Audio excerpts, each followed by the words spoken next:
When you go looking for strength, it's not like a game. This is what makes a champion. Those quick reactions and the reset. He's done it! Chris won! It's your CBC front! Paris Premier Champion! What on earth is going on? Will get it for him. And he gets it! Kawano is your champion! We gonna turn up the heat! Not there's the finish! He punches his ticket all the way to Capcom Cup. He hasn't dropped a single game! Absolutely flawless! Round.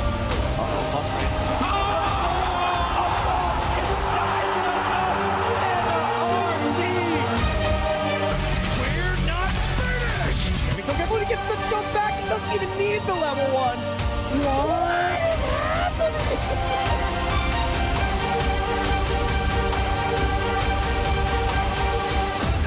Oh my god! The best Street Fighter player in the world, Knuckle Dude. From full screen's gonna be okay. No, never mind. It's Meta RD.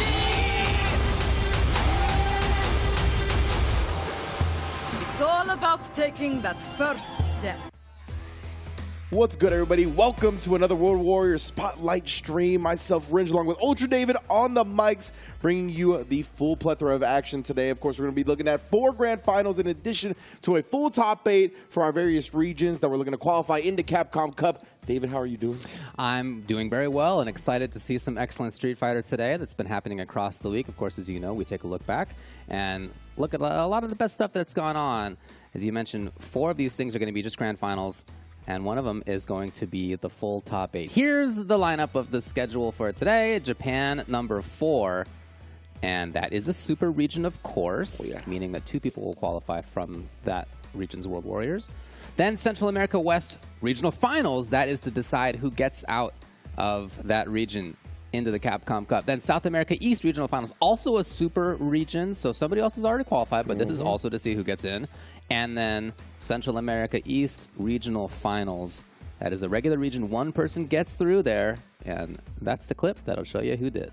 Most definitely. Of course, those regional finals also have prize pools attached to them. Let's not forget about that, right? So prizing will be on deck for all these grand finals that we see today. I believe is going to be $2,000 for first place, $1,500 for second place, third for $1,000, and fourth for $700. Of course, in addition to those $2,000, the player qualifies into Capcom Cup 11 live from Ryugoku.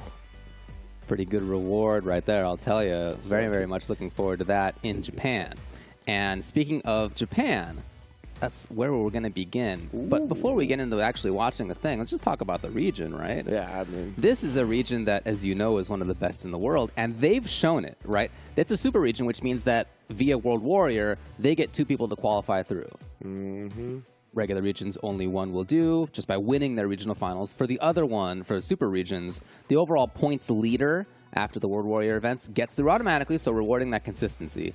And then also, whoever wins the actual regional finals wins as well. So rewarding who does well on that day, which is great. I really like that mix. But to talk about the region more broadly, again, 2 players guaranteed. Yes. But they will have 5 players. Absolutely. In Capcom Cup. Yeah. Anyway, because they've sent players to automatically qualifying offline tournaments as well. Yeah, at ECT, it was a offline premiere. We saw Itazan take it, right, first place, narrowly taking it over Idom, who had just qualified as recently as well, winning the regional finals for US Canada East. But beyond that, we also saw Shuto take first place at the CPT Super Premiere in Singapore. And then, yeah, of course, Tokido qualifying through the Super Premiere Japan in first place as well. Yeah, exactly. And again, they were only allotted 2 to be guaranteed, like everybody else. And yet they have 5. So just to show you the strength of the region, right? Yeah, Obviously, we all know one of the best. Just to drive home how strong they are, right? 2 of them qualified via Super Premieres in first place. It wasn't like the second place, right? Like they won the entire tournament as well, even though 2 players made it into Capcom Cup from those tournaments. Exactly. And this tournament that we're going to look at, number 4, it's not yet regional finals, number 4 had 820 entrants in it. 820 entrants in it.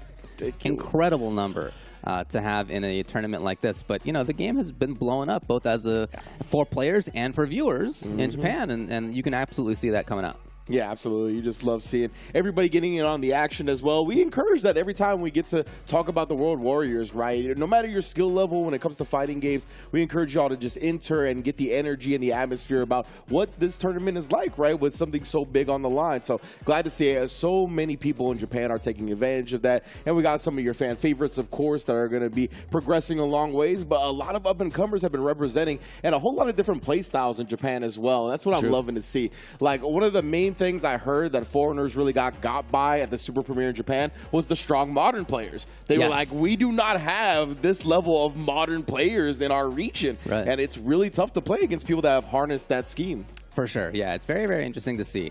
So in this, we're going to be taking a look at grand finals. To set it up, that'll be Fudo in winner's side and Higuchi in loser's side. So just in those 2 players right there, sort of this microcosm of Japan as the long-time, old-school top player, Fudo, has been around forever. And Higuchi has been around for a while at this point, but still, nevertheless, is of that younger generation that is also extremely strong there. That's grand finals. Let me tell you who they beat to get there. Fudo had to get through Junior and Eita and Kichipa and Bonchan and Momochi and Moke. And those are the ones that could read. There's more. And that was all on winner's side. Higuchi lost to Moke, had to beat Sako, Bonchan, Mizuha, Momochi, Satoru, and also Moke in the run back. Just to get into the grand finals. To get into the grand finals. I mean, the depth of this region, I mean, we talk about it all the time. Just immaculate, incredible, and I'm glad to see the regionality, the generational battle take place once again, right? I remember when it was a little scurry at first, right, where Japan was like, I'm not sure, like, if the new generation is going to live up to the old. But, I mean, with Momochiism and really, I think the old school players kind of taking the responsibility upon themselves to teach the next generation, you can see the new generation is as deadly as the original generation. So, glad to see it. I'm excited for this grand finals as well. Let's hop into it. ましょう。これがグランドファイナル。フードの対するは樋口がいる。行ってみましょう。さあまずは前に出たのはフードのエド。昔から投げて、今度フリカー。フリカー。とにかく出ず、しかも画面上見て切り替えてる。じゃあどう抜けるか。ラッシュシュからうまい。しっかりサマーとしている。逃がさないか樋口。結構投げに対してね、バックジャンプで避けるっていうシーンよくやるんですけど、上級者やっぱそれすらも刈り取ってくるみたいなね。ガイルはね、その3投げって言って左下で投げれば下ためながらいけるんで。フードまだあるか。おお軽いか。この体力差ないがソニックが速すぎる。打つ勝負手からのあと一発必要。残った。どうする。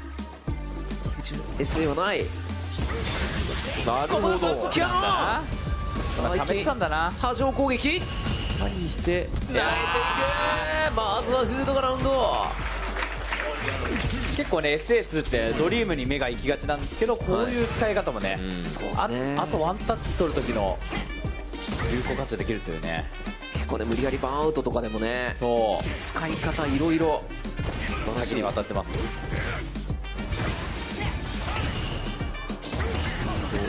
前に出るカウンタードライブやり取り危ないぞ。井口はまず覚悟の一撃。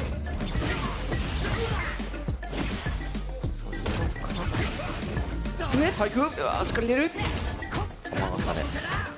あラインを上げながらフードを絞っていく。井口には逃げ道あるが前ない中だったんだね今。しっかり出る。さあドライバー戻ってきた井口、しかし体力はごっそりなくなっている。打ち返し見事。まずはフード 1-0 スタート。逆卓のコアコパラッシュとかが入れば、そうね、リーサルまでいけたかもしれないところをコアしか届かないところにいたフードって感じでしたね。あの局面やっぱりそのリスクを取らないのが本当にうまい。しかもまあその後の技に対してしゃがみじゃ結構打ち返すことも準備してる。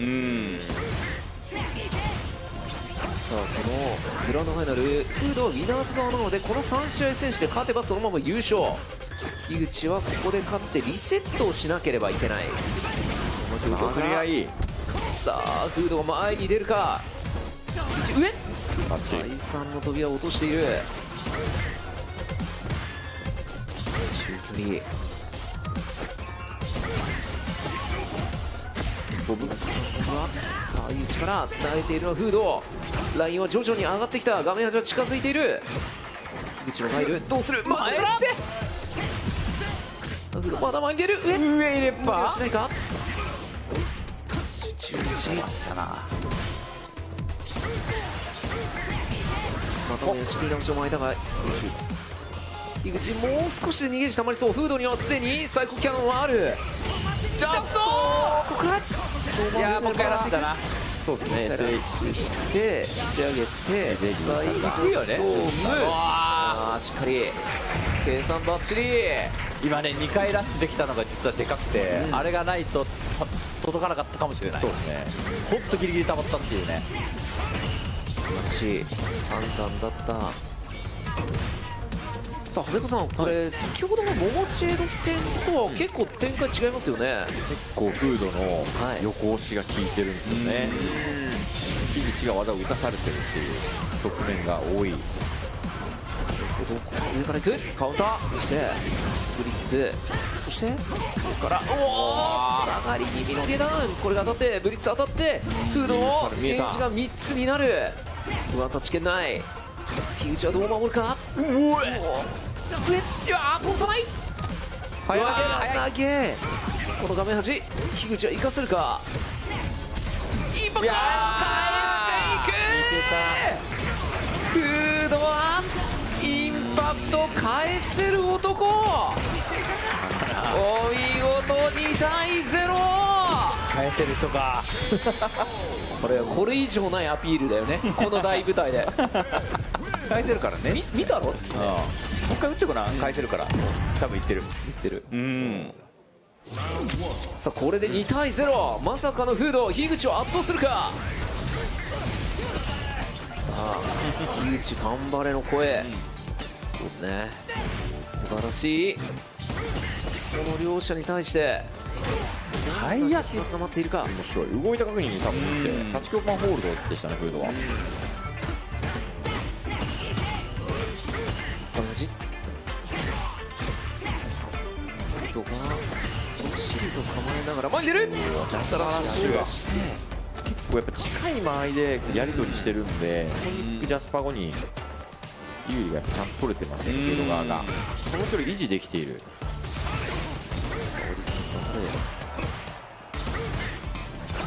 このインクリシュート押す。そしてスパークからシュートも当たって体力差は縮まってきた。相打ち。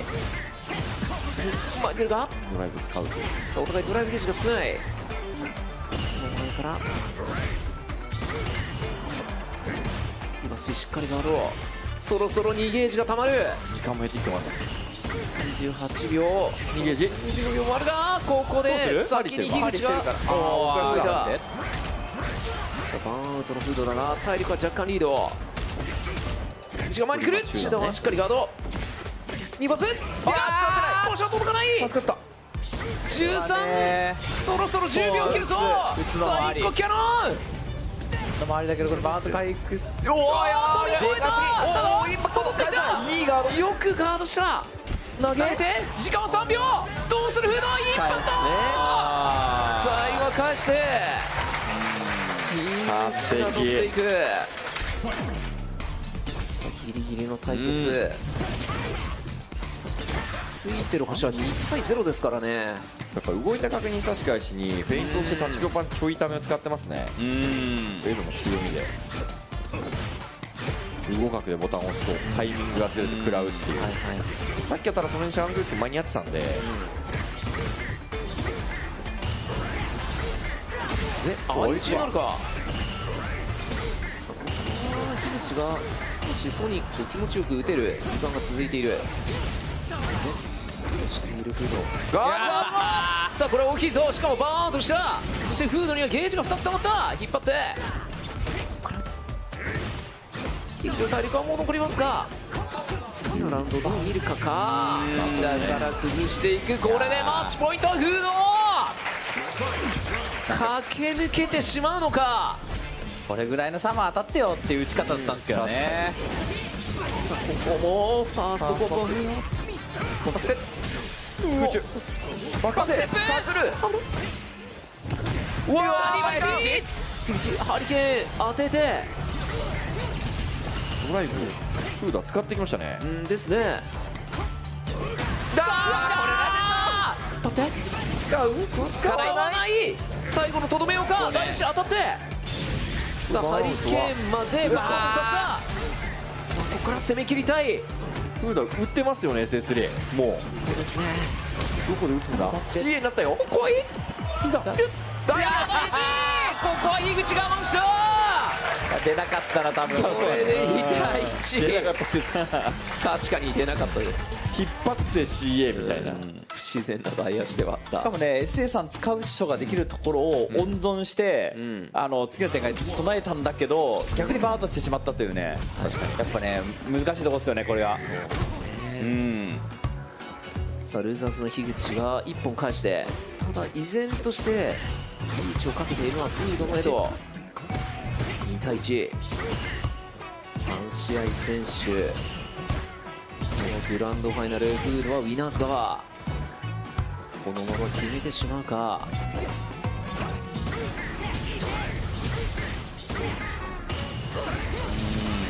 消していく。上わかんないなかった。ドライブ差生まれましたね。そうですね。ドライブ差を作る展開のうまさ。お互い体はあんま触れてないんですけどね。そうなんですよね。ドライブゲージの激しいやり取りが行われております。見えないところで緑のゲージを奪い合っていくという。お、差し返した樋口。でかすぎる一撃。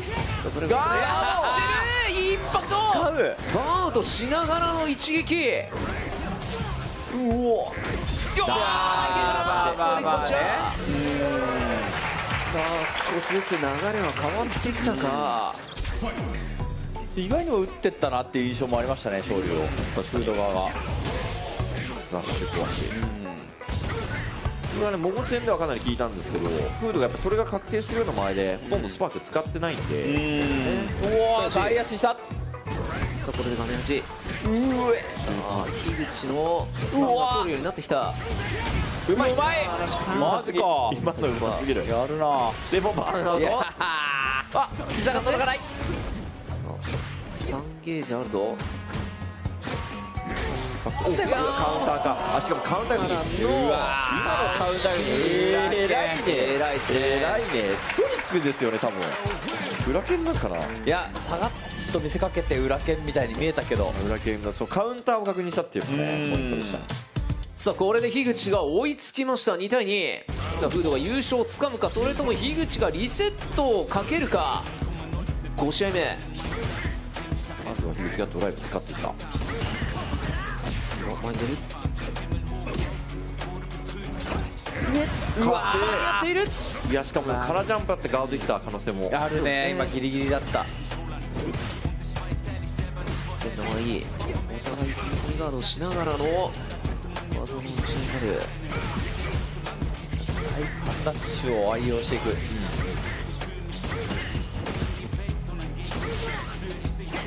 うまい、うまい。これを見ていたか。さあ細かい被弾が両者深い。うわー、偉いな。ちゃんと確定すると状況判断。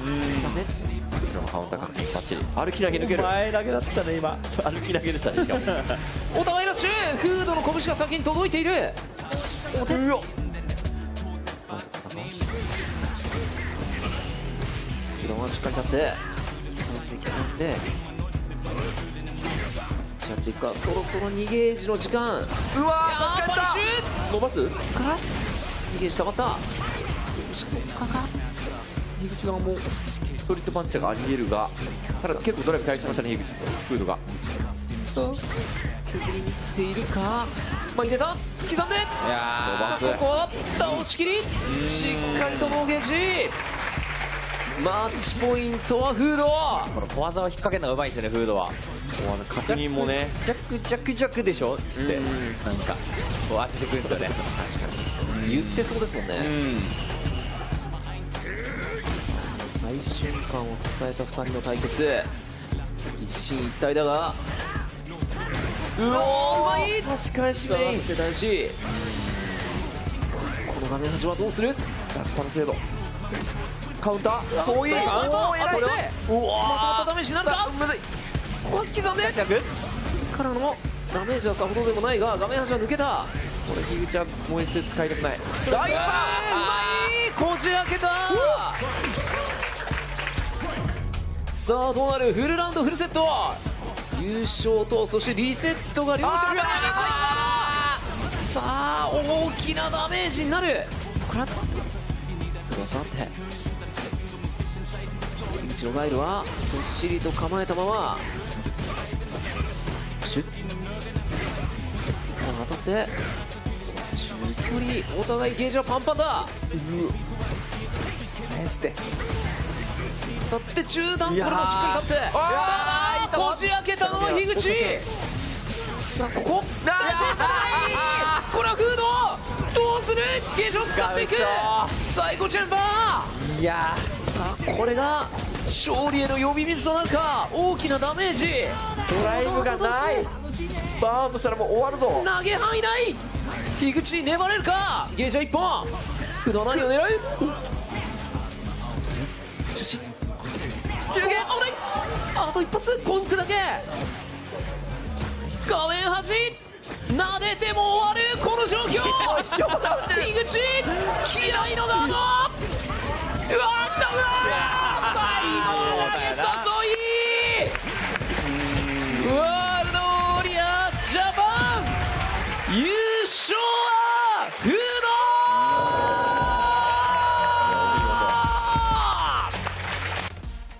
When Fudo is playing well, I don't know that there's been anybody better than him at keeping his eye on horizontal play and control there, and also the anti-airs, and also getting pressure whenever he wants. It's just, he's just a maestro at it. He's amazing at it. And in those first 2 games, he did it as well as I've ever seen. Much closer after that. Yeah. Could have even been a reset, maybe if there hadn't been a drop or 2 there for Higuchi on the other side, but those first 2 games, he really set the tone. Yeah, I want to give Higuchi props because I'm with you on those first 2 games. Like, I thought it was going to be 3-0, Yes. like, clean up, like, get the brooms out because of just how sick Fudo looked in all aspects, right? Like, I really liked Higuchi's game plan early where he was trying to test the jumps because, number one, as Gao, you don't expect Gao to jump too much. And I like trying to challenge the snatcher turn the flicker with that, right? Obviously, you can kill rush out, you can get hard called out with the heavy one, but I think it's an option you need to represent up against Ed to at least make them hesitate a little bit. So I liked his idea, but it never worked. Fudo was just like chilling, always picking his right moments to charge and threaten with the flicker. He always committed to something that he would be able to recover from in DP. Like, it was just really rough. But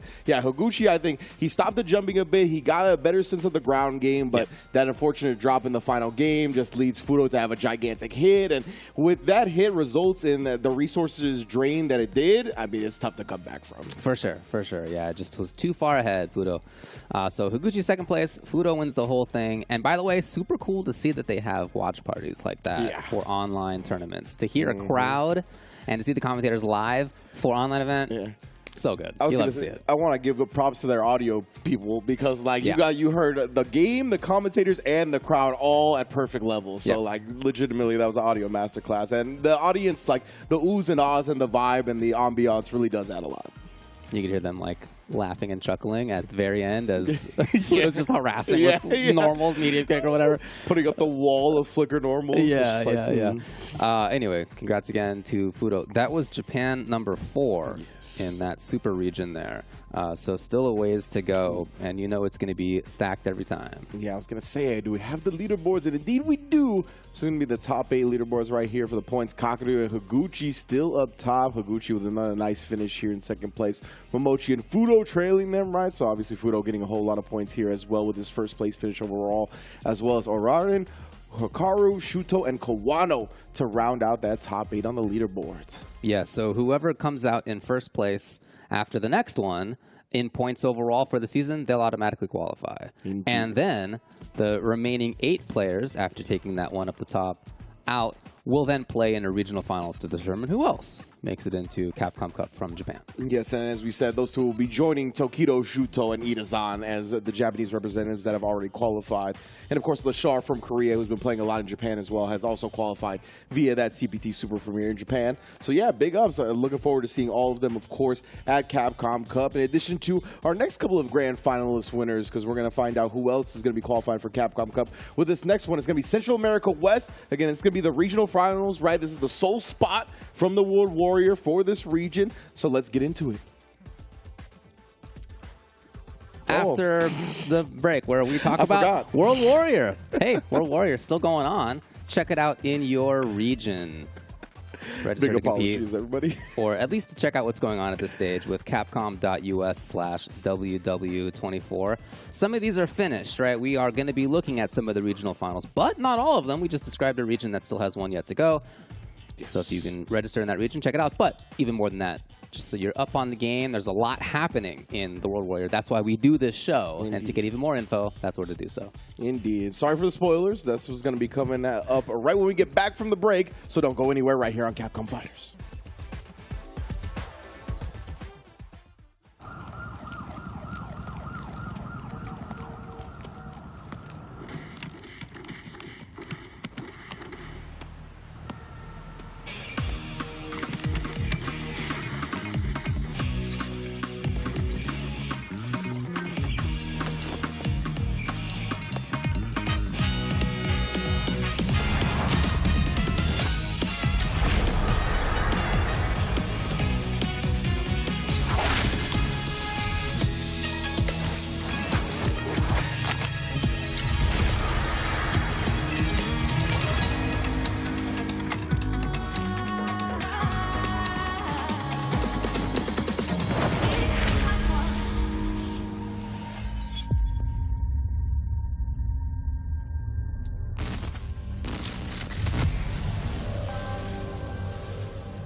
Welcome back to the World Warrior Recap Show, everybody. We have already got over the Japan Grand Finals where we saw Fudo take first place, right, solidifying his spot in that upper echelon, that top floor of the top 8 leaderboard, of course. But we got plenty of Grand Finals to go, Rynge and Ultra David, to bring you along through the ride.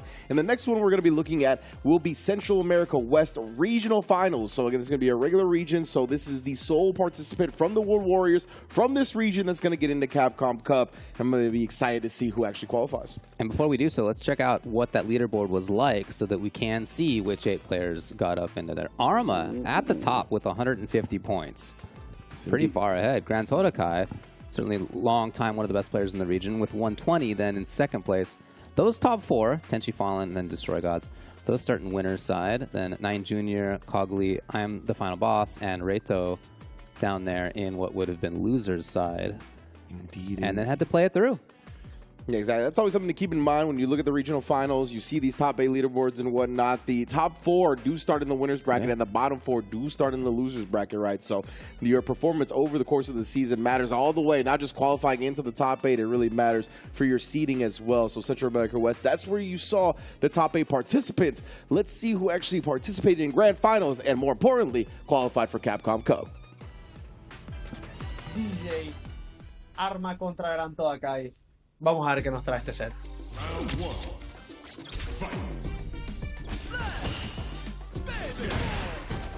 Excelente sweep de castigo. Buen sweep de parte de Todokai.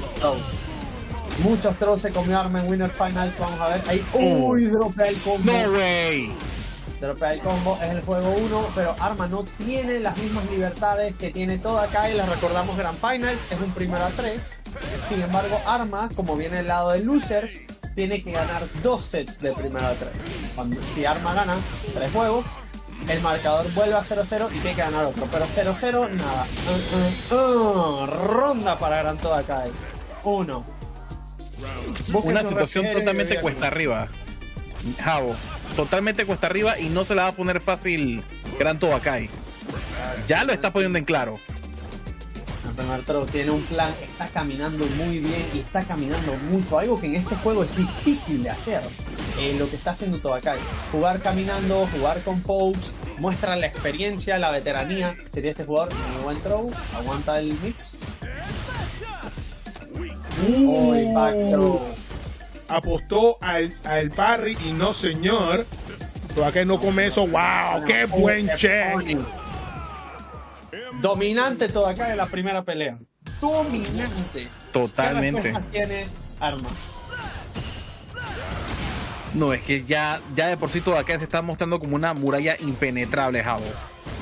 Sí. Está fuerte.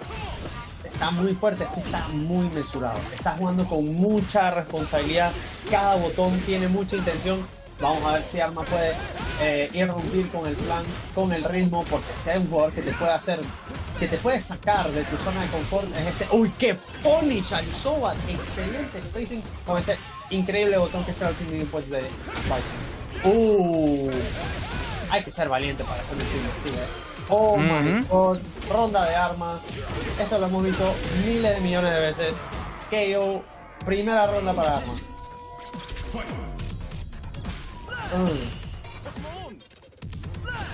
Vamos a ver qué termina pasando. Los proyectiles de Arma, salta, no hay antiaire. Y ex Psycho Crusher. Proyectil, no pasa nada. Confirma el 2-piece. Vamos para la esquina. No way. What? No. Hermano. Propio Super. Wow. Oh my god, pero perfect parry. Y todo lo que acabamos de ver de Arma se puede desinflar por el mismo Todokai. Arma dice, no, este es mi momentum, esta es mi pelea. Siguen con los botones. Y ex Psycho Crusher, como les dije. Backthrow. Cuando todo falla, why not backthrow? Hace parry y no termina cayendo. Sobat. Throw. 1 por 1.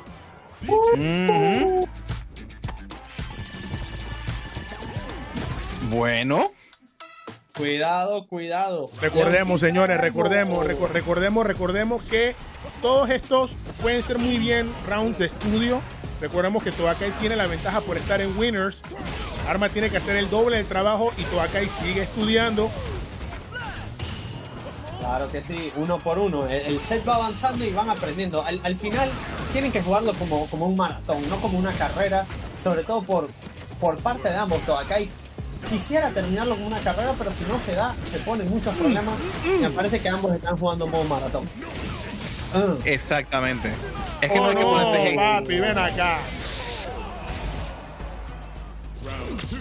No hay que ponerse hasty. Claro que no. El que se pone nervioso pierde y Todakai lo está dejando muy claro, castigando muy bien esos EX reversal. Uy, muy bien, tira los botones, pero tira un like para mantenerse seguro. Qué bien rompe el throw. Todakai el dash.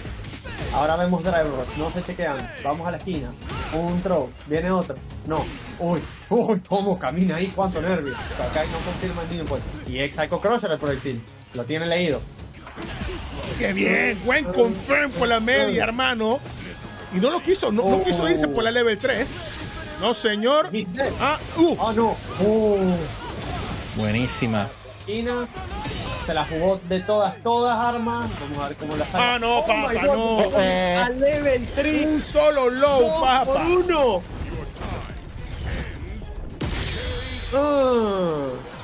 Así sin más. Too much shenanigans. We gotta stop that. Es que, o sea, esto es un juego, pero Todakai is not playing, viejo. Es más malo que va. Ya está prácticamente, ya está a 2 rounds. Primer throw. Backdash. Castigo. Creyó que lo tenía a arma y no, es castigo para Todakai. Todakai se le está llevando esto de forma muy dominante. Reset. Vamos a ver qué termina haciendo arma. Drive rush en la esquina. Delay button. Otra vez lo resetea. Lo castiga el backdash. Arma está poniendo esto para su favor. Uy. Sweep. Uf. Mucho cuidado tienen ambos. Arma tiene la ventaja posicional. No hace antiaire. Uy, no termina confirmando. Uy, esto puede ser todo. No creo que mate el level 2. No creo que mate. No va a matar. No va a matar. Position en sí, pero no hay burnout. Lo no. Claro que sí, llega DJ. Excelente conocimiento y castigo por parte de Arma, que sobrevive a algo que parecía muy duro. Ahí, vamos. Primer throw.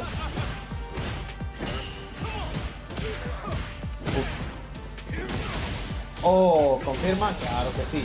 Bomba, install, no pasa nada. Lost frame. Claro, tienes que hacer por el campo. No aguantes esa presión. Arma buscándole el juego del proyectil. Sabe que eso no es la forma de ganar por el EX Psycho Crusher de Bison. Sigue dashando. Arma está jugando muy agresivo. Claro que lo va a castigar. Tuvimos toda una conversación de ese botón. Todo acá. Claro que está listo. Burnout para Arma. Vamos a ver cómo termina llevándose la ronda todo acá. ¿Qué pueden hacer ambos jugadores? No hay antiaéreo. Ni press. Cuidado. ¡Qué valentía! Todo acá hay que se recupera el burnout. Sale de la esquina. Ambos están buscando 3 y está a 1 round, mi hermano. Point. World Warrior Point para Gran Todakai. ¿Será esta la ocasión? ¿Será esta la vez que clasifique 2 veces subcampeón? ¿Podrá al fin cerrarlo? Vamos a ver. Pasan segundos y no se tocan, no pasa nada. 10 segundos y un solo toque todavía, mi hermano. A ver, Castilla. Esto puede ser. Esto va a ser fuerte. Eso es. ¡No! No puede ser. Arma se pone. ¿Qué va? Va a la esquina. Hace reversal. Vamos a ver qué pasa. Reset. Throw. Esto está increíble. ¡Uy! Castiga. No tiene level 3. Perfecto. Cambio de lado. ¿Cuál es el setup?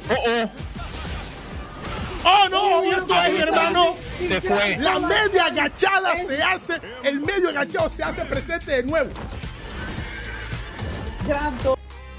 Gran Todakai, long time, one of the best players in the region, wins regional finals and will make it into Capcom Cup. Congrats to him. And man, what consistency for both of those players. That was your number 1 and your number 2 seed, Arma and Grand Todokai in grand finals. Yeah. So not just the whole season were they consistent, but in this top 8 in the regional finals, final 8 as well. Yeah, 100%, right? Because that's one of those things, like you can get to the regional finals and for whatever reason, you can be good throughout the whole season and that's just not your day, right? So Yes. it takes a lot of composure, a lot of willpower to make sure that day you're on point, and both of those players were. So big ups to both of them, Arma and Grand Todokai. And of course, as you mentioned, Grand Todokai, the one actually qualifying all the way into Capcom Cup. And yeah, clutched it out in that instance right there. That's an instance you see a lot in this game, right? Where someone tries a shimmy attempt and then the person doesn't bite, and then it's like whoever beats the other, it's like the reaction advantage type joint. And yeah, he got the crouch medium punch off in time to be able to seal it. So big ups to Grand Todokai. Looking forward to seeing him in Ryugoku. That said, I've been enjoying watching Arma and his DJ style. It's relatively rare to see DJ nowadays. Nobody thinks he's bad, but like he just is not very common anymore. And that's cool. It's cool to see. He does the little chain into extremely safe follow-up that I don't know if there's an official name for, that very few people do, but he goes to it again and again, and that was just cool to see. 100%. I always like seeing the unique brains of these characters, right? Expanding, I think, the perspectives for the entire player base when you see someone that gets really high results playing a different style like that. So gets people in their gears working. Always love seeing that for sure. So that's going to be another qualifier into Capcom Cup once again. And big ups to Grand Todokai taking it for the regional finals for Central America West. And now we're going to take another quick break before we get back with another grand finals, this time for South America East. Do not go anywhere.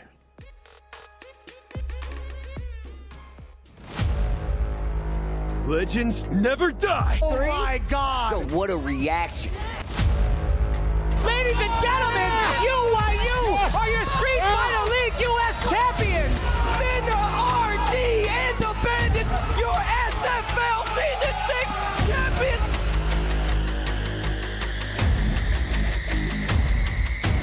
Your time ends here. When our teams face off and I'm sitting down, he's not going to be there. Oh my God, what a set. This is what I'm alive for. Set him on fire, drop the sun on him. Louis, man. And there it is. Boost clutching up for Cloud9. Also in critical danger. Don't put his counter. Is everything.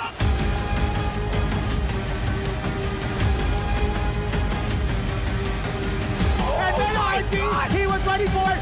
Find me better, Street Fighter. You gonna tell me that wasn't godlike? Now, fight!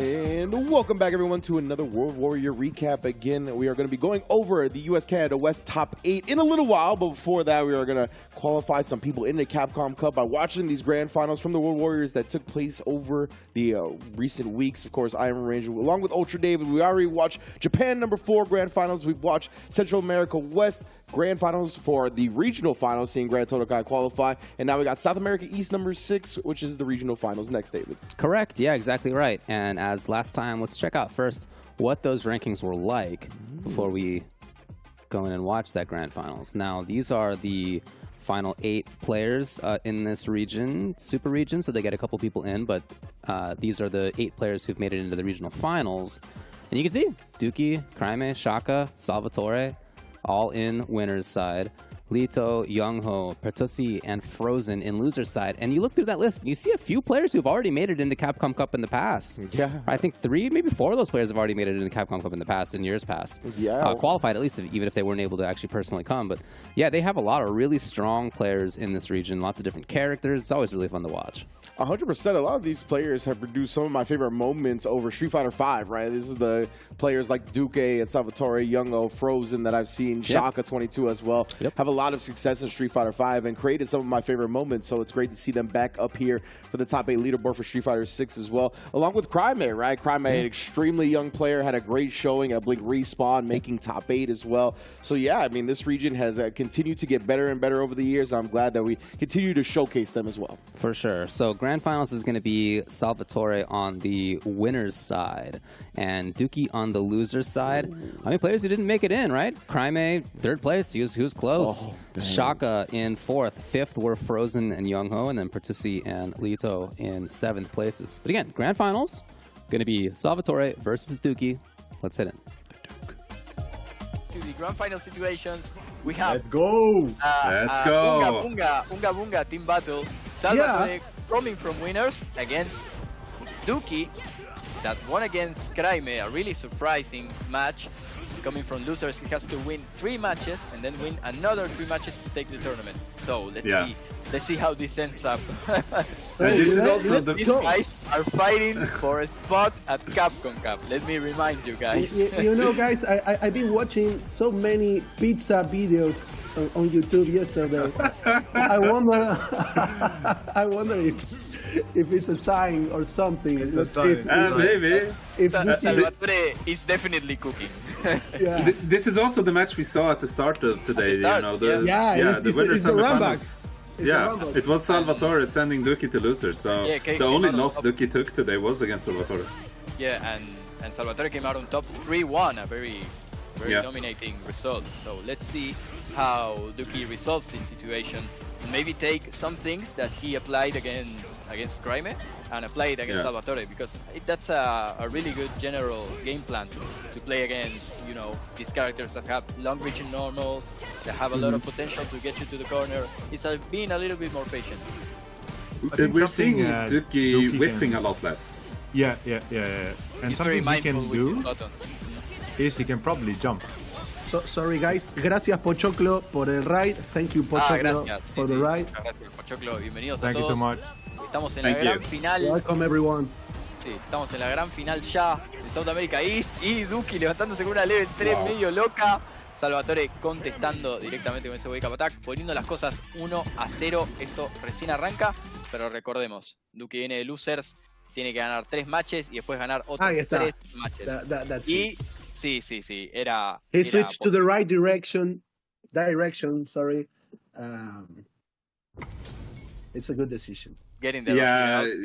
It was looking so difficult with Bison before, and you know, he tried it again now. He tried a bit of a different strategy. He was whipping less, he was going for block moves, but it still didn't work out. So I think going Rashid is definitely the right decision.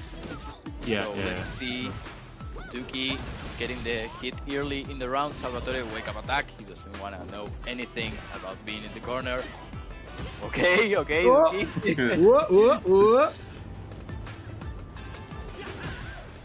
Nice. Venus goes to Japan. Yeah, in March. We have a date confirmed. Nice check from Salvatore. Working and getting in. Dookie with both of those crouching medium kicks. Not confirming, but he's on the life advantage. Anti-air. Really good. Yeah. More decent options for getting Salvatore out of the air with Rashid. Yeah. I think that also Rashid has more reliable options for anti-air Kami. More than Bison.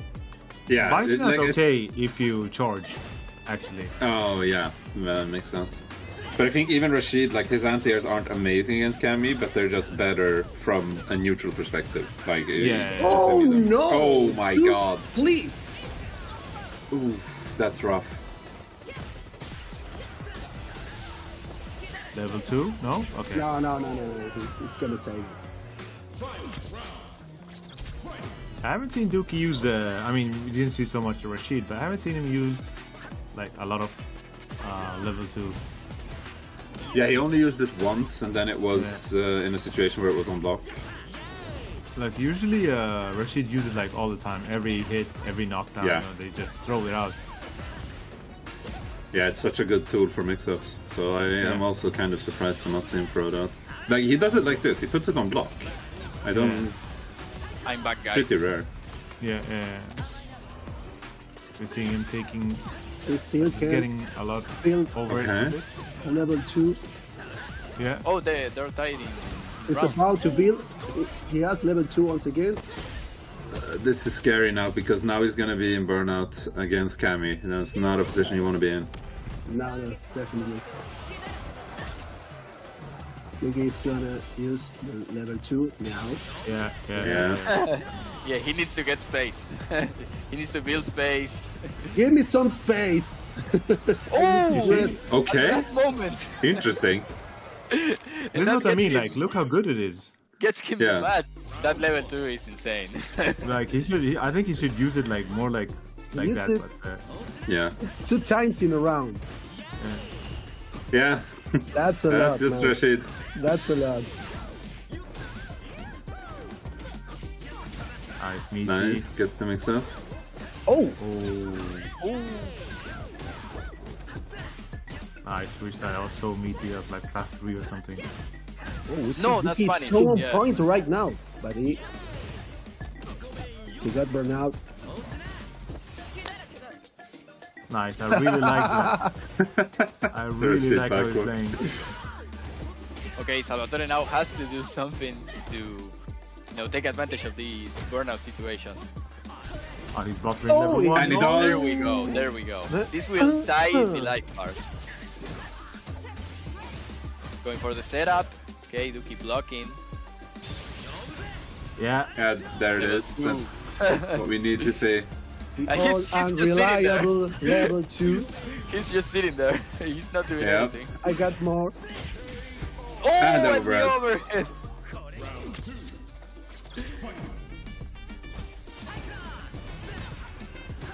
Okay. Funny interaction at the start of the round. He's so aggressive and confident right now. Yeah. Yeah, you're really seeing On the him corner. play. He's really going full in on the Rashid playstyle, which is very different from the Bison playstyle. So it's nice to see him be able to switch so fast. Careful, Salvatore got in. Has 3 bars. Not quite reaching the air to air. Salvatore. Ooh, the parry. There we go. Man, what an annoying option for Rashid to have on the air. Salvatore adding some mozzarella, pepperoni. He's cooking. Careful with the He's potato. cooking right now. Oh, getting the hit. This will kill. And 2-1. Duki got some so spicy. So spicy right now. Duki finally taking the advantage here. He has a plan, yeah, for sure. You have pepperoni? I have some spice. Rashid was definitely the best option against Kami right now. Yeah. Even like the corner pressure, he's not doing like a normal meaty, he's doing a fireball meaty. So in case if Cammy does EXDP, he's not switching sides. Yeah. Let's see, getting the low, confirm with the dry rush. Getting You see, Salvatore like in he the backs corner. away. Yeah, he backs away. He's not taking Yeah. risks. Yeah, he Especially doesn't when want. he's at low drive meter. Yeah, My goodness, Duki playing out of his mind right now. Yeah, jumping from side to side. Getting the confirms. Making Salvatore confident. Nice. Now Salvatore with the jumping. Duki with the back throw. Switching sides and now the level 2. Very good position for Duki. He has to block. He has to respect that. And the punish. Oh, The wow. reverse Technologies. Duki He playing always out of works. his mind right now with the confirm. Getting to the corner, the right side of the screen. Salvatore doesn't know what to do. He's just sitting there blocking patiently. Now contesting with the standing medium kick, trying to get a confirm. Duki's a little bit erratic. Okay, Salvatore has a few hits on hand. Nice. Will be Salvatore level is 3. going to Straight. use it, of course. Yeah, straight Of into level 3. course. Yeah, But, just wants to lock in the round. Duki is still 1 round away. from From bracket reason. from the bracket reason. I wanted you to complete the phrase.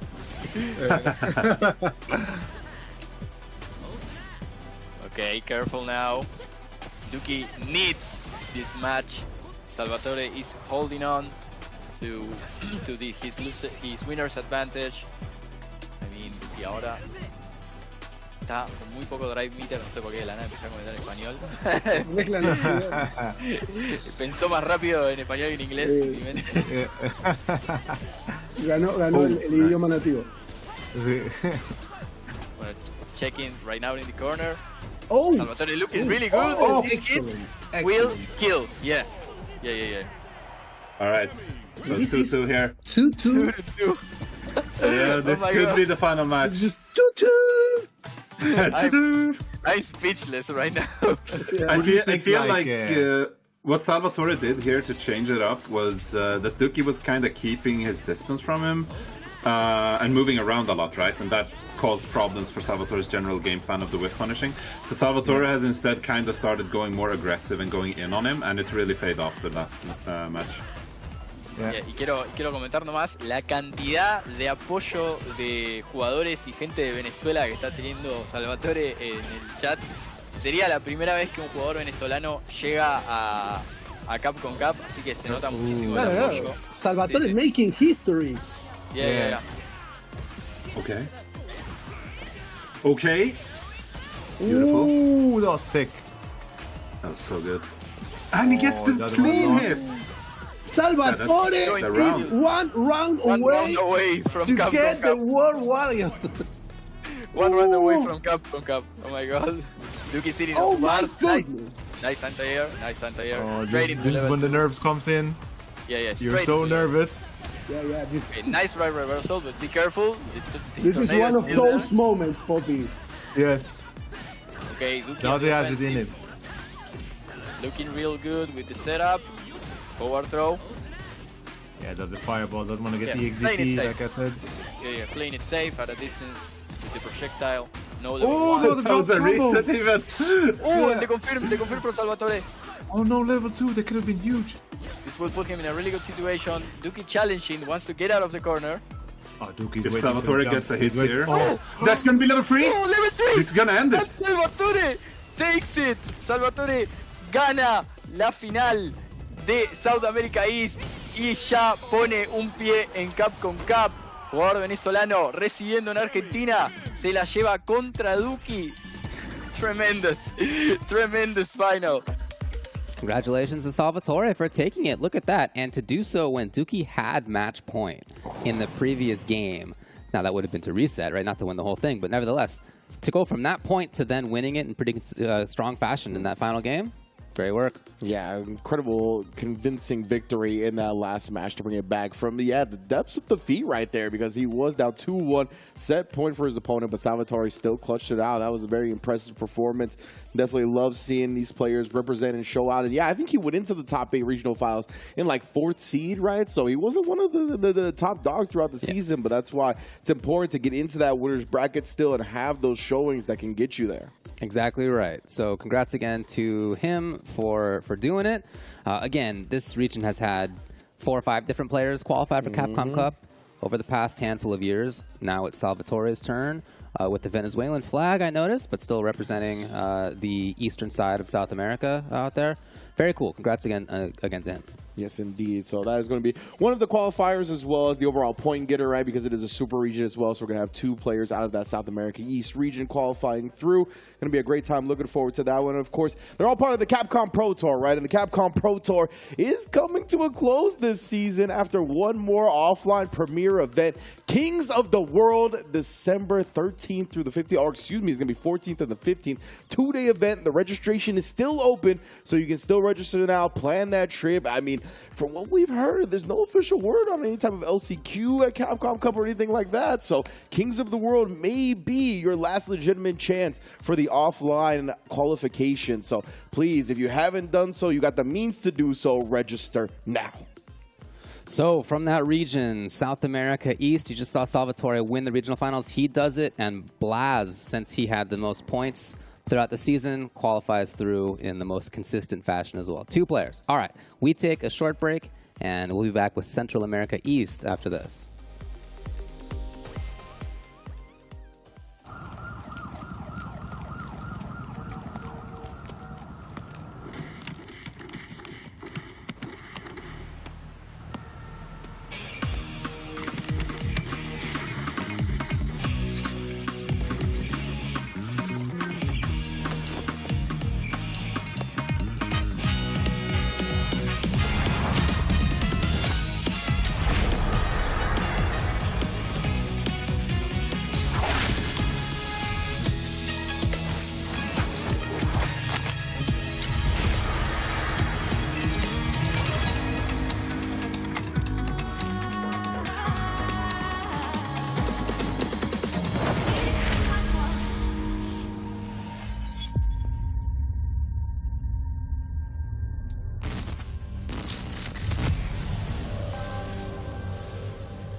And welcome back to Capcom Fighters, everybody. Another World Warrior Spotlight here with myself, Rynge, along with Ultra David. We got the 3 grand finals. They are in the books, right? Japan number 4, Central America West, South America East, and now we've arrived at the regional finals for Central America East, which is going to be another person qualifying directly into Capcom Cup. Let's take a look at that leaderboard if we can before we actually get into this grand finals. So Ferreira's up top. 140 points throughout the season. Louis Man, 130. Kaba, then Jimmy DR. Again, those are on your winner's side. Then on loser's side, Crossover, Brian D, Ajax Fidelity, and Saint Fox. So again, we have a good number of players here who have qualified for Capcom Cup in the past. What are these, 4, maybe 5 of these players have qualified for Capcom Cup? Yeah, around there for sure. We got some SFL representatives as well. Yeah. That's really sick to see. Louis, man, so glad he got to be at SFL this year as well. Definitely has been holding it down for this region for a long time. As you can see, 2nd overall total going into the regional finals. So his success has been there along with the Dawson play. Great to see. And yeah, I mean, so many of these players have just been peaking in Street Fighter 6. Really cool to see. That said, when it comes to the actual grand finals that we're going to watch in this region where only one person automatically qualifies through or qualifies through at all by winning this regional finals, it's going to be Kaba in winner's side, and it will be Crossover in loser's side, which means that, you know, the rest did not make it into this chance to qualify for Capcom Cup. And I want to say, I think that's at least the first one we're seeing today where somebody that started in the losers bracket for the top 8 gets to the grand finals, right? So Crossover, I believe, was the 5th seed starting in the losers bracket. Doesn't have 2 lives, only has that 1 and made it work all the way to grand finals. So I'm excited to see how this one plays out. 2 of the top dogs of the region. Let's get into it. Ernesta se ganó el público, pero estamos aquí, señores, estamos aquí ya en la gran final de este World Warrior y tenemos a Yuri de parte de Kaba porque dice que él no va a tirar Guile contra Bison. Olvídate de eso. Yo voy a tirar a Yuri con los Chimillion King y para adelante y ya. Se mala tirar cosas contra Van Damme, un lío. Contra la película de Street Fighter, de Bison para él. Bueno, aquí, señores, Bandits Kaba con su Yuri porque se niega a traer a Guile y Crossover con ese Bison que le ha dado tanta agua de beber a sus oponentes. Pero aquí se ven súper sólidos los dos. Claro. Los veo los dos diciendo yo tengo con qué responder. Kaba con una ligera ventaja en vida y en posición también. Lo tiene en la esquina. Crossover lo abre rápidamente, le pone el Santex. Cuidado aquí, explota la rodilla, plus frames de nuevo. Uy, otra rodilla más. Throw. El estrellón, crossover presionando botones como perro por su casa. Lo tiene ahora en la esquina. Throw. El estrellón, crossover, a punto de cerrar el round, pero acaba con la patada voladora en el aire. El medio buscando plus. tocar. Ahí lo vio, lo vio. Salta hacia atrás. No, Cava. castiga buena de Cava con su Yuri. Se prendieron como así, como el nivel. Como... ¿Qué fue lo que pasó ahí? Bueno, señores, esto es la gran final de Central America Esports, aquí por Blin Esports, tirando niveles en los micrófonos. Mi hermano Dante Lin, aquí un servidor de DJ6 para el disfrute de cada uno de ustedes. El throw, Cava con la ventaja de vida en este momento. En problemas crossover. Otra entrada más y podría ser todo porque tenemos el level 3 con Yuri, la mujer del $1.000.000. Recuerden que Yuri ganó el Capcom Pro Tour pasado. Y ahí está, throw, proyectil low, buscaba throw otra vez, pero buena la interrupción de parte de Crossover diciendo, manito, level 3 y gástate. Búscate la que yo voy a tirarlo todo. Yo no quiero perder el primer juego. Yo tengo que resetearte. Yo no puedo jugármela. Así que gastado. Y vamos a ver cuáles son las opciones. Los castigos. El daño. Ven acá. Buscaba throw. Dice que no cábala. Crouch medium. De entrada de crossover. ¡Álvaro! ¡Qué buena jugada! Con ese jumping. Ese instant jump drive reversal. Oh, buscaba abrir con el overhead. Dice throw. Pero ahora llegó la energía para acá. Señores, llegaron las barras. Y ahí mismo, llegando las barras. Llega ese puño chiquito y conecta. Cava, señores. Cava Luchi, señores. Y se salió. Vi que salió como que ¿Por qué salió crossover? Un está 1-0, compadre. ¿Por qué te salió? Esto es la gran final, compadre. Tenemos que seguir activos de una vez. Los cantos estamos prendidos. Mira, no puede bajar. Mira, aquí nosotros estamos prendidos. Cuando viene a ver a Lula hizo, compadre. Ojalá que no. Dice alguien por ahí que rompió el control en la primera. No puede romper el control en la primera porque está comenzando la gran final, compadre. Oye, bro. ¿Qué pasa? No puede guillar, compadre. Ojalá sea un fallo de network del juego. Y no que él no pueda jugar porque no tenga electricidad. Claro. Porque qué líder, mire. No, tranquilo, no pasa nada de eso. Ahora, Yuri dio $1 millón. ¿Le dará Yuri a Cava el viaje para Japón? ¿Tú te imaginas? Todo pago para Japón, a comer ramen, a pasar la vida allá con los tigres, a jugar con los mejores del mundo por $1 millón. Y yo estoy seguro un dinero, aunque tú no ganes la copa, ya tú asegurado un dinero. Sí, tú llegues y ya tú estás cobrado, compadre, feo. Bueno, comienza la pelea. No, son los replays, ¿no? Yo estaba emocionado ya, compadre. Pero DJ, quiere trabajar DJ a la mala, señora. Mira que estoy trabajando fuertemente aquí en los micrófonos, tirando niveles. Bueno, mi hermano, wow, pero cuánta emoción en estos combates, señor. Ya me ve que ha dicho la gente que quién gana. Póngame un 1 ahí si gana Cava y un 2 si gana crossover. Bueno, hay que ver, señores. Miren a ver ahí. 1 Cava, 2 crossover. Vamos a ver. Dice uno que se fue la luz y vivo cerca de crossover. ¿Qué pasa? Vívete de ahí con él. Vívete de ahí con eso, compadre. Mira la pelea aquí, compadre.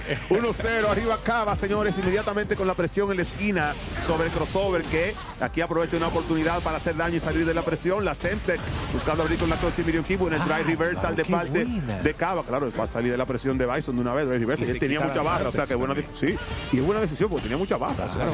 Muy buena de Cava. Cuidado. Intenta entrar con adelante fuerte de Yuri. Salto neutral.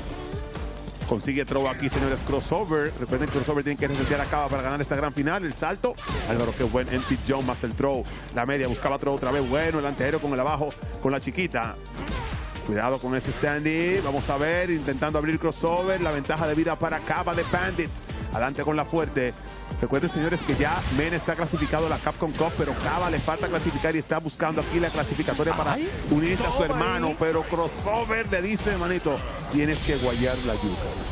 Bueno, tiene que guayar hincado así. Espérate. Óyeme. Bueno. Yo soy fiel creyente que los jugadores conversan en el juego con la manera en la que están jugando. Yo estoy viendo un crossover que está modo asesino. Se activó, modo agresor. Modo murder crossover que ustedes están viendo, mira. Murder cross. Wow, por un combo dico un combo video. Dios mío, y te dejó con una Celtex. Y se paró metiendo, Cava, qué guapo, patata tijera. Cuidado aquí, creo que ahí, sí, creo que sí. Sí, se fue, cuando viene a ver se fue debiendo. No, mira. No. Oh, pero, Álvaro Crossover, se empata el marcador, señores. Esto es la gran final de Central America East. Aquí se está tirando niveles. Usted no puede pestañear porque aquí puede pasar cualquier cosa. El hype es real. Por aquí por Blin Esports. Mi hermano DJ 11 disfrutando del mejor a mí me combate encanta, manito, de toda la región. Los jugadores más fuertes. Bandits Cava con su Yuri, Crossover con su Bison. Esto es Blin Esports, señores, llevando la mejor acción de los deportes electrónicos a ustedes. Ahí está Cava dándole un muy buen uso a sus barras para rinconar a su oponente. Vamos a ver qué Crossover hace para salir de ahí porque nadie quiere jugar en la esquina. Se sale del throw. ¡Wow! Le dio a eso. increíble. Es un movimiento que normalmente casi le gana en las interacciones aéreas, muy raro ver esto. Cava se ve que está listo para las opciones, se ve que Cava está haciendo la tarea de una manera increíble. ¡No! ¡Lo tiró mal! Era buena Cuidado. opción, pero no debió hacer drive rush adelante. Era antiaéreo normal sin hacer el drive rush, señores. Y lo meten en el corner. Buscaba el overhead, cuidado con la Sentex. Ok, drive reversal, pero se gasta. ¡Ay, en problemas! Cavalucci en el corner, le pueden robar. Está buscando aquí el combat crossover. A ver si lo puede negar. Cava, cuidado el salto hacia atrás. Cuidándose Cava aquí, tratando de buscar barras. ¡Oh, la tiene! Sí, un error de ejecución. Eso fue un error de ejecución. Mira, que me Consigue diga la que no. ronda Cava, señores. Crossover está tirando niveles, pero Cava le niega el robo de la ronda. Eso tuvo que haber sido un taquito, yo creo, porque él saltó con la pata chanfleado para arriba. Oh, Dios mío. Él extrayó un loco sin crossover en counter. Parece que presionó algún botón Cava. Cava se para sin miedo al éxito con ese movimiento en overdrive. Crossover con el punish counter. Crossover está jugando súper agresivo. Lo abre aquí. Vamos a ver si el dinero se lo deja guardadito.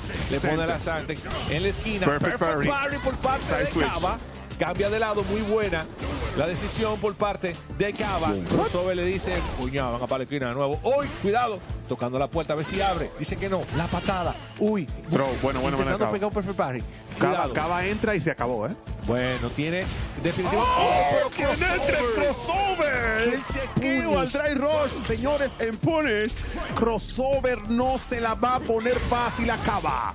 Eso lo sabemos. Ahí viene Cava. No, mentira, me levanto con level 1. Cero presión conmigo. Yo soy Mr. Bison. Cuidado ahí. Vamos a ver el salto. Tranquilo. Otro punish más. Cuidadito, no se puede descuidar Cava. Quiere irse adelante en el marcador crossover, pero aquí consigue una apertura Cava. Vamos a ver. Throw hacia la esquina. Cuidado, lo está midiendo. Cuidado, ¿qué vas a hacer? Te vas a mover. Cuidado con los drive rush que se lo están chequeando. Plus frames, no meta. Poco a poco gastando los crossover. Quiere ganar en el tour. Lo gastó, señores. Y aquí tiene la ventaja en este momento. Salto. Dice que no crossover. Troll, no es en la esquina. Vamos a ver cuáles son las opciones. ¡Ay, los pollitos! Crossover viene con el combo video, manito. Con el level 3.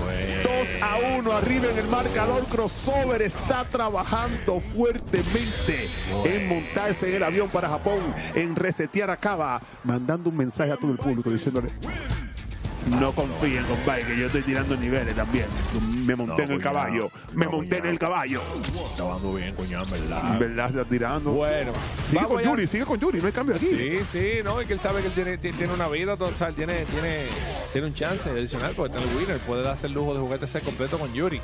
Y Crossover, señor, está jugando un Street Fighter demasiado agresivo, demasiado fuerte con estos 2-1 en este cuarto combate. A favor de Crossover, quien esté en el loser y tiene que resetear a Cava. Cava está aquí presionando botones como el mejor del mundo, buscando la manera con 8 hits. Cava le dice abre la puerta, Crossover dice que no, tampoco me vas a estrellar. Coge ahí ese tizón. Gastado. Cae borneado Crossover. Cava busca la... ¡Uy, qué buena fue ¿Por qué esa! Cava hace ese trae rosa ahí súper arriesgado hacia adelante? Bueno, el neutral jump de parte de Crossover. Cuidado que tiene la Sentex. La presión en la esquina, el salto, sale del corner en este momento Cava. Pero estamos casi igual en base de vida. Gana el electro, buscaba el throw. Dice que no Crossover, el salto, la patada, throw. En el corner, nos levantamos con level 1 y es que no voy a aguantar presión, dice Coco. La ventaja de vida en este momento para Mr. Bison. El hype es real, señores. Drive reversal que no pega. Vamos a ver el salto neutral, la entrada de Coco. Esta ronda va a ser para él, dice level 1.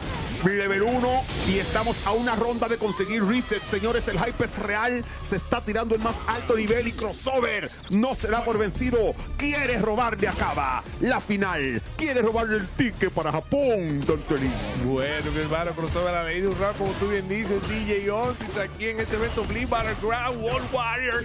Crossover a punto de resetear. Cava buscando la manera en la situación del scramble de hacer daño. Importante que Cava aquí tiene 3 barras, es decir, tiene dinero en el banco. Y Crossover solamente tiene una barra. Cuidado aquí, Crossover jugando ahora un poquito más paciente, un poquito más calculado, como quien dice, este es el momento que yo estaba esperando, resetear esto. Cava logra la conversión a distancia después de conectar con el proyectil. Ahí lo tiene en la esquina. Crossover con el avioncito. Crossover con esa rodilla que le ha dado tanto buen resultado. Crossover lo abre y tiene el Santex. Buscando aquí correr rápidamente. A la esquina, lo quiere gastar, lo quiere gastar. Lo quiere gastar, Wow, cuidado. pero Crossover mete el solo, el pistolero, Crossover quiere meter él nada más. Lo abre, cuidado. Crossover, Señores, a uno del reset, el cambio, el antiaéreo, el choque, el throw. Señores, Crossover a un pixel de resetear esto. A un pixel de resetear esto. Cava. ¡Ay, metió Cava! ¡No! Buen parry, lo vio Cava. Esperó, vamos a ver cuál es el máximo daño. La fuerza es adelante. La conversión perfecta. Cava aún está vivo. A punto de llevar esto al juego número 5. Señores, Cavalucci también está tirando ni Vélez en esta gran final. Así es, mi hermano JB. Me encantó cómo Cava hizo el combo ahí sin gastar barras. Sí. Muy inteligente la situación. En ese momento no desesperarse y hacer combo normal. Pero lo está gastando ya, mira, ya está casi gastando. Ten cuidado, Cavalucci. Bueno. Poco a poco Bison te gata con un par de trompón de eso. Buen perfect parry, me gustó esa. Me gustó esa jugada ahí para que no lo gasten, para poder recuperar barras. Consigue forward throw, pone a Crossover en el corner. Otro más, tiene level 1. No, cogió 3. Cuidado. Ok, medio, el salto con la patada. Crossover en problemas. Cava tratando de llevar esto al juego número 5, pero Crossover ahora dice que es su turno. Busca el overhead, consigue throw. Señores, ¿qué va a pasar aquí? Crossover cerca. El throw impacto, señores. Crossover con el level 3. Combo video, reseteado en este momento. Buscando el tiki a Japón. Crossover dice que él no se rinde, que él quiere volver para la Capcom Cup. Que él quiere volver a la Copa, que ya le ha estado 2 veces y quiere estar una tercera vez. Crossover con el drive-in para Matamaco del beta. ¿Qué va a hacer Cava? Está haciendo... ¡Oh! ¡Viene Kyle! Llegó el guardia. ¡Viene Kyle! Llegó el guardia. Con la franela amarilla. Vamos a ver. Se va a jugar Street Fighter ahora. Cuidado ahí. Creo, producción, que me ayude. Tan inverso no me arriba, please. Sí, pero la gente sabe quién es quién, manito. Ya lo arreglaron. Toma Uy, tu Dry Impact. Impacto. Toma Cuidado tu ahí. DI. Comienza fuerte Crossover, señores. Dry Impact. Cava en problemas en el corner. ¡Ay, la Sentex! Ay, tenía para full combo. Ahí no aprovecha. Cuidado ese throw. Como tú tienes a Sentex pegado, tú no te quieres mover. Mire el overhead. Otro throw más, señores. Mr. Bison. Ok, OD Flash. Get off me, le dice Cava. Déjame salir de la esquina. Llegó Gael, señor, a ver si sacamos los problemas. Recuerden que esta es la True Grand Finals. La real. La verdadera. Cava aquí con el antiaéreo, con esa patada mediana. Crossover con el drive rush hacia throw. Cava de nuevo con el get off me. No te tengo miedo, no te me pegues. Si te me pegas, me prendo los pies rápidamente. Al que no tiene miedo Crossover, que le están tirando Sonic Puggy, él está caminando para adelante y haciendo parry. Y ahí está. Con esa patada. La patada lapicero, como le dicen por mi casa. No, quien no tiene miedo, señor, en esta pelea está prendido ahora mismo, es Crossover. Cava tiene que tratar de componerse porque Crossover está prendido. Vienen los combos. Vamos a ver. Perfect a distancia, los Sonic Boom. Este es un pase a la Capcom Cup, señores. Este es un pase a competir por ese $1 millón. Ahí está la entrada de parte de Crossover, el flash kick. Y lo mejor aquí, que ya aquí no pasa como los World Warriors anteriores, donde la final era en Estados Unidos.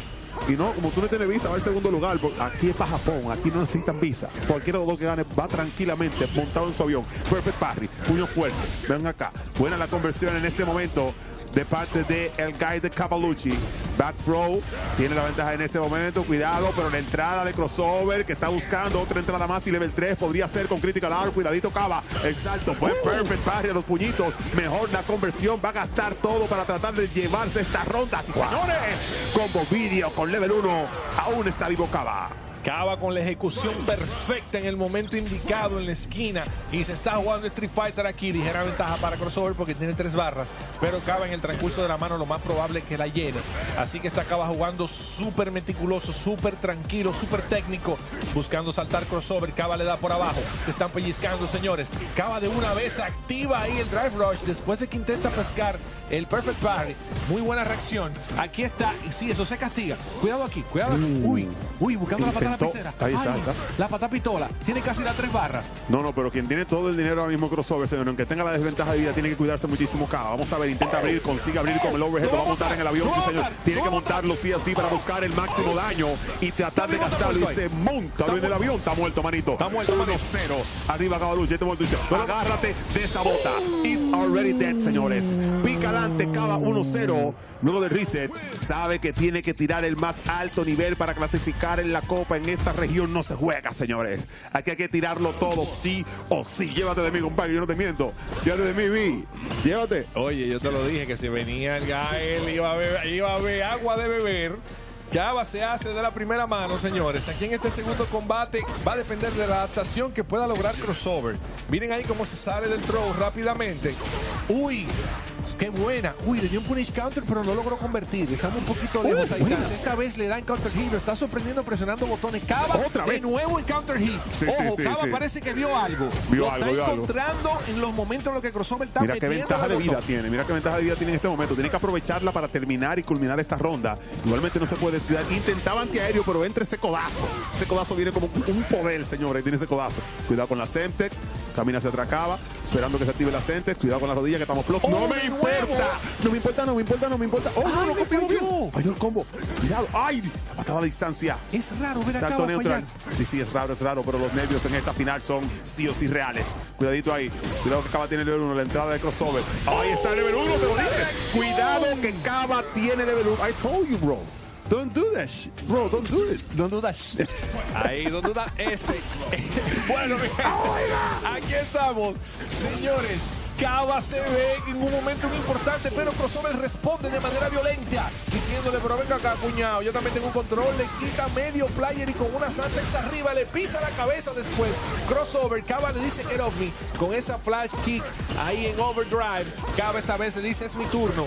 Y definitivamente aquí se está jugando un Street Fighter increíble. Crossover con la patada de lapicero. Cava con el perfect parry. Cava lo va a abrir. Cuidado aquí con la interacción. Madre. Uy, quiere ver si se defonda, pero Crossover se para metiendo esa. Sí fue buena. Bueno, tiene que calmarse aquí, señores Cava. Crossover tratando de llevar esto al empate. Quiere el 1-1 Crossover, quiere el viaje. El ticket está partido en dos, como te dije, manito. Aquí no se sabe dónde está el dinero. Cuidadito, Guile versus Bison, pelea clásica de Street Fighter 6. El bueno contra el malo. Aquí abajo, ahí está el throw hacia la esquina. La presión en el corner de parte de Crossover. Cava con la pata pistola. Cuidado con ese golpe fuerte. Cava tiene que tratar de salir de ahí el salto. Quería ganar en el tour. Pagado la rodilla. Oh, sale del corner. Vuelve el punish. Aquí va a aprovechar para castigar. Lo tiene en el corner. Y está el flash. Que vamos a ver con la opción. Buscaba throw. El puño fuerte. Esta vez. Otra vez en la esquina del dry impacto. Lo vio el Sonic Boom. Señores. Crossover. Buscando el máximo daño. Y dice que sí, que lo va a dejar. ¡Ay! La apertura con el overhead. Esto es todo, señores. Con el level 3. Crossover. Sí, no, level 2 se va a poner un combo bonito, manito. Crossover, empate, el marcador, 1-1. Y vuelve a partir el ticket. Dice, espérate, tú estás pegando el ticket, vamos a partir un chino otra vez. 1-1 otra vez. Que le hizo a Cosa en Kaioken. Vi, partimos el ticket otra vez. Bueno, se está jugando 1-1 el marcador. Cremola. Y sigue niveles. Niveles. Sigue Gael aquí, señores. Sigue Cava con Gael de una manera bien determinante. Uy, perfect parry, buenísima. Pero intentó estrellar y ahí Crossover estaba listo para la acción. El antiaéreo por parte de Cava, que está jugando perfect parry de nuevo. Me encanta verlo. Me encanta verlo de la manera en la que Cava está. Le tiene el drive impact. ¡Oh, no, entra Coco! Entra Coco. Álvaro lo interrumpe con Chiquito, Vamos a ver, Chiquito otra vez. No hay antiaéreo. Cambio de lado ahí en la esquina. Peligro para Cava. Esto va a doler. Lo van a gastar en problemas Cavalucci. Crossover aprovechando a 100% la esquina. Ahí lo tiene. Cava. El problema los Sonic Boom, el salto con la fuerte. Ahí está el Sonic Boom, salto otra vez neutral, muy buena. Inmediatamente la conversión con el level 1 para hacer tiempo y llenar barras. ¡Oh, ok! No confirma, pero ya se le van a llenar las barras. No, el flash kit no da el flash kit, señores. Bison dice que no, que él gane ese salto sí o sí, no le importa ningún flash kit. Cava con la ventaja de vida, Crossover jugando spacing, jugando paciencia, esperando el momento preciso para conseguir una entrada. La paciencia. Cava que quiere terminarlo. Cuidado, esto es la final donde el ticket está partido en dos ahora mismo, señores. La media, el Sonic Boom. Sonic Boom otra vez, el perfect shooting. Shooting. Cava sigue vivo, gana esta ronda, señores. ¿Qué es esta gran final? ¿Qué es esto que estamos viviendo? No se sabe qué va a pasar aquí, señores. Bandits Cava con el antiaéreo. Está jugando un Street Fighter demasiado sólido. Ahí vemos a un Crossover un poco tímido. Patada, pistola a level 1. Cabe está que cualquier oportunidad que consigue de maximizar daño la consigue. Excelente el whip punish. ¡Uy, no! Perfect parry. Cambia de esquina. Importante la posición ahora de Crossover. Pero Cava dice, yo no tengo que ver con eso. No presione botón al frente de mí, que me voy a parar con ese movimiento en OD y te va a tener que quitar encima de mí. Bueno. Cava sale de la esquina. Sí, tiene la ventaja de vida Cava y también tiene la ventaja a nivel de posición, pero tiene que tener cuidado porque con un punish y ese critical art lo podrían meter en problema. En este momento tiene que jugar a paciencia, no puede desesperarse. Cava consigue el power throw, más ventaja de vida para Cavalucci. El overhead a distancia que no lo espera Crossover, señores. 2-1 y dice Cava, espérate que el ticket ahora está de este lado ahí. El ticket está más de este lado ahora. Está así el ticket. El ticket está más de este lado ahora mismo. Está 2 tercios de un lado y 1 tercio de otro. Le pegó otro pedacito el ticket, Cava. Está 2-1. Así es. Bueno, señor, aquí se está jugando el máximo nivel de Street Fighter por aquí. Mira cómo entra fuerte. Mira cómo entra fuerte Crossover en esta ronda. Entró quillao, compadre. Dice, compadre, me quillé feo ya, compadre. ¿Qué es lo que Cava está tirando? No, cuñado, olvídese de eso. Ya me entré quillao feo. Perfect KO. Ah, no es feo. Ya yo lo vi, cuñado, ya. Álvaro, pero lo borró en esta ronda. Borrado, compadre. ¿Qué fue? ¿Pero cómo así? ¿Pero cómo así? ¿Lo borró, compadde? ¿No puedes borrar así? Oye, raro, ver acaba de fallar combo ahí. Los nervios se ven. Está nervioso. Y tú sabes lo que está nervioso. ¿Cómo hace Flash Kid así, manito? Se la va a borrar, cuñado, la plaquilla. Esa borra que le dieron en ese primer round tiene acaba desconcentrado y tiene que aprovechar esos crossover para ver si lleva esto al juego número 5 en el reset, señores. Blue Flame, no, está desesperado, Cava. Aprovecha al 100%, señores, crossover para llevar esto a las últimas instancias. Estamos en el juego número 5, señores. El hype es real. Se están tirando niveles. Una más. Cualquiera de los dos que gane aquí, señores, se partió el ticket. Lo merece. Se partió el ticket otra vez. Otra vez dice crossover, espérate, ese lado mío. Medio cachete de larga en el asiento tienen del avión. Ay, mi madre, ay, mi madre. Increíble aquí. Juego número 5. Bandits Cava contra Crossover, dando el todo por el todo. Crossover lo interrumpe, lo chequea ahí con ese mediano. Hace el combo del Chantex y Cava no importa. Dice, yo me paro así. Bueno, esto está tenso. Yo me despierto a las 6 de la mañana así en OD de la Cava con un fifraz y me la busco. Tiene que tener cuidado porque lo borraron feo en la pelea pasada, los 2 rounds. Que aquí no hay de cuidado. Aquí ahí viene la entrada de Cava. Sí, juego número 5. Bien, vamos a ver, tratando de entrar. Dice Crossover que no, que se está jugando spacing. Cuidado con la chiquita hacia adelante. Buen salto neutral. No llega el golpe del salto neutral. Cava con poca ventaja debido a ese salto, con ese codazo. Le vamos a pegar las Semtex. En este momento Crossover tirando niveles plus frames. Viene el throw. En problemas Cavalucha. ¡Ay! Lo abrieron con ese overhead, cocotazo en la cabeza, más Semtex, más el level 1. Bueno, señores. Crossover está cada vez más cerca de montarse en el avión, pero para Japón con todo pago. En problemas Cavalucci. Los pañales están llenos aquí, mi hermano. Aquí no se sabe quién es quién ahora mismo. Uy, buenísimo, le dio ese proyectil en el aire. Cava sabe que tiene de aferrarse a la vida y mantener la cabeza fuera del agua para no ahogarse. Cava dando golpe, Cava quiere el perfect. Parece que cara que quiere el perfect. Ay, los conozco. Él quiere el perfect, yo lo sé, yo lo conozco. Bueno, manito de Antelín, vamos a ver. Cava quiere el perfect, cuidado aquí. Pero está emocionado Antelín ahora. Bueno. Te lo dije que yo lo conozco a Cava. Yo lo conozco, yo me crié con él. Yo me crié con Cava. Bueno, señores, estamos en el final round. Estamos en el round que te da el ticket para Japón con todo pago. El ticket a la copa. ¿Quién se la va a llevar? Cava de Bandits, Crossover. Vamos a ver quién es que se corona campeón en esta última ronda. Tirando Sonic Pum a distancia. Esto está tenso, señores. La patá pistola, la media. Cuidado, intentando abrir. Se prende el level 2. Aquí no sabemos dónde está el dinero. Vamos a ver, señores. Ahí está la ventaja. En este momento gastado Crossover. Sonic Pum, los perfect. Vamos a ver. Cuidadito. Está gastado Crossover aquí. No sabemos quién es que se va a coronar campeón, señores. Se están tirando niveles. Se está tirando todo. Con el punish. Vamos a ver. No para montarlo en el avión, pero consigue todo el daño. El problema es, ¡ay! Consigue throw. En este momento Cava la tiene. Está cerca de la copa. Está cerca de la copa. Cavalucci se la lleva, señores. Y que está clasificado. Oh, man. What a great ending that was. Extremely high drama, man. For the whole season to go down to the very final round is incredible. And then for Cava to, in that final game, get a double perfect? Yeah. It's like, what happened? Yeah, I'm like, what? All right, then. You know, they're really solidifying his spot at Capcom Cup. And yeah, big ups to the commentators over at Blink Esports RD. They were living and dying with every hit in that grand finals, which is the drama we want. So big ups to them. Big ups to the entire scene.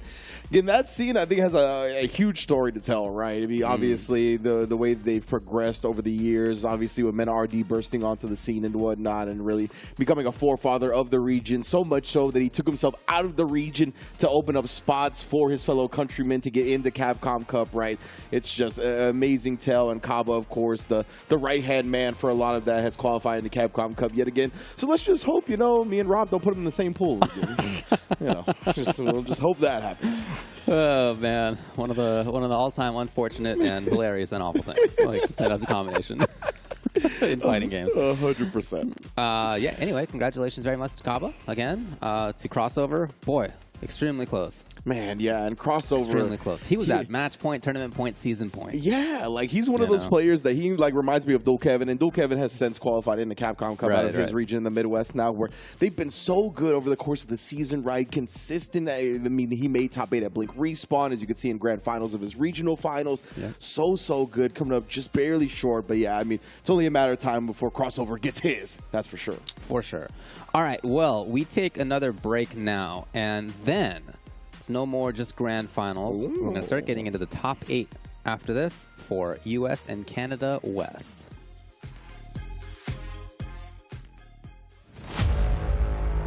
Legends never die. Oh my God! Yo, what a reaction. Ladies and gentlemen, UYU are your Street Fighter League US champions. Minna RD and the Bandits, your SFL Season 6 champions.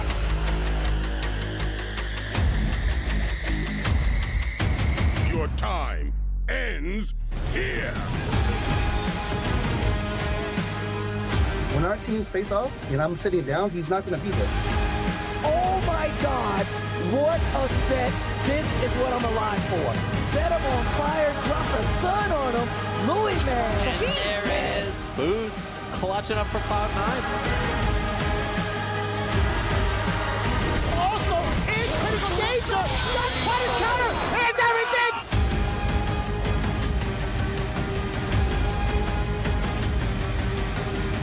And then RD, he was ready for it. Find me better, Street Fighter. You gonna tell me that wasn't godlike? Now, fight!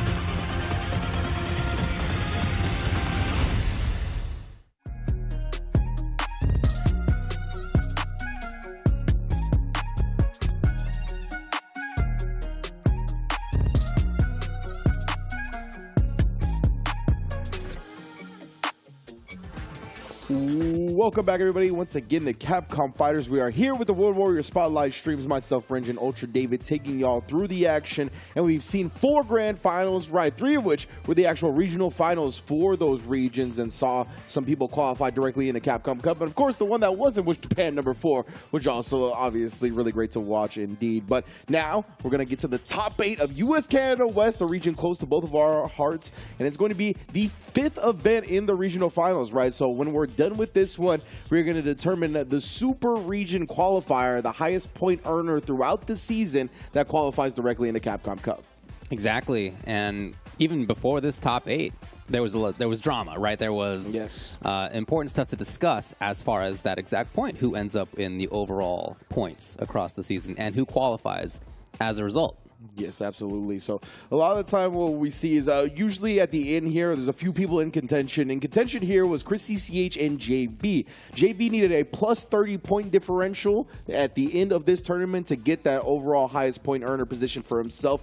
Fortunately, he fell just a bit short of top 8, right? Taken down by, I believe, Samurai and Mike X, if I recall correctly. And in doing so, Chris CCH, with him making the winner's side of top 8, pretty much locked up his spot for Capcom Cup qualification. But of course, you want to show your best stuff regardless, right? You don't want to just settle for the fact that you got into Capcom Cup. You need as much momentum and as much practice to make sure your result there is the best it can be. So Chris CCH going to be sitting pretty in winter semifinals, qualifying directly into Capcom Cup as the highest point earner for the region, going up against Chris T, who is also, I believe, in that upper echelon of the top 4 of the overall point leaders, and then Nephew, who qualified into Capcom Cup via getting second place at CPT Super Premier Singapore. And we got Mike X, Enzo the Hokage, Zach Bots, Filipino Man, and Samurai to round out the top 8.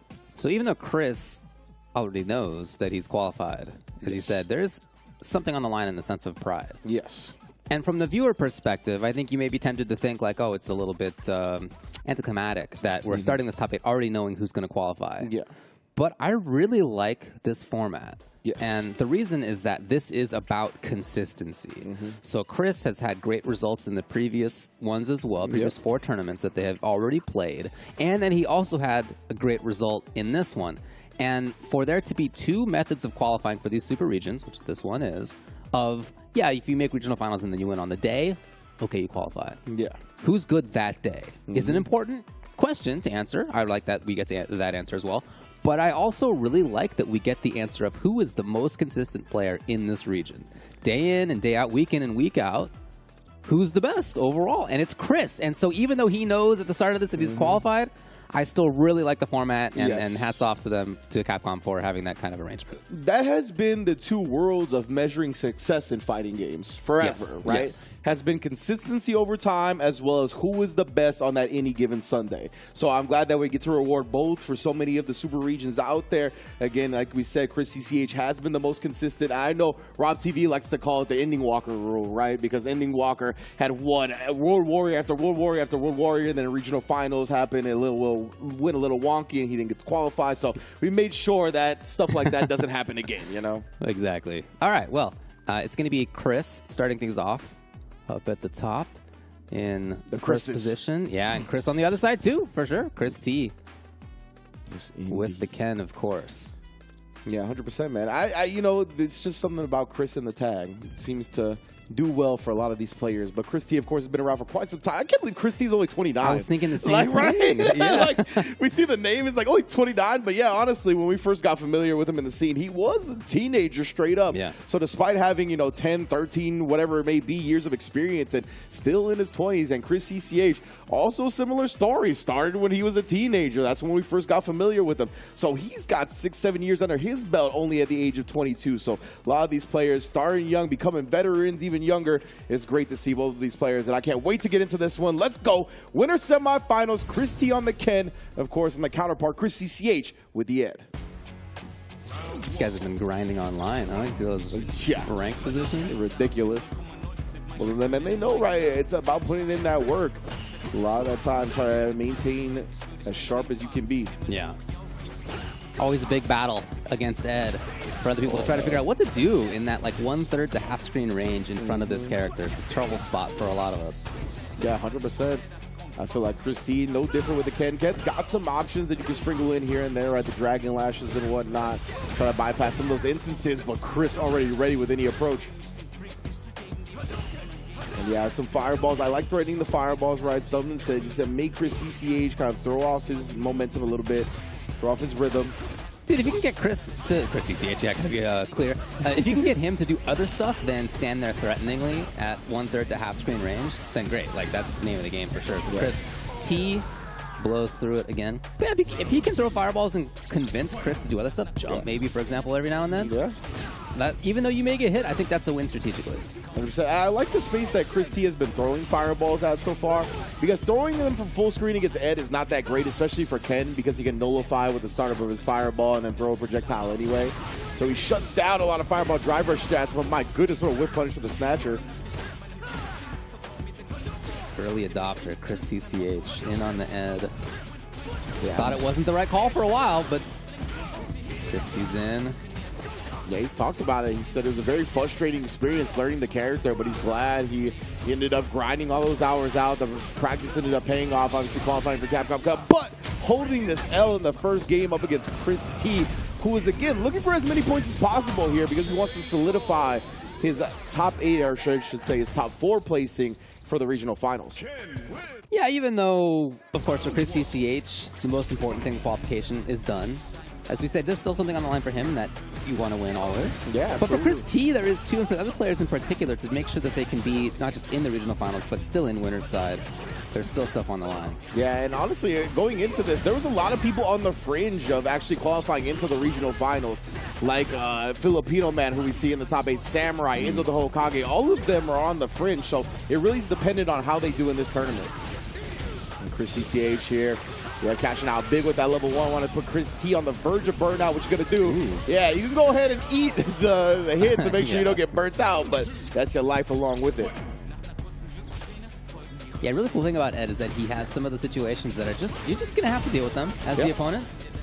Not exactly KO situations, but strong ones nevertheless. 100%. Oh, and now baiting out the ODDP. Chris CCH had been letting those loose.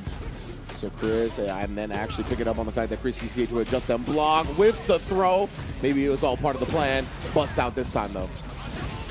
What? That's really smart. What an interesting call. Very smart from Chris T. It's easy to feel afraid at that instance. Of course, Chris CCH could have let the flicker go.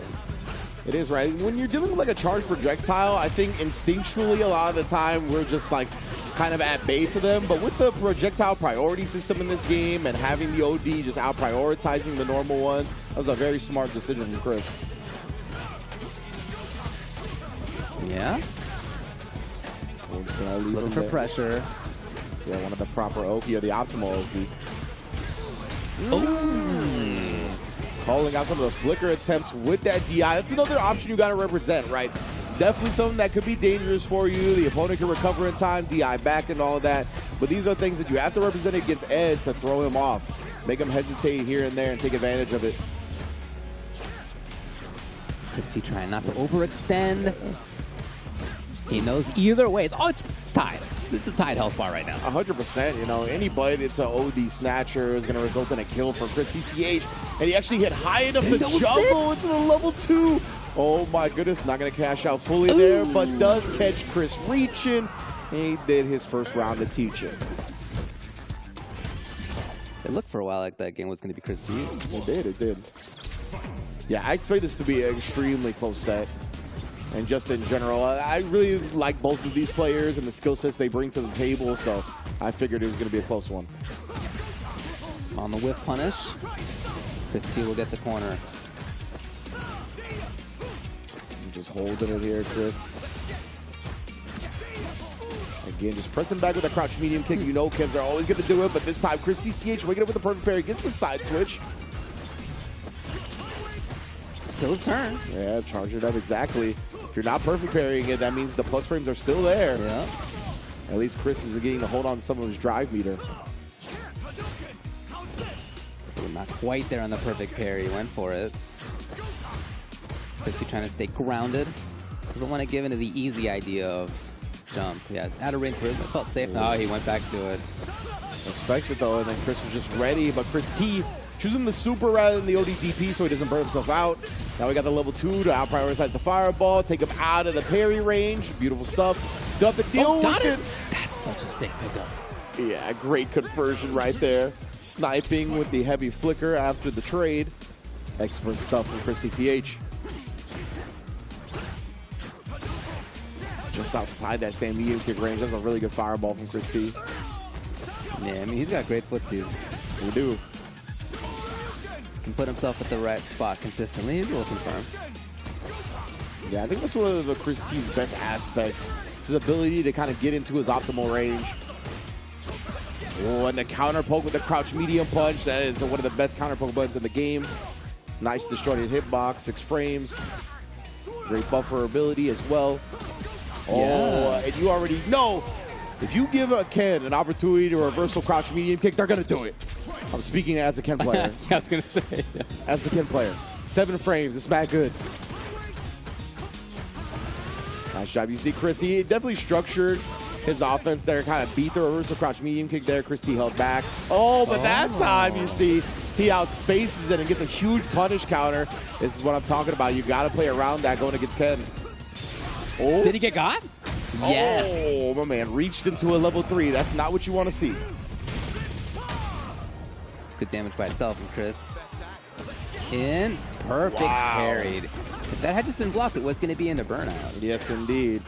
Yeah, less than half a bar. So if he does anything besides perfect parry that, I'm pretty sure it's burnt out city. Okay. Oh, Chris CCH, though. He's like, remember, just because I got 7 years in the game doesn't mean I'm not 22 years old. Big swing. That moment, that perfect parry. Huge. The block versus the perfect parry right there really could have dictated who won that game. 100%. So now Chris T finds himself at a deficit. They're taking their first game in the set. Already got Chris towards the corner here. Finding themselves alone in the temple. What a jump time. Something he's done rarely, and he didn't get very much out of it. That's unfortunate. That's another thing, right? Jumping against Ed, I think, is also an option you have to represent. Again, it's obviously dangerous, but doing so can reward you big if you manage to catch a flicker charge. He wanted it. Again. Whip and throws. Give each other high fives. Throws up the parry. He's been hesitant to go back in there for the multiple throws. He has. Oh, yeah. Very smart way to close out that round, right? The crouch medium kick, just going into the DI. Doesn't matter if the crouch medium kick hit, if it was blocked, etc. Right. And he just ate the fireball. He's like, you know what? what? Penalty, really. Yeah. Just gonna hold this here.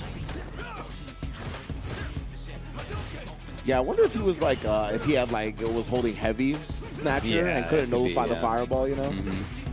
Could definitely be what happened.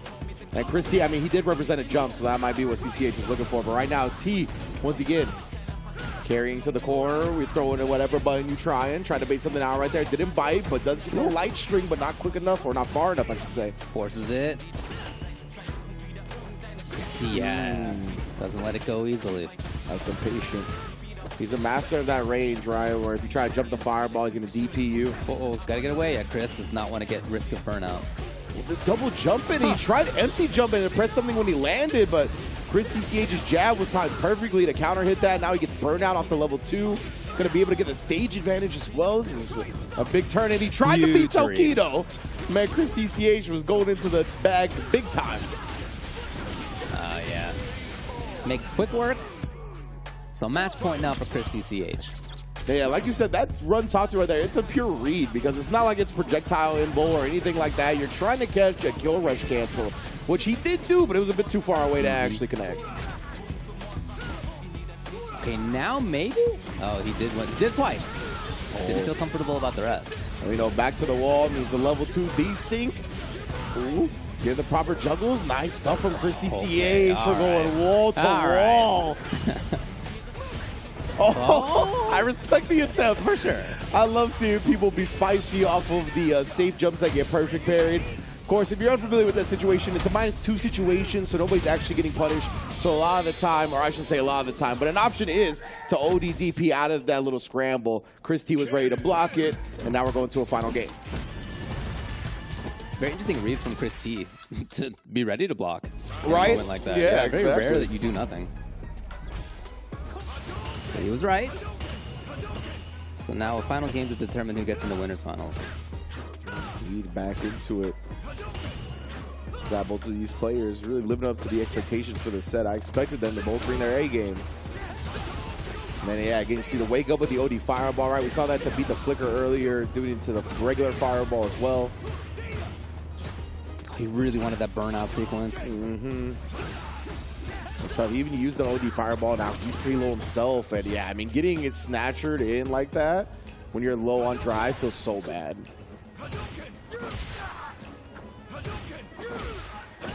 All right, Chris CCH forcing the issue. It's not something he's commonly done. Okay, backs off. And again, content. Kind of just use this range advantage, and again reacting to the fireball with the drive rush ODDP. It's happened so many times already. Yeah. And there's another clutch perfect parry. Because the fireball, he knew. I know, right? Why would you thinking the forward fierce was coming? I don't know, but he was totally right about it. 100%. Could have been maybe game planning for a snatcher or something like that as well. But either way, Chris, that was a huge DI to take the set lead. Oh my. So when it comes after green, you got to slow down with the yellow. Trying to walk a little too far. All right. What other button would it be but crouch medium kick into the corner? And then Chris gonna try to take his turn back. He's got it again with the crouch light kicks. Gonna go into the level 2. He didn't get the desync off. Oh, does recover in time. He could have DI'd back, but a little scary situation. Yes. All right, yeah, understandable. Yeah, he wants to swing the advantage when it comes to drive meter, right? That's exactly what this level 3 is going to do. Chris CCH now in a scary spot. Try to steal a turn. Wow, big read. This will be for burnout. There's no resource on T's side. Yeah. And that is guaranteed to be match point for both. And that's why Chris T most likely just holding up forward in that situation because, I mean, there's no actual escape. You just got to hope the opponent messed up the meaty. Yeah. And that is the optimal thing to do if you're in his position. So now Chris CCH has already worked this one towards the corner, though. Trying to sneak it a grab, but T ready for it. A lot more gutsiness here from Chris CCH. Yeah. In general. Walking up more to forward fierce. Ah! You have to the run cancel, too. Chris T ready for the jump in. Huge fierce landing as well. Just had the Jinrai already canned as a follow-up. Ah, man, if he had been just a little bit earlier, this would be a very different story. It's a corner instead. Is he right? No! Man. And Chris T, who had such a massive lead, that's all going to get deleted now. Going to be put on the verge of burnout. Actually does it himself for the drive reversal. Yeah. A little scary. He's got a bar. Yeah. That's why. Well. Oh. Chris CCH just stepping back, catching it, reaching. But you saw, right, the area that gave him a bar, Chris CCH made sure he woke up into a fireball. He woke up into the startup of the fireball. So, okay, you got the level 1. Even if you want to pop off with that, I will be able to nullify it. And that's one of Ed's biggest strengths as well, not only having that Psycho Snatch or Flicker, whatever you want to call it, to cover the level 1 wake-ups because they're not projectile involved, but that startup of the fireball as well. Very interesting back and forth. Again, always watching that range against an Ed, with an Ed, of about 1/3 to half screen in front of him.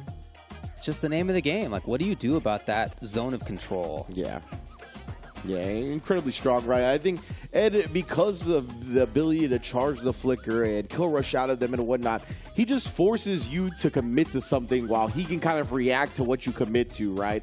And a lot of the time, if you commit to something wrong, like a drive rush or try to get aggressive, he could just let the flicker go and then stuff what you're trying to commit to.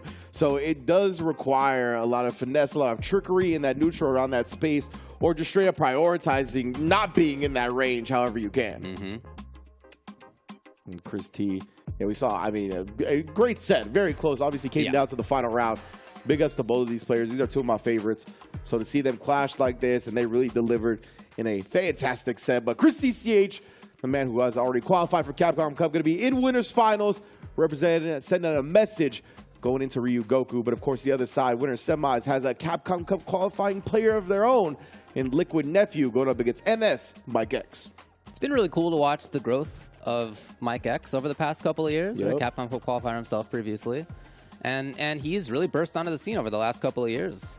Excellent work up in Canada. Very, very strong player. They have a good number of strong players from across the various parts of Canada.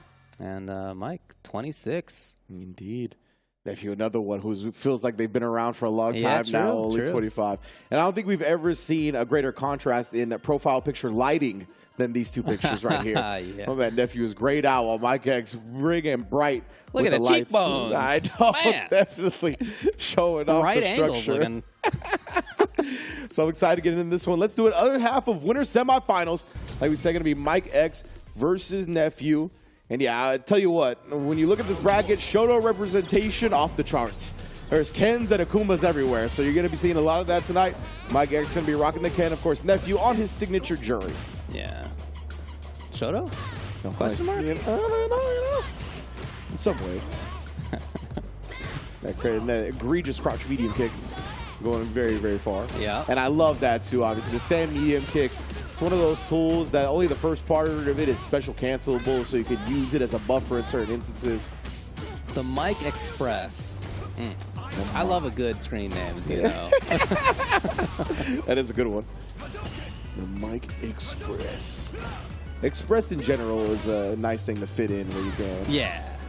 You figure out a way for it to sound good. Solid confirm. Got something out of it at least. Yeah, I like that. The stand medium punch jab link. Big fan of that. Nephew though just tased in Mike X's face, bets on the throw, and bets successfully. Man, yeah, Nephew, we already know, loves pressing that stand fierce. One of the best in the business at it, but he'll manipulate you at that range, right? He'll go to Renko kick, and yeah, that was a perfect parry.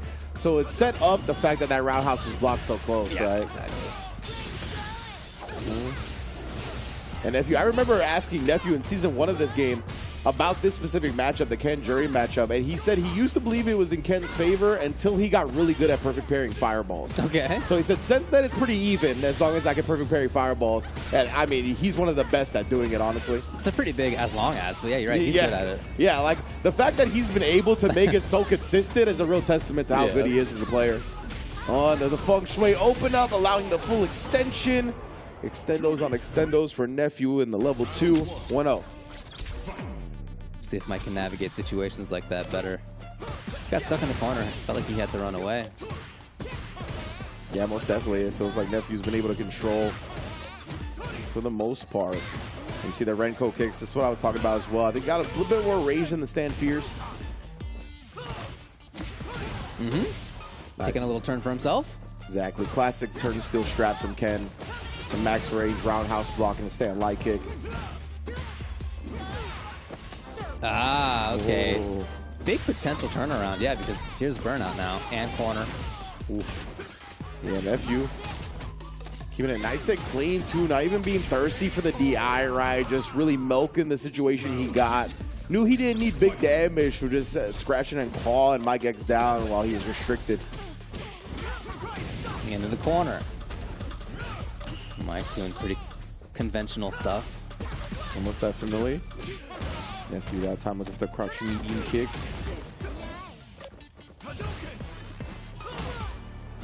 Who's in first? Well, here's a whip punish. Man. Nephew, just like that, gets the corner. Yeah, Nephew rarely lets a crouch medium kick whip pass him by. Especially on this jury, especially on that stand fierce range. Oh, man. Yeah. He is committed. Okay, yes, nice work. Oh, huge check right there. And even while in burnout, right? So Nephew having those extra plus frames, still calling out the gap. Yeah, Mike did not want to overextend there and risk like wake up CA or something like that. I understand. But there you go. Clean. Classic stuff as well. Fireball. And then Ken's got extra space on that trap because of the run version of the DP. Well done. Oh, but Nephew. Toe tapping. So good at playing around the max range of his buttons. He's got great ones to do so, especially that crouch medium kick. We're already in the corner with the trade combo set up as well. Still there. Okay. Nice, that was big. Perfect timing. Mike worried about a wake up, gave up the turn opportunity. Oh my god. Nephew knows if you avoid his gambit, you're probably going to want to take your turn. If it's not a real punish, he'll be there with the blue stuff. Doesn't close it out just yet, but he's still in control until now. Level 1 switches sides. Mike X has an opening. Nephew looking to block, play defensively. And the timing on that was so good. Rather than canceling from something else, it was a little bit of a weird moment. 100%. And that's how you got to be to get DIs. Oh. Yeah, that's rough. And even if he committed to the third hit of that Taro combo there, the crouch buttons do avoid it. So that was a perfect punish choice from Nephew.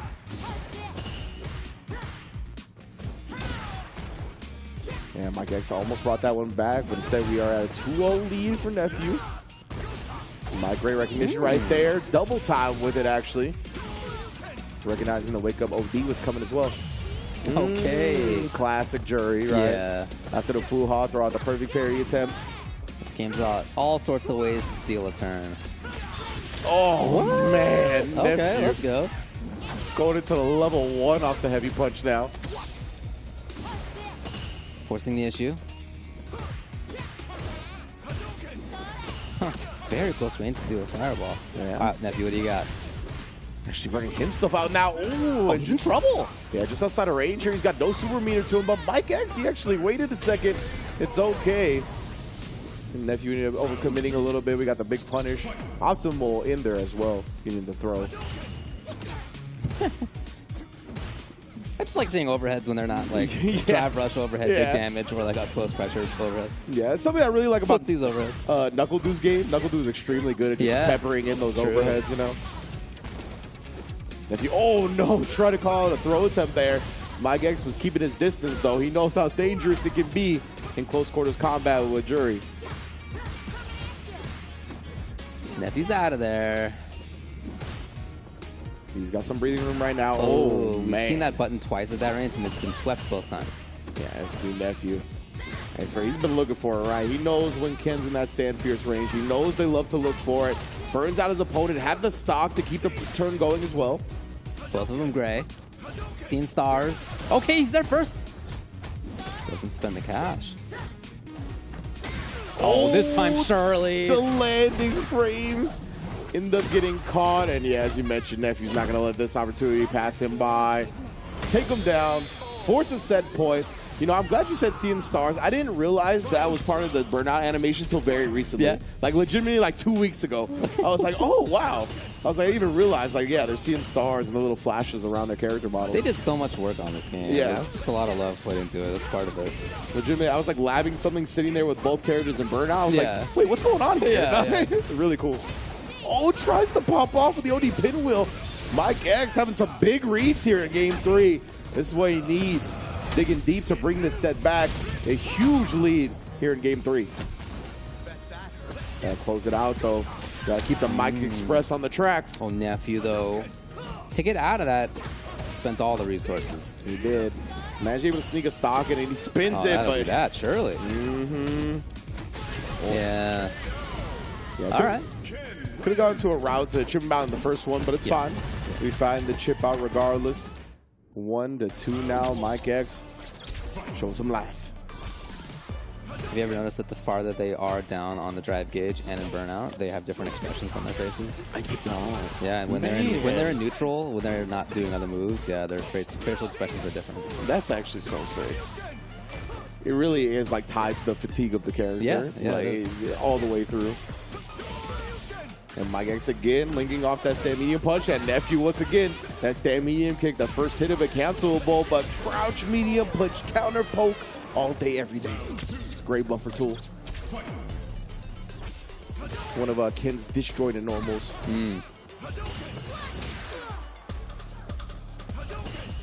Now Nephew again. Make it happen. Yeah, I like the Nephew. He doesn't feel overzealous or anxious at all, right? No.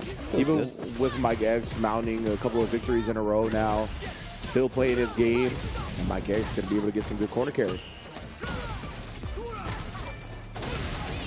Yeah. You know, Mike hasn't really been able to get extended throw series, pressure series in the corner. Yeah. Sometimes because he backs off because he's worried about exactly what just came. Exactly. He just really hasn't been able to read correctly a lot of the time on Nephew's Okio, which, I mean, testament to Nephew.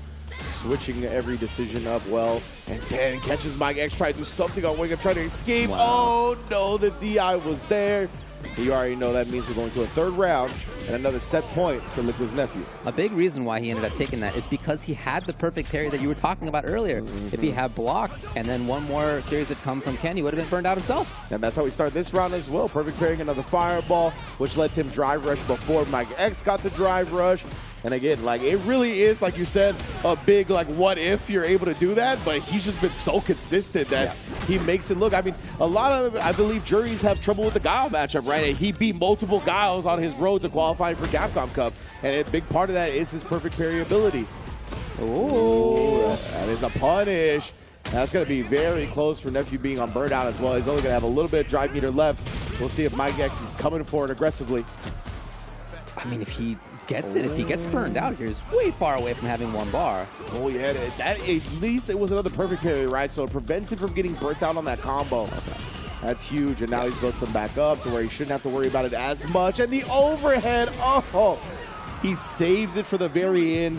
And Nephew is so good, honestly, at conditioning you with different drive rush options first, right? Where it's like the stand medium punch or the stand light kick or the stand jab. All of these buttons that come out very quickly, and if you try to check, if you're just a little bit off, you're going to get counter hit or you're going to end up blocking it, right? And he does that for the entirety of the set, only to drive rush overhead you at the end. Exactly, yeah. Really, really That good was power. when he needed it most. And that series at the end where he stayed alive, and not just at the end, it's happened multiple times, where he did get perfect parries that allowed him to stay away from getting burned out and getting cornered and getting killed. He instead stayed alive himself and in fact built his resources back to get the kills. Yeah, it's like paramount. We saw that multiple times in this set. Like how important being able to perfect parry projectiles are in this game. And then, I mean, Nephew literally from his words was like, this matchup changed significantly once I was able to consistently do that. I mean, you see it play out here again and again. I mean, Nephew qualifying for Capcom Cup here in winners finals of the 5th regional, or excuse me, the 5th World Warrior in this region. Yeah, man, it is a testament to his hard work and his skill, because that was not something he was doing when the game first launched. Let me tell you, I saw it was a struggle, and now with all this work that he's put in, he's almost doing it automatically, and you can see how much it pays off. Love to see that for him. Great guy, great player, and he is in winners finals. It'll be him versus Chris CCH. Now we still have that loser side to get to. Enzo the Hokage versus Zach Boz, and Filipino Man versus Samurai. Pretty good smattering of the West Coast right there. Absolutely, absolutely, yeah. We will talk a little bit more about that top 8 in a little while, because I know Seattle is very much in the building for this top 8. Big ups to obviously Chris CCH being in winners finals. I know Filipino Man is ours. He's SoCal, but he does play a lot with the Seattle crew as well. I know Zach Boz is from up there as well. So we're going to explore a little bit about that, talk about that region in a little while. But before we do, I want to talk about Street Fighter League, baby. Street Fighter League is going down all over the world. Of course, Japan going down heavily right now. 2 divisions. You can catch them live of the VODs twice a week, both on Capcom Fighters and Capcom Fighters JP. Big ups to Vicious and Senkola, always holding down the English broadcast of those. And yeah, both divisions are underway.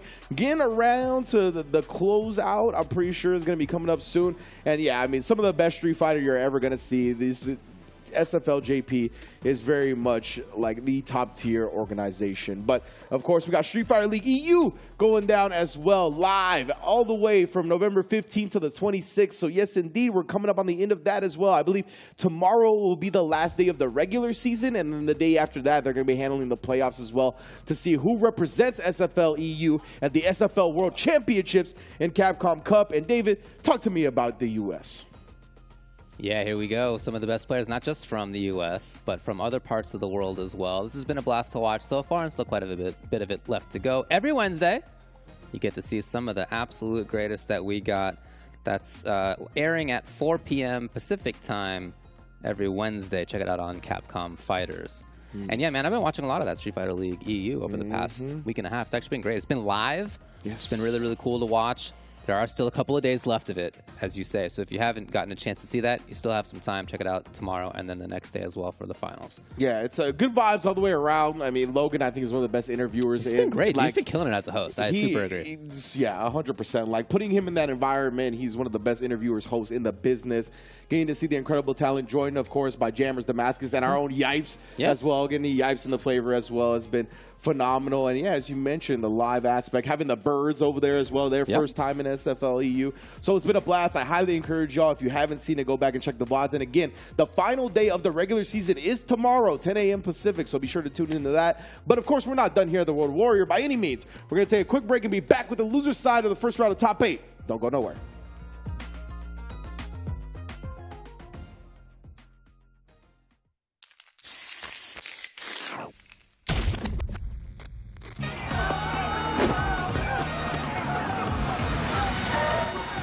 This is gonna be fun. I'm still on a journey. Come get some. Traveling to new places, experiencing new things, meeting new faces, having good fights. Fight, drink, eat, sleep, repeat. Seriously, it's a good life. I'll pick up the check.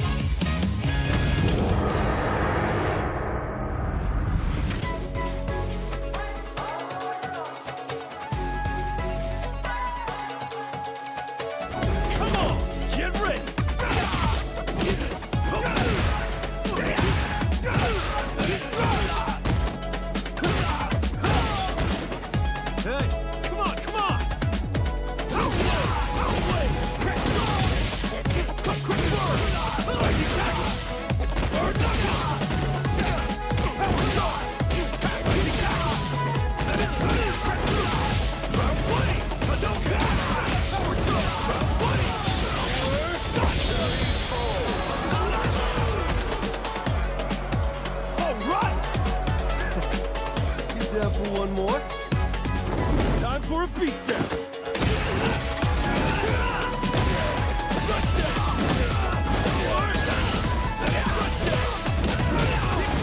Are you okay? Watch your move.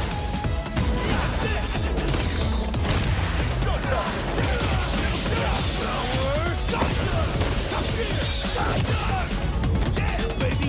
Hey. How we go? Time to rock.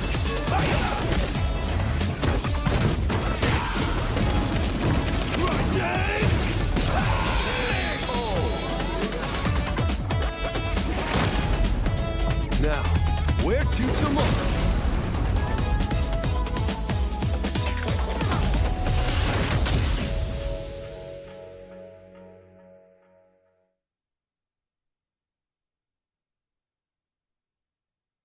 The time has come to share with you news that's bleak but sadly true. I'm talking of the fell black blight, a spreading darkness, endless nights. The environment's changing and the monster population's taken a nosedive. Blackgrass, rampaging monsters. What do you know of this corruption? This so-called black mist is actually the black blight. Then there'll most likely be a blighted monster nearby too. Looks like this whole village has been blighted! Do we know what the blight is or why it's eating away at the world? No. But we know that it attacked our home, and that it must be destroyed. The kinship stone commands the might to purify this foul black blight. And we're gonna stop the Black Blight!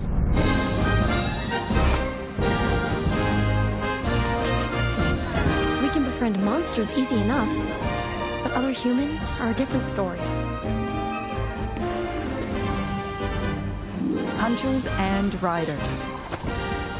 Like, they both respect and live with monsters. They're the same that way. I've been waiting my whole life for this. I want to help my friends. Everyone. But right now, evil is growing in power. And soon, this whole world shall be devoured. Yeah, we got claws for concern. Wrath is blighted. You can use it to stop the blight. But I'm curious about this kinship with monsters stuff. So I was hoping you could show everyone what it means to be a rider.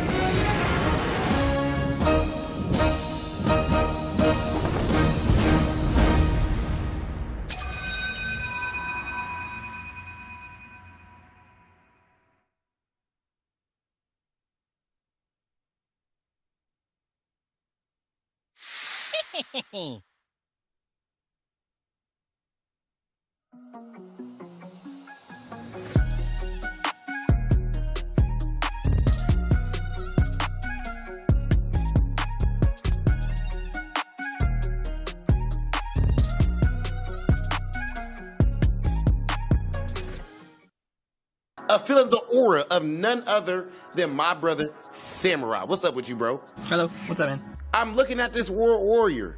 You are in the hunt right now, Samurai. We know you to always be one of the best players that we have in the world of Street Fighter, especially putting on for that West Coast. How have you felt about your World Warrior performances up to this point? I think it's pretty subpar, to be honest. I definitely can do a lot better, but I'm looking forward to competing today, and also hopefully in the regional finals if I qualify, because I've recently came back from Japan, so I'm really interested to see how I do. So tell me about this Japan trip. You're not about to just bring that up casually instant on Big Hollywood Raw TV. You was over there in Japan. What did you go over there for? So obviously I went there for the Super Premiere for Japan, but mostly to go sightseeing and obviously to practice against pretty much the strongest players there. I definitely want to go back, and it was a dream come true because it was my first time going to Japan, playing against the players there locally with 5 to 10 MS, 0 ping. It's like, it was amazing. So in this World Warrior, you have 70 points right now. No other prodigy. He's already qualified because of Blink, of course, but he has 70 points. Right now, I feel like there's like a new generation happening. And then you see Noah, he plays like Noah, and then you as Samurai, right? You from like, you know, I would say we like similar generation or whatever, right? And we have more slower play styles. What do you think about this new era coming up right now and the differences? I think the game is introducing different styles. I think it's really important to see these things because you don't want a game to be sort of the same. Although its consistency is very important, having new players, you know, up and coming players come and show their skill and like their ideas behind the game is really important. So I think it's really good. I think we all can learn from each other. So it's really important. Samurai, when we look at these players overall on the West Coast, I'm seeing a lot of hitters. I ain't gonna lie to you. What gives you the confidence that you can be the guy to go and qualify out of this region? Well, here's the thing. They either are professional players or they play this game full time, whatever, what have you. I'm just a guy that wants to play and kill them. So that's all that matters. So don't lose to me. That's all I care about. Don't lose to me. Talk that talk, Mikey. That's why you a dog. You got that dog. You're built different. Sports psychology and all that. One of my favorite players to watch in the world, bar none, Samurai. Good luck in World Warrior, bro. Welcome back to World Warrior. Big ups to Rod TV, always holding down the segments, as well as Samurai. Definitely also one of my favorite players to watch as well. One of my favorite minds to pick as well when it comes to fighting games. You heard Rob allude to the sports psychology aspect of it, right? That's something that he was really, I think, an early adopter of in the fighting game community and really applied a lot of that stuff to fighting games, has found great success doing it, and just been always one of my favorite players to watch. Agreed with you. But today, we got to go over to the loser side of this top 8. We've already been through the winner's side round 1. Now we're on loser side round 1. Again, Enzo, the Hokage, versus Zach Boz, and then Filipino Man versus Samurai, the man we were just talking about. Indeed, indeed. Going to be good to see a glimpse of him up against Filipino Man later. But as you mentioned, we're going to be starting with Enzo the Hokage versus Zach Boz. And we cannot reveal their identities. As you can see, especially Enzo the Hokage, age 13 years old, incredibly young cat here from Southern California, has been really wrecking shop as well, both offline and online. It's been great to see his growth. And then Zach Boz on the other side, as we mentioned, part of that Seattle group from the Salon Seattle on Twitch. That has been their main gathering place to play offline locals. They got weeklies, they got big money quarterlies as well. Free entry, Chris CCH tells me, for an offline tournament, free entry. So if you're in the Seattle area or looking to go out to one of the big money quarterlies, I highly recommend doing so. It's right next to Pike Place as well, one of the main tourist attractions of Seattle. Great food and whatnot. But let us get into this one between the young guns. It's going to be Enzo the Hokage repping the Ken. Like I said, there's going to be plenty of Shoto representation. And in this losers bracket, plenty of Chun-Li representation as well, as we both got Zach Boz and Filipino Man. I don't know that anybody is grinding as much as Enzo is right now. He's going to multiple events per week offline, and he's playing in multiple events per week online. Like, it's not just that he's got, you know, high rank or whatever online. Other people are doing that too. No, he's playing in more tournaments than almost anybody else. And I think that kind of aspect gets lost when we talk about a lot of the players that really are bursting onto the scene and like have tremendous talent and whatnot. I mean, these guys are also playing more than anybody else, you know? The work is matching the talent. And in this case, I mean, Enzo, like you said, the work ethic is damn near unmatched at this point. Now Zach Boz on the other end. Look at that, already showing the perfect parries and the projectiles. Catching Enzo. Trying to get frisky up close as well with the airborne kick. Empty into grab. Just like that, it's corner pressure. No, not for long. Yeah, toss into the corner. Big back throw incident. Always like that Enzo. Oh, actually cutting him off with that pass right there. Zach Boz trying to take his turn. Maybe wanted a driver's back throw of his own after blocking the step kick. Either way, Enzo felt frisky, got his button out. Now Zach Boz cornered up, burnt out, but man, just checks the drive rush pressure. Actually got the counter hit afterwards as well, but didn't believe in it. Yeah, knowing that all he needed was one hit, is willing to put up the stand light, the crouching medium, if that was enough. Most def. Enzo showing his perfect parry prowess as well.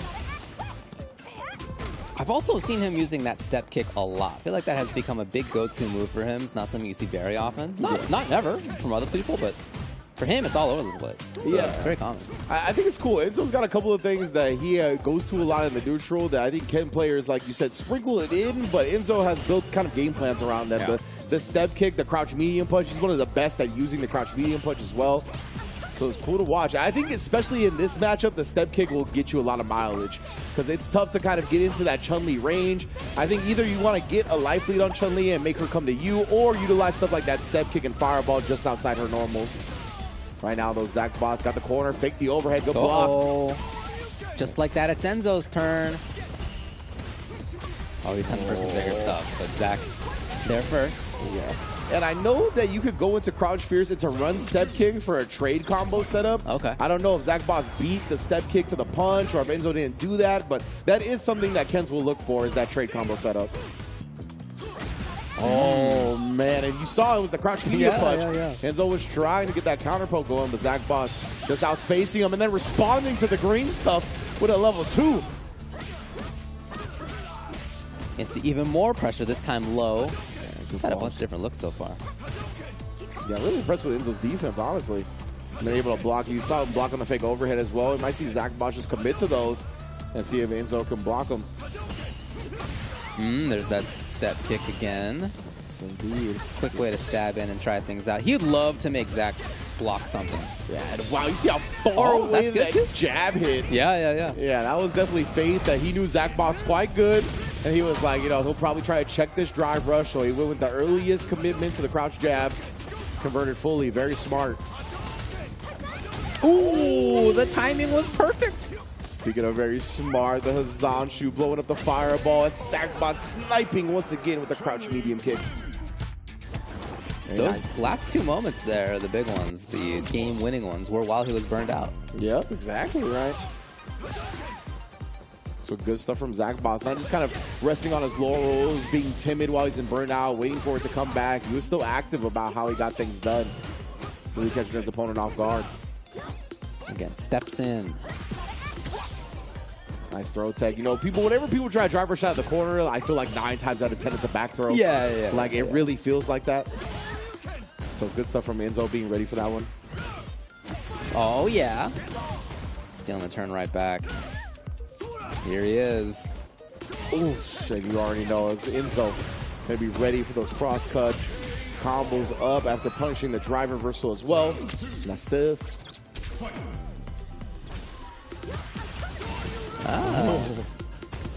Busting out. That is, I mean, efficient when it comes to stuffing that situation. Yes. The knockdown just like that. Yeah, I love that. Going into that instead, it's a very drive meter efficient combo. That's why he's got the hefty drive meter advantage here. But I like him. He's not getting too thirsty about this burnout from Zach Boss, right? Honestly, keeping them low is almost as good as burning them out. Well, he's made it so that Zach Boss was backing off for a lot, but yeah. Here's Zach Boss, though. Has the corner. Looking for what could be the round. That said, Enzo's there first. He's got CA. And he's going to dump right into it to take the game. 2-1. And again, that kill hit was off that crouch medium punch, right? I mean, he really is like one of the best Kens at using it. So I'm glad to see him represented again here, especially at that range up against Chun-Li. Like I said, that's one of his disjointed buttons. So if you can kind of get in that sweet spot, that you can throw it out and have the buffer behind it, lead to a lot. But speaking of leading to a lot, that's one of the premier anti-air starters in the game. Oh, yeah. Nobody's stopping you, Ken. Already got the corner. Putting her up against the trash cans. 100% shaking the fence in this corner, smothering pressure, but Zach Boss found the gap. Oh my goodness, but gets put right back into the corner. So Enzo really decided that this is the round to take. Yeah. I feel like you can tell by the way he's playing. He's intent about it. 100%. Zach Boss fights out well. Dude, the recognition actually by Enzo to realize that he wasn't blocking the fireball that had dissipated just beforehand. And he could press crouching strong was excellent. 100%. He like moved forward into the dissipation of the fireball, really right? Like it was immaculate recognition from Enzo Okage.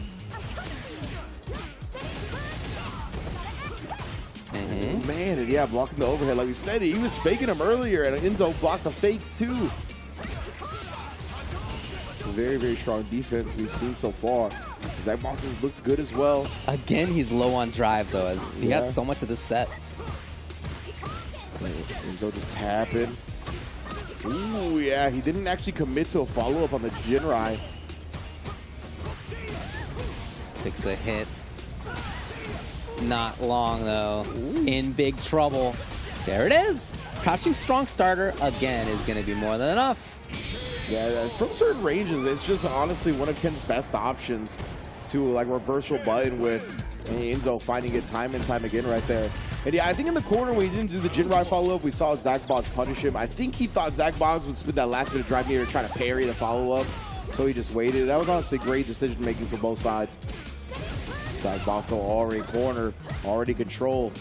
It's not something that he's had very often, especially early in a round. Yeah. Despite that, having 2 victories on the board, right? Yeah.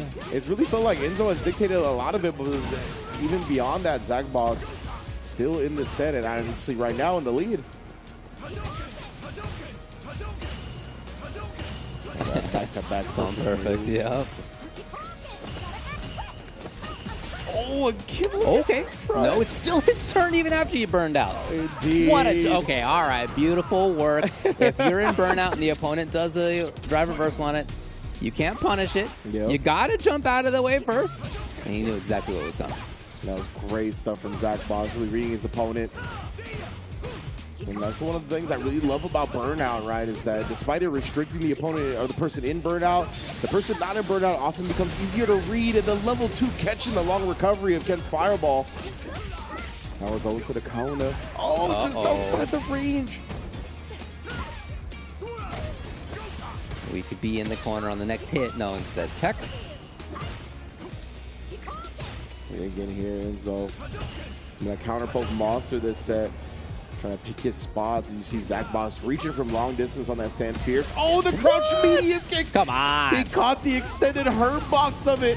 So clean from Enzo. Oh, and then a reach.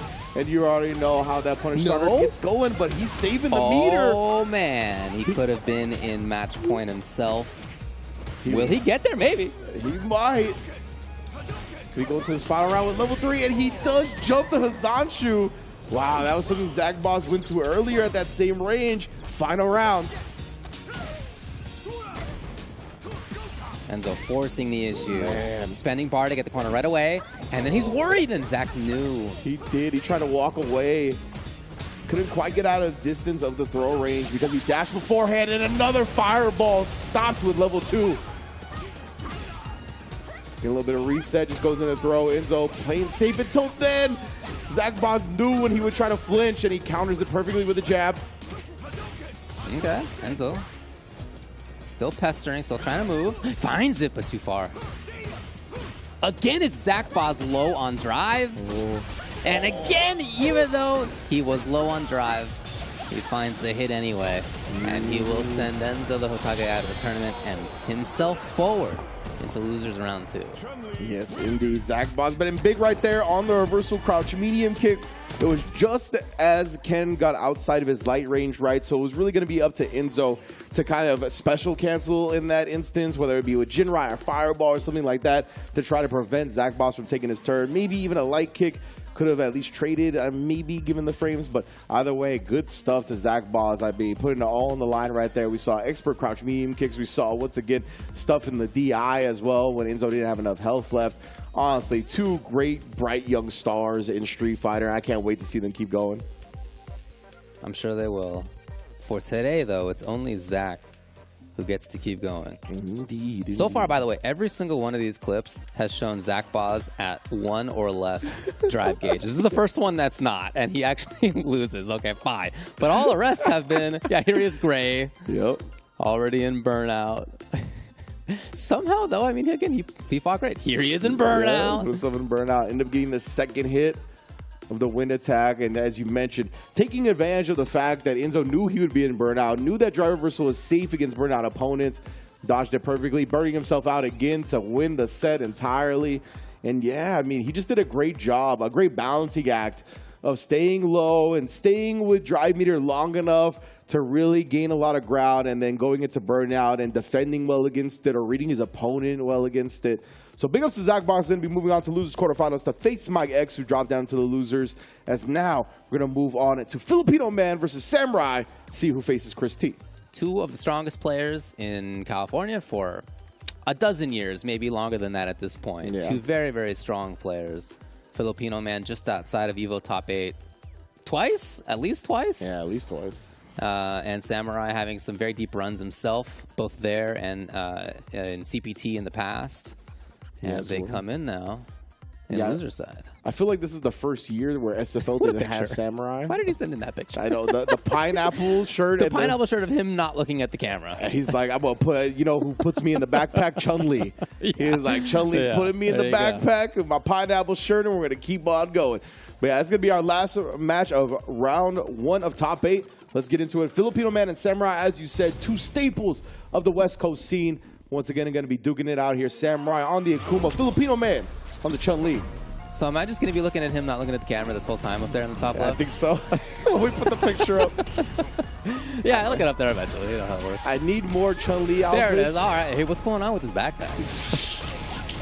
I need more Chun-Li costumes just so Capcom can farm Filipino Man. Right, yeah. In that backpack is the money he's waiting to spend on Chun-Li costumes. Exclusively for that reason. But, of course, right now, Samurai, oh my goodness.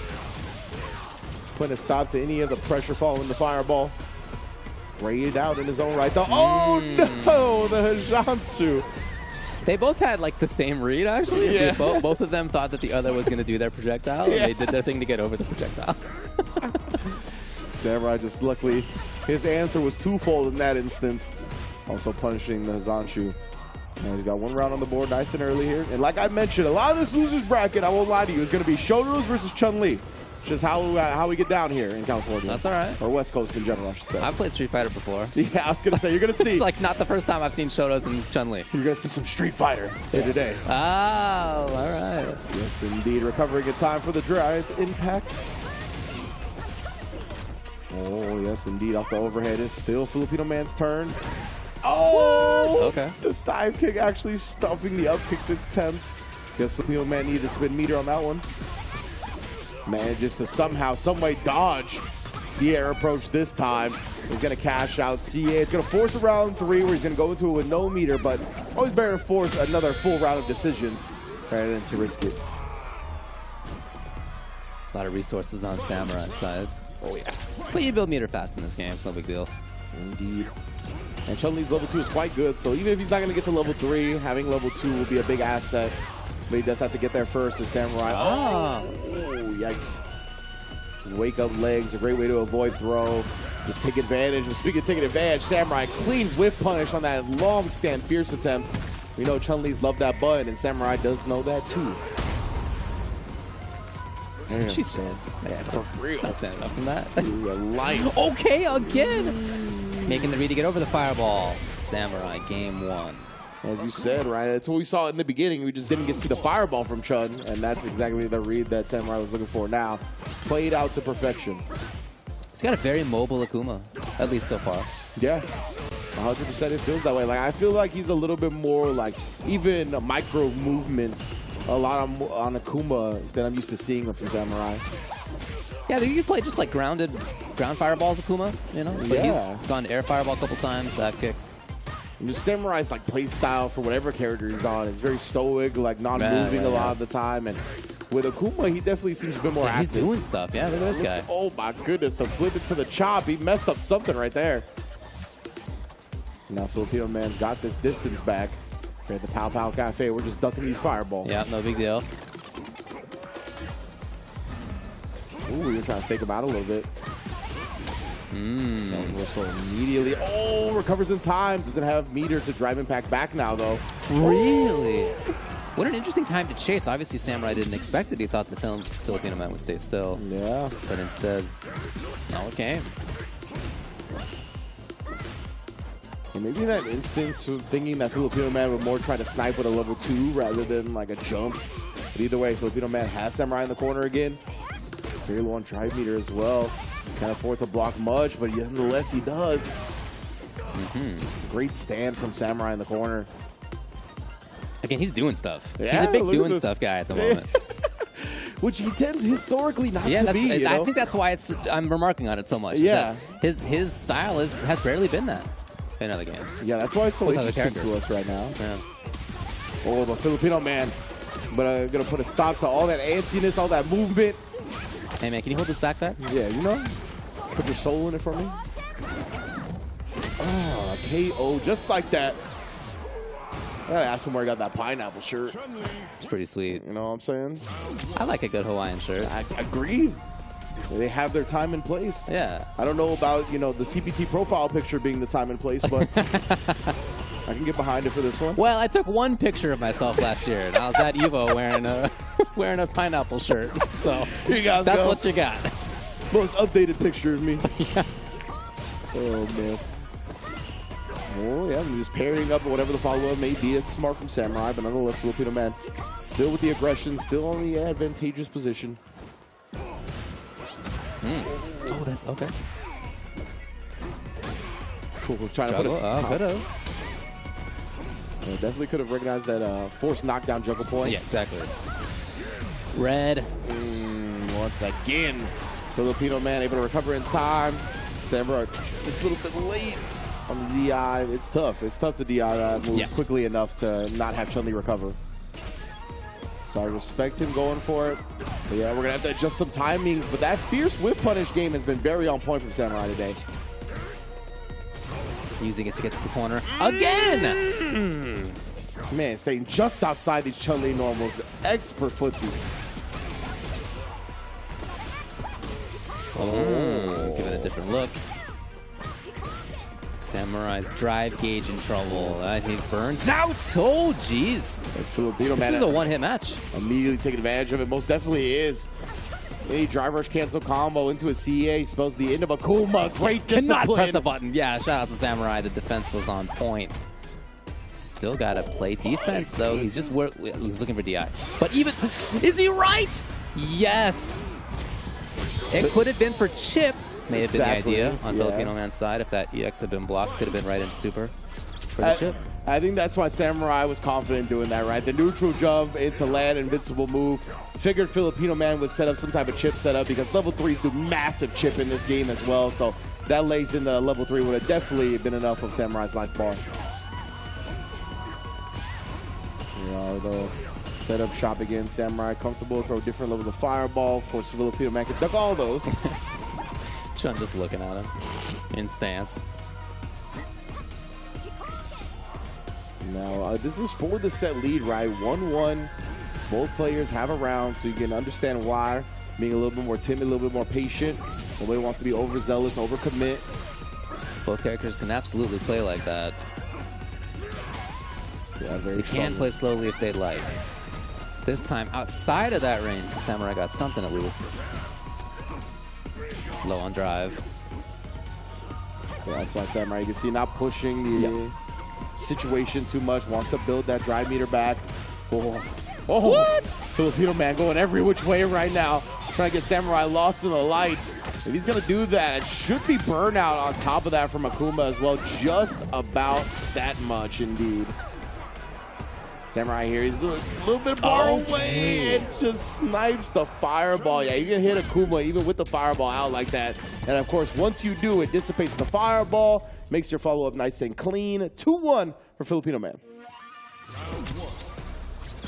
That was a swing, and now it's on Samurai to respond. Yeah, this is Samurai. This is Samurai's play. He's on the ground, and he pressed jab a couple times, and he did a fireball. Exactly. That's what we're more used to seeing, rather than, you know, flipping and chopping and doing all that stuff that he was doing before. But I love him adding multiple elements to his gameplay. But right there, you see, Filipino Man can take advantage of your chop attempts. Oh, big one. That was nasty, punishing the crouch medium kick on set point off that. Yeah, I just think it's a cool backpack. I just didn't imagine looking at the backpack the whole time. Cool. Been putting pins on it. I don't know, yeah, like you can do stuff with it. Collected from various tournaments over the years. Quick start for Filipino Man. Hoping to see a fireball or something ill-advised. True, he's sitting on that level 2. Yeah, and pumping for it. Or maybe pumping for that, actually, to get a little bit more. Oh, he got the reset. Will he get to level 3? I don't want to spoil He did! He did! Oh, man. Talk about it, knowing exactly what your resources were at to get the kill. Incredible calculation from Filipino Man right there, knowing he'll build to level 3 exactly on the hit that he needed to off that overhead reset. Yeah, that was mad scientist levels of stuff. Because he's like, yeah, all my homework, all my lab notes in this backpack. That's how I knew to overhead there. I got my extra pineapple shirt in here. Having a backup pineapple shirt is diabolical. Well, you never know. I gotta say. You never know.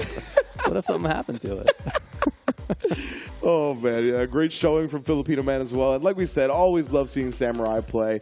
Whether it's the stoic, barely moving type of Samurai or the active one, he's always bringing entertaining gameplay to the field. So big ups to him, one of my favorite players for a long time now. Bowing out here at 7th place, but nonetheless, I think he got enough points to get into regional finals. I'm not 100% sure, but that's something that we're going to be keeping an eye on here because Samurai, also one of those players that I think was on the fringe of the top 8, trying to make sure they automatically get into the regional finals to potentially qualify for Capcom Cup. If you're just joining us and if you haven't heard the news, Chris CCH did qualify as the Super Region qualifier, the highest total point earner throughout the season. He's also in winners finals up against another Capcom Cup qualifying participant, nephew Liquid Zone here. We're going to get to that in a little bit, but of course, the round 1 of top 8 has closed the books. Zach Boz over Enzo the Hokage 3-2, Filipino Man over Samurai 3-1 to face Mike X and Chris T respectively. All right, well, we'll take a quick break, and we'll be back with more of this top 8 after that.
Enzo the Hokage is with us right now. What's up with you, Enzo? Doing good, man. Just got home from school. Hey, man. My homie only... So, look, you said you first out of school. Let people know how old you are, Enzo. Currently, I am 13 years old, and in February, I'll be turning 14.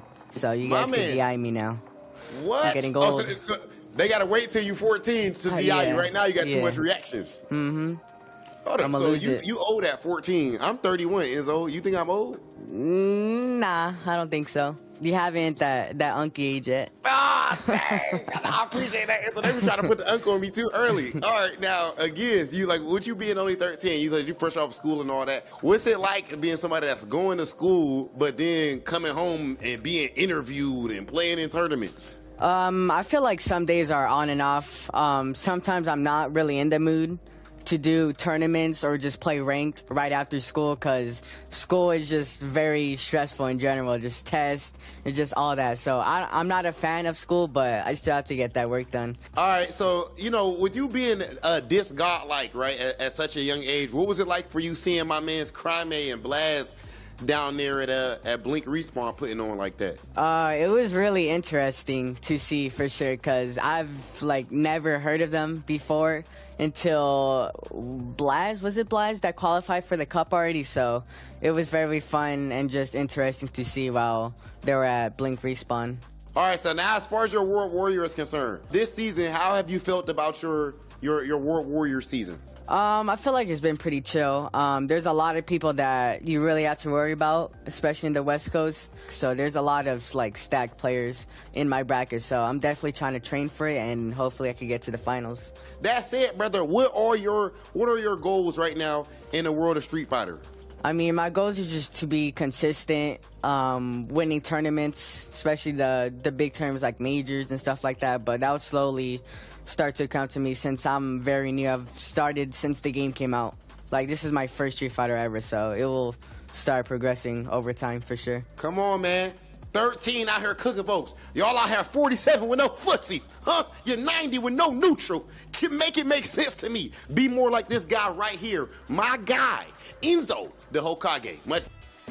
Really cool to hear him say that he's 13 now, but he'll be 14 in February, which in the context of somebody who's 13 feels like it's like far off. Like all the way in the future in February. For me, that's like I'll wake up tomorrow and it's February. Like, you know what I mean? Like, what's a month? Few months? I don't know. Anyway, awesome to hear from him. Very strong player.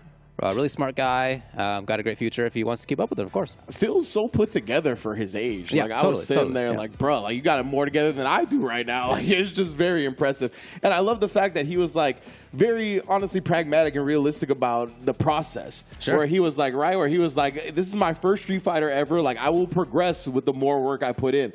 So like being that young and not having that instant gratification mindset, which is like permeating throughout all of society in the modern age. Like, that is super impressive to me. Got a bright future for sure. So we're going to see, of course. But we are in top 8 here at the World Warrior West 5th event for U.S. West and Canada. And we see Enzo the Hokage did unfortunately fall no future today to Zach Boss. Yeah. The future's done today. Maybe when you're 14, you can, you can beat Zach Boss when you're 14. No, I'm just kidding. But Zach Boss did qualify over Enzo the Hokage to get into quarterfinals. He's going to be facing Mike X as well as Chris T and Filipino Man in that other side of losers quarters. Another SoCal classic. Wow, yeah. My goodness. Yeah, California classic right there. And of course, winners finals. Chris CCH and Nephew, the transplant battle. We'll get to that in a moment. Well, Chris CCH is, and he's just Seattle. Zach Boss versus Mike X here. Going to be represented. I believe this is Seattle versus West Coast Canada. Mike X repping Canada, as you can see, at a CA in the region as well. So both of these players going to be looking to bring it in. As I said, we're going to see a whole lot of Shoto versus Chun-Li today. A whole lot of traditional Street Fighter action. Yeah, for sure. So I'm excited for it. Let's get into it. Again, losers quarterfinals here for potential top 4. And again, a lot of these players are on the fringe of that top 8. And additionally, that top 4 to get into the winner's side of that regional finals. So everybody is doing their best to get as many points in this final event as possible. His Start GG says that he's from Saskatoon, actually. That's right. Saskatchewan. Just a little bit more in the Midwestern area, I would say. But I guess we're in... We're calling it West today. I was going to say, however the regions have broken down, he does qualify for the U.S.-Canada West region. And yeah, I remember him being his dojo being the Saskatoon squad. Oh, yeah, I remember that too. I was like, okay, Mike X. See you, brother. That's a good one. Mike X Express and Saskagoon. Those are some good names. They know how to remix their names efficiently for sure.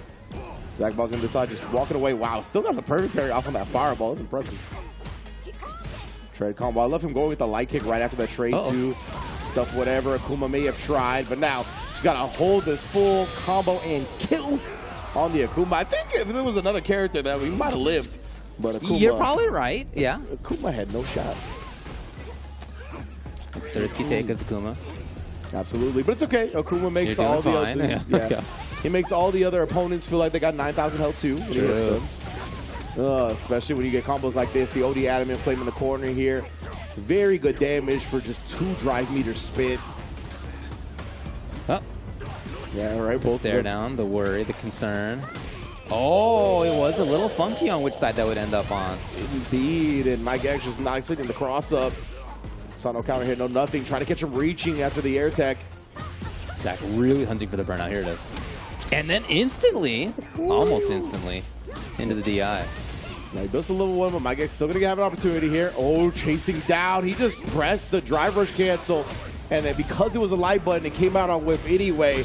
Man, that was good stuff. Good pickup from Mike X on the recognition. Could have been very different. Oh. Two ships passing. Yeah. Forcing the issue there is Zach low on drive gauge. What else is new? Zach has to really walk this tightrope of being in and out of burnout. Oh, and setting up the whiff punish is going to be a nice little break from the action. Okay, not there in time. Here now is Mike. Getting a big tech throw from Zach Boss as well. Even cornered up. Oh, nice challenge. Mike X showing no fear off the crouch medium kick cancel. He's going to get the burnout as well. Follow-up is here. Zach does have a year to defend himself. The timing was good. Mike will need one more series. The big hezzy on the crouch medium punch. Wakes up with a level 3. Full sends the CA. But a clean block from Mike X is going to put the first game on the board.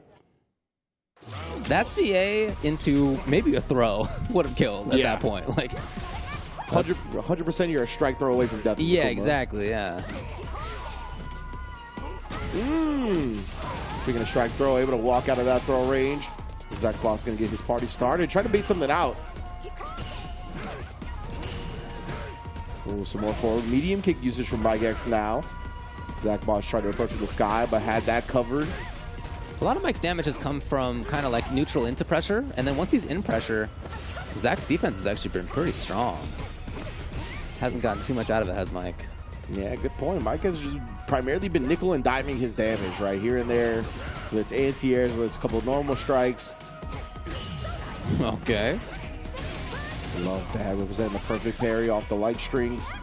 Even against the light kick, it's not something you see often. Usually it's the jab strings that get perfect parry. Zach low on drive gauge. Just caught him. I don't know if it was the forward medium kick or what button it was. I actually missed it, but calling out hard body, doing a nice job again to Mike X.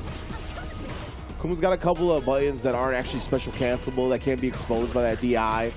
It's scary to throw it out, but you can see if Zach Boss, you have to read, it's a tremendous reward. Zach Boss low on drive gauge. Damn. Mike? Did he bring out level 3? No, not quite yet. One combo away from a kill now, though, if he gets it. Yeah. Or not even needing it. Yeah, actually. Oh, yeah, he committed to the fireball, though, right, instead of a drive rush cancel.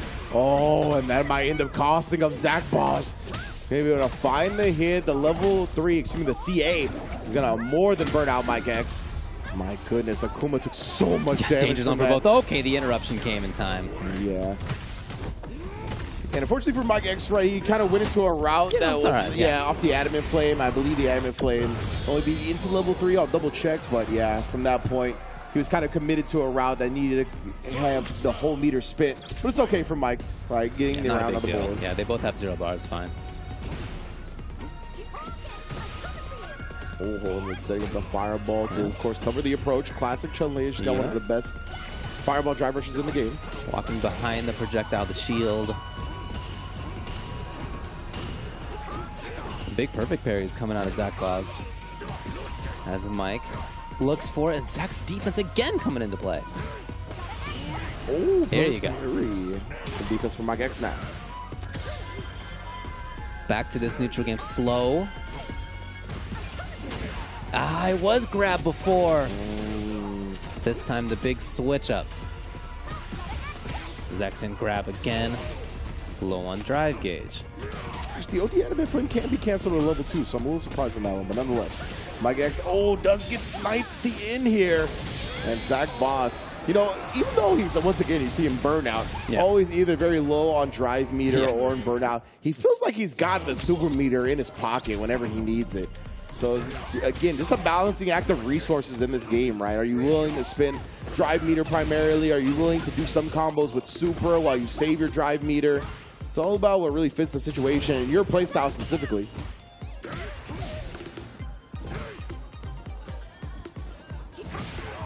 Yeah, okay, it's a decent trade, especially if you can get a DP afterwards. And man, that chop to the skull split her buns in two.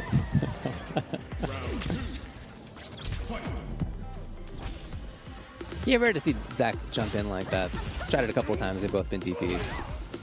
Yeah, which I mean, you always got to represent jump against Shotos, right? Against projectile characters in general. Try to get a big reward, make them think twice about throwing a fireball. Don't let him just do it for free, and now we got cornered up again. Nice defense from Mike X. Oh yeah. But better spacing from Zach. Level 1 to finish the job, very efficient as well, keeping one in his pocket. He'll be able to build a level 3 if the round lasts long enough. Oh, recognize the juggle. Sick. Yeah. Love quick little pickups like that. Oh, man, and then got caught reaching, and he's looking to cash out here. He knew a drive rush cancel would have burnt him out, so this is what we were talking about before, right? Just spin the super, safe jump, and yeah, he's just going to end up taking the throw. Yeah. Man, again, he's been adamant about the neutral, and Zach Boz able to catch him with a frame trap off the drive rush cancel all the way in the win. But yeah, Zach Boz, he's been adamant about these shimmy attempts, these throw baits just in the raw neutral. Mike X has had good defense about him, but I think they're going to pay off not before long. Okay. Blocks in time. It's been a rarely used option on Zach Boz's side. Big chance. Here comes Mike. Under the cafe. Ooh. Nice pickup. And no great round, actually. Yeah. For Mike. Dominant. Am I going to get advantage early? Oh, the fireball dissipating before he could actually absorb it. That's like the perfect parry. Try to press something afterwards, but Mike X kept the gap tight. Not there in time. Man, he is super active. Look at this. Yeah, left him standing on the adamant flame, just going right back so into close, it. dude. He was a pixel away from level 3. That's fine, though, as he's in there again immediately. But yeah, that DP literally came a pixel close away from the building to the level 3. Mike X, regardless, ties up the set. Very dominant game, for sure. Just turned up the aggression. Zach Boz couldn't find the right defensive reads to slow the momentum. Now we're at a final game.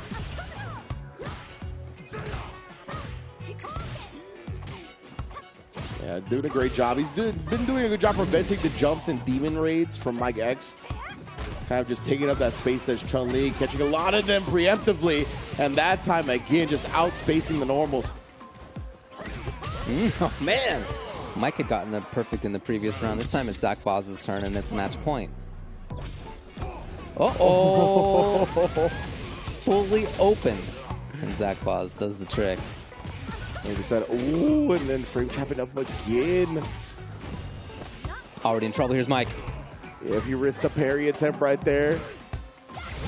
So very low on life. Actually beats him in the middle with the OD to nullify the projectiles and then catching the drive rush. Both burned. It was so good from Mike, but it's scary now. Remember, the chip is very much a threat. Oh, yeah, he can't block. Yeah, he was in big trouble. Exactly. Those level 3s do huge chunks of chip. Chun-Li's got some of the best ways to go into it as well. Chippy Gyu on the way in via the legs and whatnot. So right there, Mike X had recognized that if he blocks one more time, most likely a chip block string was imminent. So he tried to escape, but unfortunately for him, Zach Boss kept it clean and tight, and we'll be moving on to loser semifinals. Man, Akuma sure is veiny in this game, huh? You seen that? Oh, yeah. Vascular. It's very vascular. Yeah, so a lot of the veins being shown out properly, though. He just continues to get more ripped with age. He's a super cool looking version of the character, for sure. Very inspiring, to be honest. Yeah. You know, when I think about inspiring, I think about Akuma in Street Fighter. That's what I'm saying. Yeah.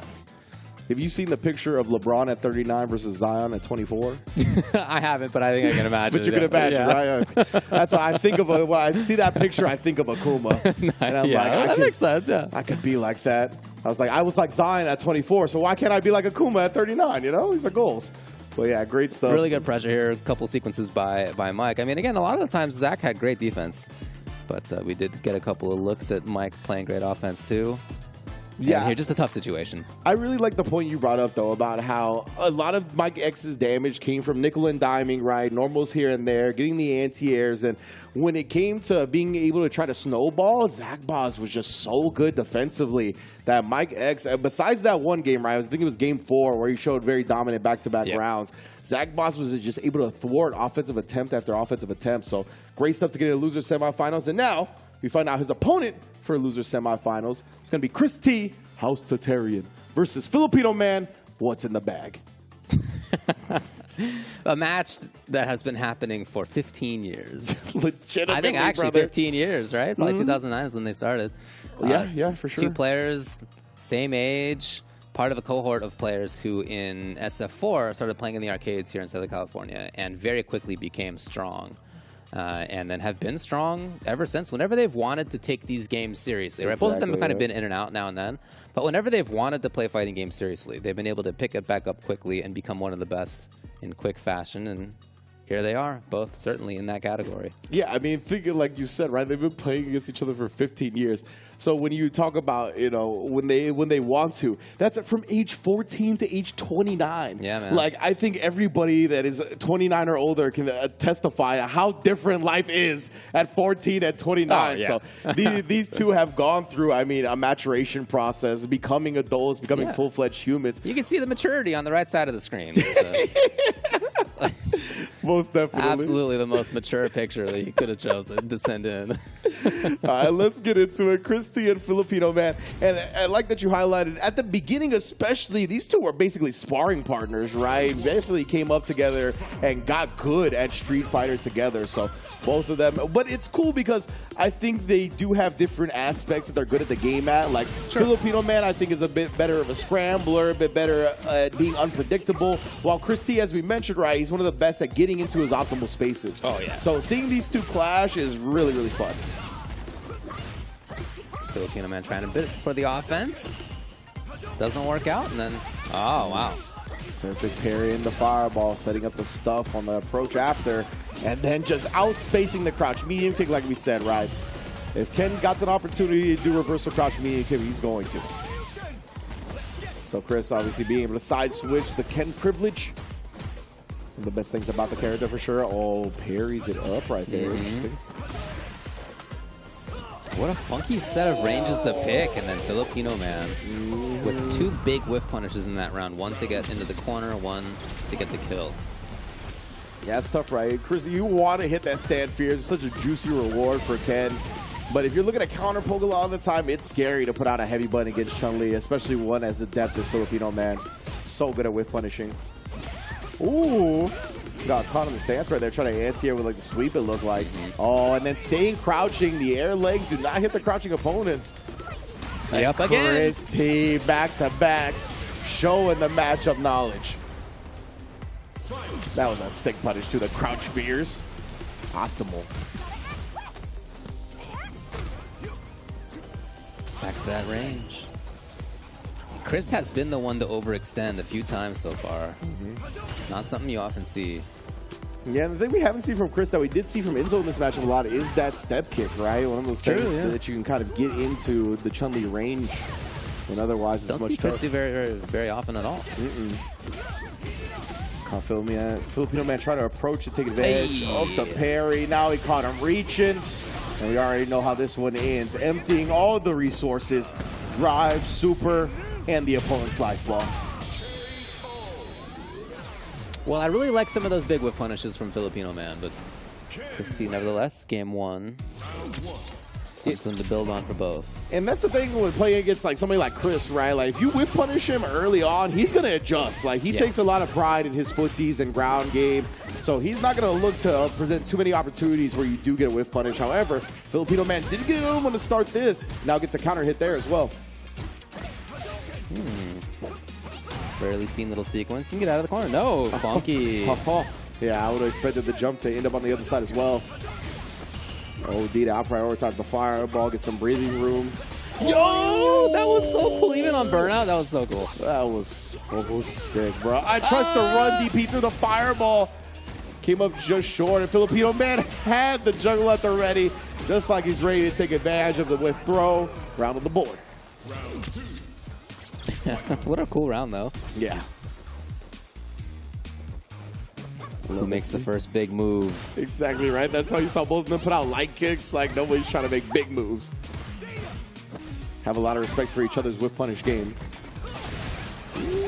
Filipino man willing to burn himself out nice and early. What? I guess the backdash was trying to encourage Christie to fireball, right? But nonetheless, still caught him sweeping anyway. Yeah. Cool with Filipino man either way. Man, he's trying to let that driver rock a little bit longer to catch the fuzzy defense timing. Classic footsie series. Precisely. One presses button, the other whiffs button. The whip punish gets punished by the original whipper. You know, we've all been there. Yep. That's just one of the elements of the ground game in Street Fighter. Yeah, I mean, to be honest, jokes aside, like that is an important part of baiting people into doing things. Absolutely. Games. You can use whiffs to your advantage. 100%. Like, depends on what you whip, right? But that is the idea. Yeah, and like honestly, when you have that concept and you really start looking for stuff like that, you'll notice that a lot of whiff punishes are set up. Yes. They aren't just pure reactions that happen in the moment. Like people are looking to make people whiff. Happens more often than you would think. Filipino man gonna take him to the corner. Oh, beautiful backdash to avoid the throw and the optimal side switch combo as well. Cool. Love seeing that. Yeah, I love that one. Using the OD Dragon Lash. You can't count on Chris to do a lot of the optimal stuff. Absolutely. He's one of those that's just a fan of Ken, right? So he wants to do the things that make Ken look cool. Oh, not like getting whip punished by Stan Fierce. That makes Ken not look so cool. Filipino man, obviously expert at Chun-Li. Knows how to use all the normals and everything in her tool set. And again, the counter hit conversion this time. Ooh-wee. Very aware stuff. But Chris saw that little hezzy that moment. Again, that's the advantage. I was going to say that's the advantage that Ken has, but I believe Chun-Li's crouch weave kick is also 7 frames. All right, what do you got in the corner? No, the quick tech. And there we go again, right? Setting up the whip punish. This time, Chris T doing it to Filipino man. Gonna hold on to the meter, and he might have just been a frame or two late on the parry attempt. I don't know. Could have gone for kill series instead of holding onto the bar. Yeah. Oh, but the overhead that's gonna save him for now. Yeah, beautiful offensive sequence to get the throw bait. Does save the entirety of the round and his meter.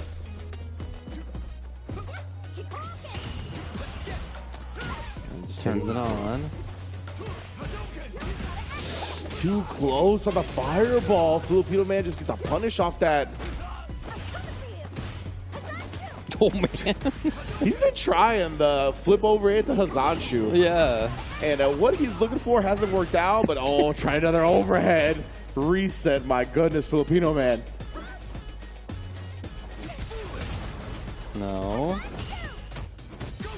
Christie slowly. Wow, he really pushed forward there. Yeah, you see, this is a couple of times now, especially when Filipino man has been in burnout. He lets the drive rush rock a little bit longer, but now he's recovered from that. And Filipino man definitely in the lead. The fireballs are dangerous. And another whiff punish set up.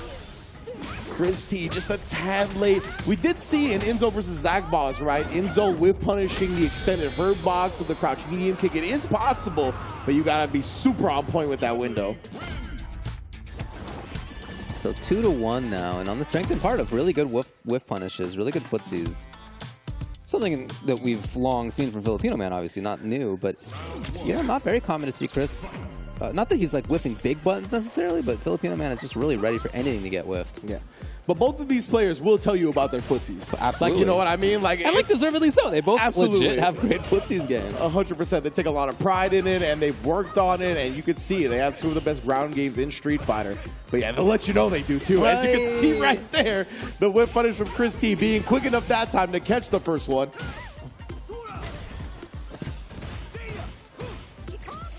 Taking off about a bar. Oh, here's a chance. The light kick didn't actually stop the Zanchu, and man, the star above that completely blowing up Chris T's defensive timing. Burnout. That's tough. This round has gone disastrous for Chris T. Ooh. And Filipino Man couldn't make a wrong decision in that one. I feel like this has been such a close match, and yet match point here is Filipino Man all ready to go 3-1. Yeah. But you're right. I mean, it definitely hasn't felt like any type of snowball or anything like that. The players fighting back and forth, and Chris not blocking overhead after tapping the parry. You're able to get punish countered off that, and this is a huge opportunity for Filipino Man. Yeah, next hit could already kill. That said, it's Chris T with the corner. Oh, big. Chris is in big trouble. After the first crouch light kick, too, Chris risked that. Oh, he is not pressing a button at all. Footsies here. Very safe play. He knows. That's why the only thing he's whiffing is light buttons, yeah, dude, right? Honestly. Doesn't even want to whiff a medium at this point. He's seen the way Filipino Man's been about that. The run overhead CA. Chris T. He's like, I will fulfill my Tokido destiny one way or another. Yeah. And now, oh man, still just out of pixel though. He can't even absorb a DI. I mean, Filipino Man doesn't have drive impact, but he can't absorb a normal with his own DI. Burns himself out. Is it enough? No! Oh, no, to bet it all on that and to be wrong. Oh, Chris T out of the tournament. That was rough from Chris right there. I respect the bet. I respect the gambit. Obviously, with Chun-Li being in burnout, right, if she decided to throw a fireball or something like that, she can't out-prioritize the OD fireball. So I guarantee the OD fireball goes through it. He combos, and I think he thought that was twofold, right? If that doesn't happen, then she blocks, I should have enough chip. And he was just a pixel off the calculation. A heartbreaking way to go out. But again, Chris T looked phenomenal. Since the launch of Street Fighter 6, honestly, I'm glad to see him continuing to enter the World Warriors regularly. I know he was in the top 4 for the leaderboards going into this. I assume with this performance, he stays up there, but we'll find out towards the end of this, of course, and when that regional finals for US, Canada, West takes place. But for now, the Chun-Lis have vanquished the Shotos. Yeah. The losers bracket remains Zach Boss and Filipino Man. The two buns standing up, and they will be facing each other in loser semifinals. Well, our winners finals, of course, is going to be that Nephew versus Chris CCH. Exactly, yeah. Yeah, 4 players remaining. Man, that's the dash overhead. Yeah. Into the CA. That was immaculate. Pretty big damage. Yeah, Chris was the first player I played against in this game who I felt like was doing the optimal stuff. And Yeah. like he was doing it very quickly when the game was new. Yeah, so real quick study of a dude for sure.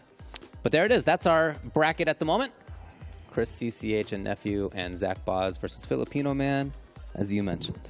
Indeed, indeed. And of course, if you don't know what you're watching right now, you're watching the Capcom Pro Tour, baby. Of course, we got the World Warriors on deck, but more importantly, we have the offline premiere, the last one of the tour. Kings of the World going down in London, UK, December 14th to the 15th. Registration is open. And again, we haven't gotten any word on any type of LCQ at Capcom Cup or anything beyond Kings of the World.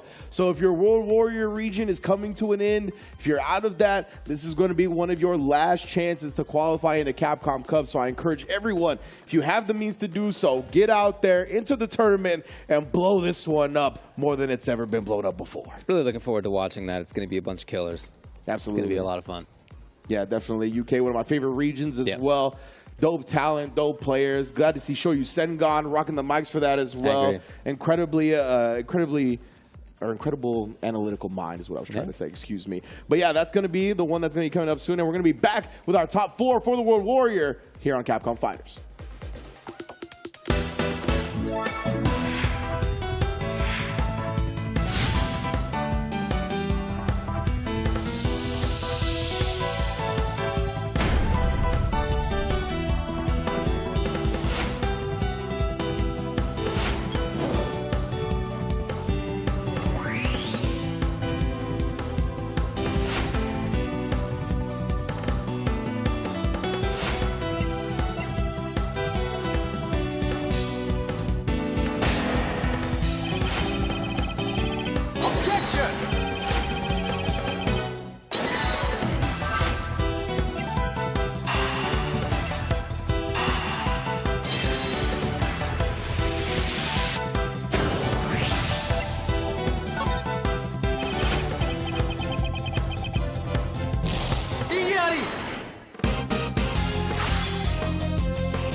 Our world is not headed for disaster, as you say. The Exalted One's awakening is simply the first step towards the birth of a brand new world. Everything will be destroyed to be born anew. We're going to finish the work that Red started. We won't let you awaken it. I get it that you want to protect Ratha. But all you're doing is making him suffer. Ratha here is the one paying the price for your selfish obsession with the Nergigante. Let's go, Rathi! Fire! It may be impossible to save the world without Ratha's help. Bonds of friendship between riders and hunters. Looks like the children really are our future. Sukino! Understood! I won't miss!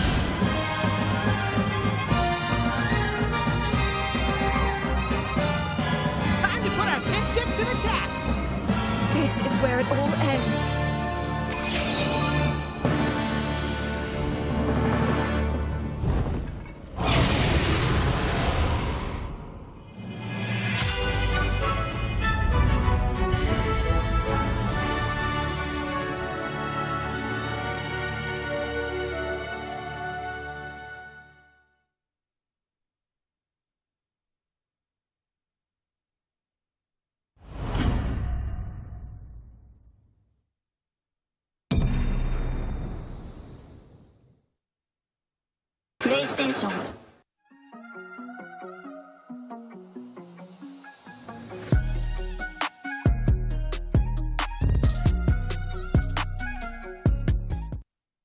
I am joined with my brother, Chris House Tatarian.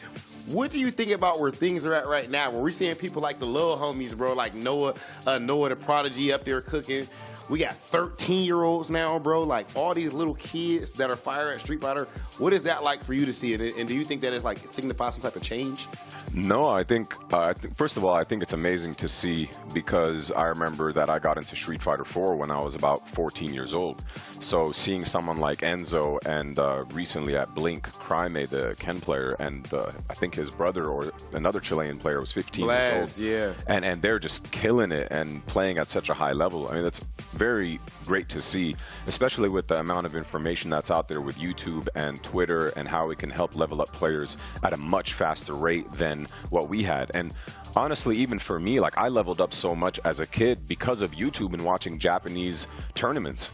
So seeing all these young players come up and start to dominate, I mean, it's their time. It's the nature of how anything competitive works. You know, you got to start making room for the young players to come in, and it's always very interesting to see when a young player plays at a high level, because usually high level play comes with maturity and experience. So when a young player is playing with that 35-year-old, 40-year-old mindset, you're like, damn, you know, he's playing really good. And it's just awesome to see, man. I'm very happy for the new generation. Do you think there comes a time where they getting everybody out the way? Does it come a time where the kids is running to school and they pushing out the Chris T's, they pushing out the Punk the Gods, the Daigos, and all that type of stuff? Never. I think the way that Street Fighter works and fighting games, you know, you could be a competitive player until you're 80 years old, you know, like it's when your hands just don't work anymore. I mean, look at Daigo and Sako, they're about to hit 50. All right, so now, speaking of journeys, let's take a look at your World Warrior journey. Of course, right now you are in that top 8 where you need to be, but I do still think you need to finish strong right now. What you thinking going into this last event? You know, I'm trying to just approach it with the mindset of just do your best. You know, I know the type of player that I am, and I'm pretty proud of the performances that I've had, and I definitely have to finish strong on this last one to be in a good position for the regional final for sure. First, Christy, last thing I want to ask you, do you got anything you want to say to all your fans, everybody that's been watching you, supporting you over the years, watching from home right now? It's always love, man. Thank you to everybody that supported me. Thank you to everybody that's been with me on the journey. Wouldn't be here without all the support from everybody and the love that's shown to me on a consistent basis, man. So, you know, this journey becomes easier when you have a lot of like people that show you that support and love. The one, the only, House Tatarian. House Tatarian. Shout outs to Tasty Steve, of course, for that one. Big ups to Rob holding down the interview, and Chris T, who we saw in this top 8. Magnificent play for sure. Fell a bit short than what he wanted, but I believe he will be in that winner's side top 8 regional finals nonetheless, which, as Rob said, that's exactly where you want to be, right? I liked hearing Chris T's mentality in regards to that, right? Rob was like, how you know you got to finish strong, how you feel about that, and he was like, just focused on playing well, right? Because winning is a byproduct of playing well, and that's something that Chris T definitely understands. So focused up. It's going to be good to see him in that regional finals, but of course, he is no longer in our top 8. Let's take a look at our top 8 bracket, what we got on deck. It's going to be winners finals, Chris CCH versus Nephew, and of course the losers semifinals. The Chun-Lis, like I said, have vanquished the Shotos, whether it be Ken or Akuma. They have fallen by the wayside to make room for Filipino Man versus Zach Boz. This is a strong region, and what's interesting about this winners finals is that the two players who are here are already qualified for Capcom Cup, and that shows you the strength, right, that they both have. It's not by accident that either of them are in the position that they're in. Chris CCH having done so well across the World Warriors that he's already qualified by points, and Nephew having done well at an individual tournament well enough to have already qualified.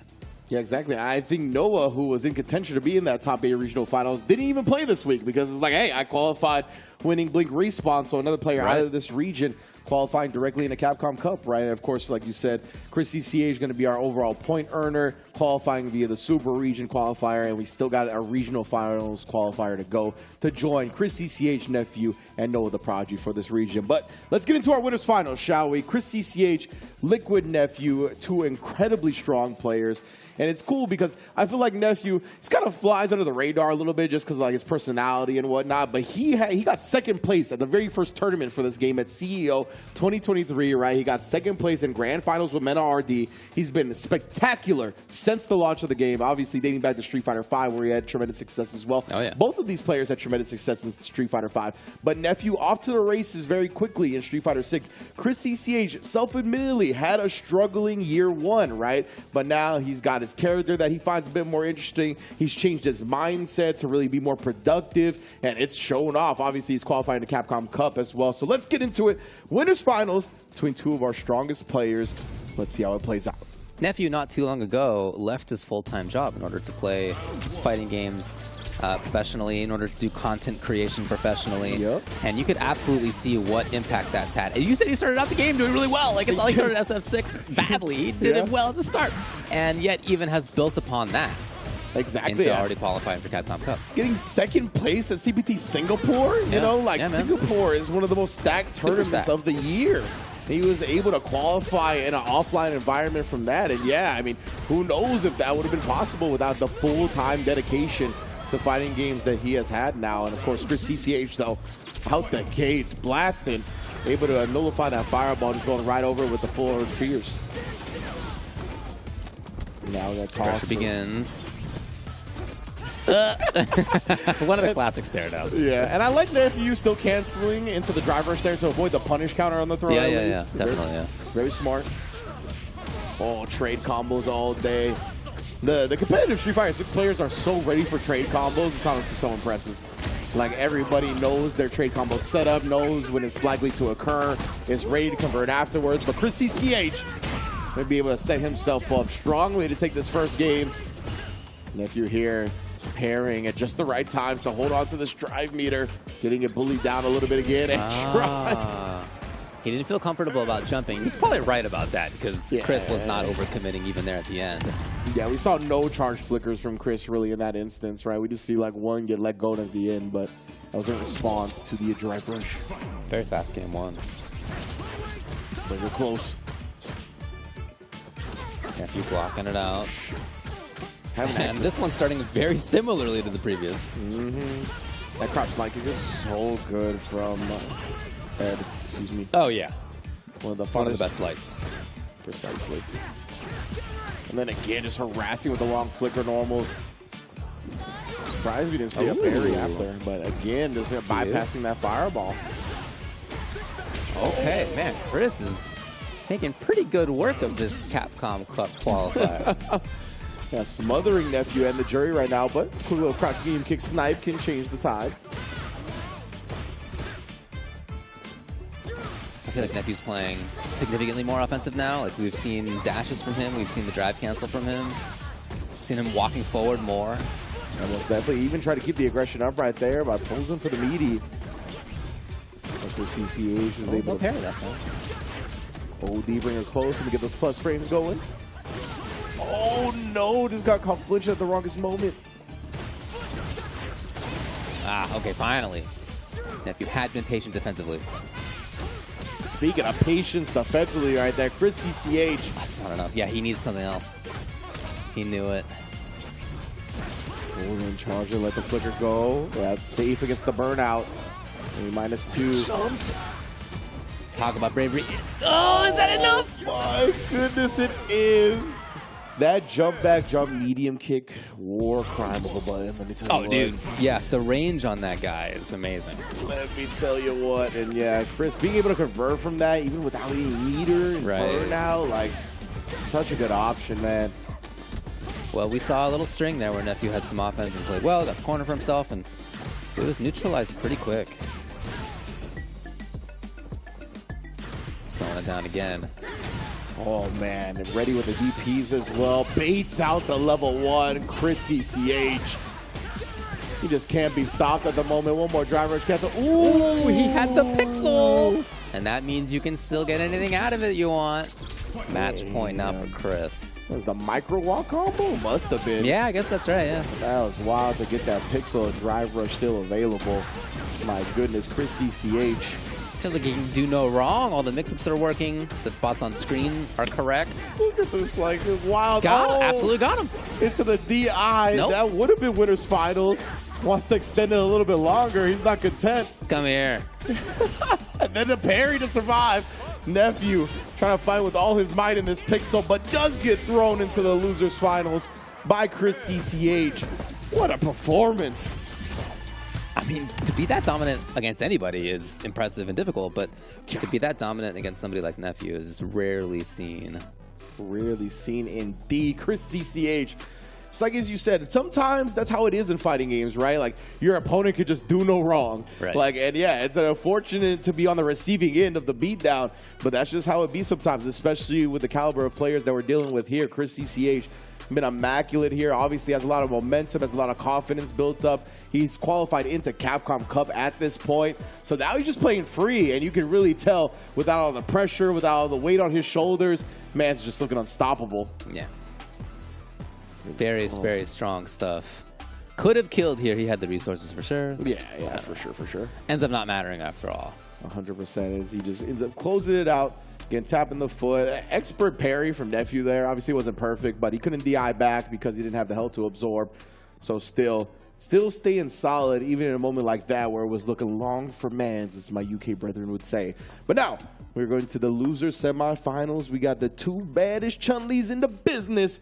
Going to be looking to face each other. They're going to be Zach Boz versus Filipino Man.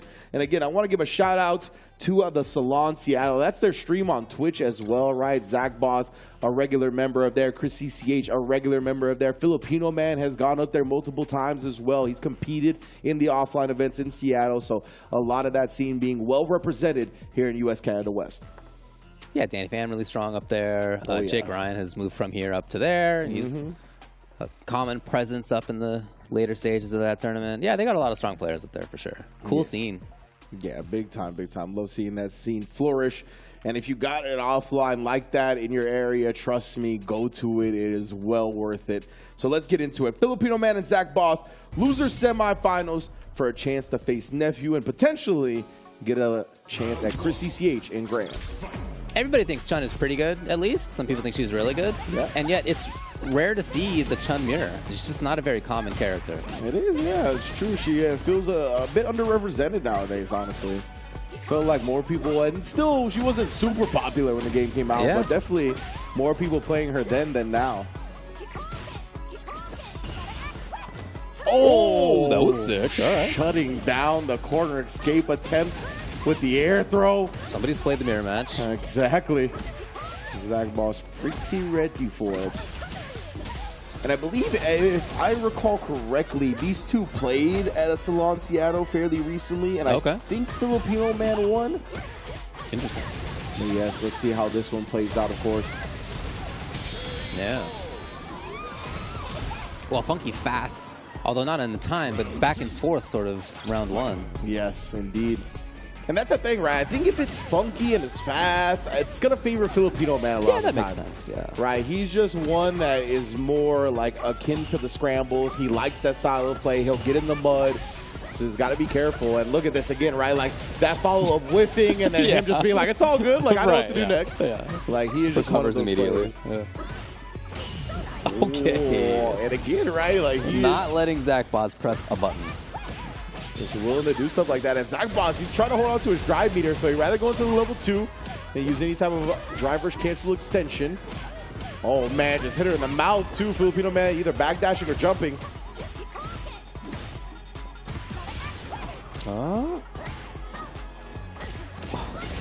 His counter poke into the DI right after. Filipino Man wasn't ready with an answer. That could have been game 1, but instead Zach Boz going to be able to force a round 3 here. Nice job. I felt like it caught me off guard as well, and interesting because it was very quick. It's not like he waited a long time to bring it out. It's just something about the rest of the series felt like it was in a hidden moment. Yeah, it's weird, right? Like, that's the thing about DI, is that you can just find these weird timings or moments where it's like, what? Like, how did that happen? Dude, I feel like it's exactly the correct number of startup frames. It's incredible. It is. Right? Like, they nailed it. Like, any less would be too good, and anything later than that would be like, nobody'd ever get hit by it. 100%. Like, they like exactly the number. Freaking nailed it. Like, I couldn't agree with you more. Oh, and they caught the legs. Filipino Man looking to empty out all his drive now into the level 3. He's going to put this into a grabber or not, or is this kill outright? I think it might be enough. Oh, indeed it is. That's another mad scientist calculation for Filipino man there. Knowing his damage like the back of his hand. Well, cool first game. Okay.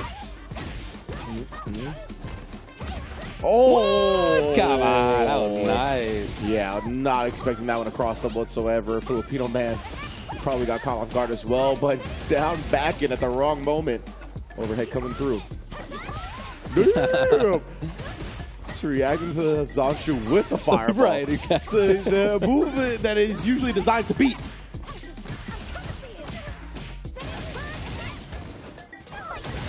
The reads were there. Yep, punish counter, so you got more.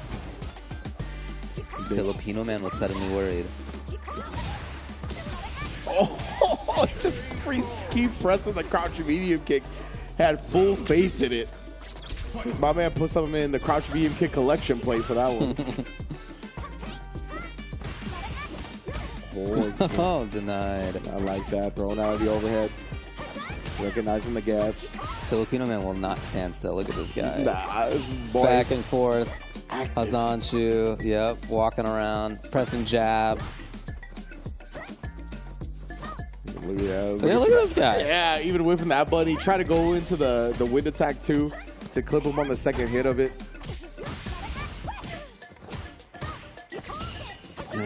And as a result, Zach Boss, as we have highlighted multiple times, very low on drive meter. And that's not only just because he's spinning stuff, but because of how active Filipino man is being, constantly making him block something or deal with this or that, or draining his meter via super and DI to not only drain the drive, but also make him go bird watching. Quick little stun up for the win. 2-0 right now for Filipino man. And that timing he did was enough to be strange and unusual enough that Zach Boz wasn't looking for it there. The delayed stand strong first. And I thought it was really sick that timing too, because a lot of time when you're low on drive meter, you're thinking about how to hold on to it rather than worrying about responding to a DI. So I think that had to do with the timing being effective as well. Oh man, but Zach Boss not even get bullied for free right there. Yeah, I shouldn't get free pressure there. Oh. Zach Boss knows. Man. Toast. Nice job, though, cutting him off the pass. Back-to-back crouch medium kicks. We saw it work out in the last round, but Zach Boss adjusting the game plan, sniping the second. Moving in. Fireball's not going to stop him.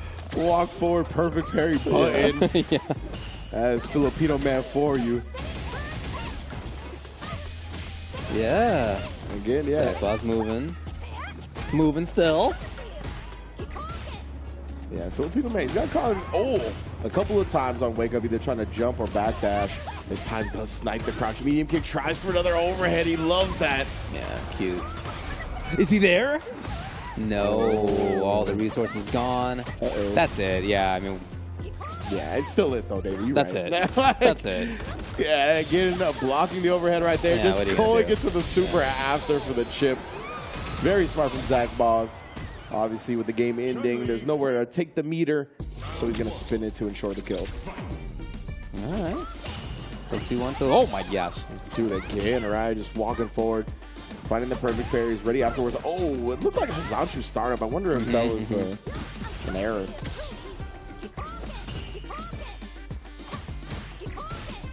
Yeah, good discipline from Zach Boss. And a nice dash under from Filipino man. I feel like it barely avoided. Yeah, giving him the corner as a result.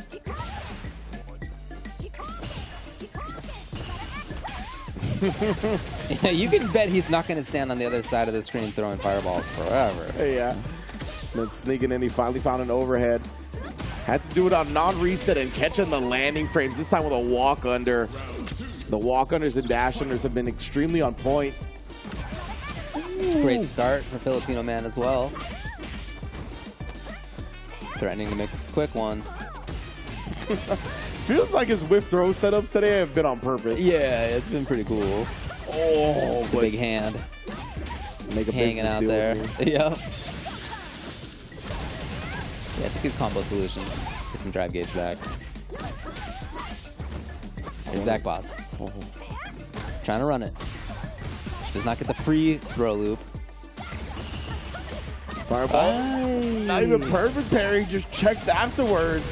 And to be fair, Filipino Man had been going for longer startup options off Drive Rush, right? Like the overheads and whatnot. So Zach Boss, he felt confident enough to challenge, and he was correct. Look at that. The defense, and then catching him out of the stance cancel. That was expensive, though. It was indeed. More blocks on the overheads. I love that jabs to every single time. You know, forced Filipino Man to go low. Gets the counter hit, but it ended up in a funky space. Couldn't quite follow it up as he wanted to again. So insistent. Legitimately, bro. The buns are protected. Oh, you're talking about our hair buns. Yeah, that's the only buns I've been talking about. Okay. Exactly. The skull, too. That's where our hair buns are.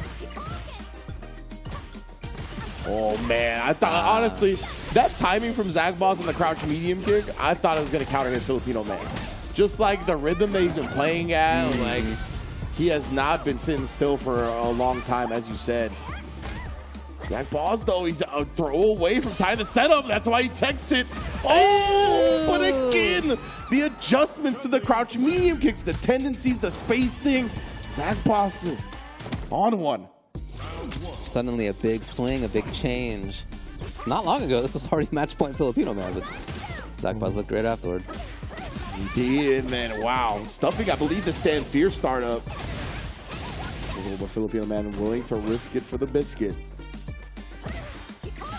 Playing with the buns, after all. Here's the whip punish. Oh, double up on the spinning bird. And look, he even tried to go low off the stance cancel right there and still defended successfully. Zach Boss even challenging the drive rush cancel. Not even taking the back throw, he'll take the side switch off the combo, staying aggressive with it. That looks totally different than it did earlier. Legit. Oh, and then again, that was a meaty setup to make that overhead. Plus, once again, outspacing the crouch medium kick. My goodness. Zach Boss has fully turned this match around.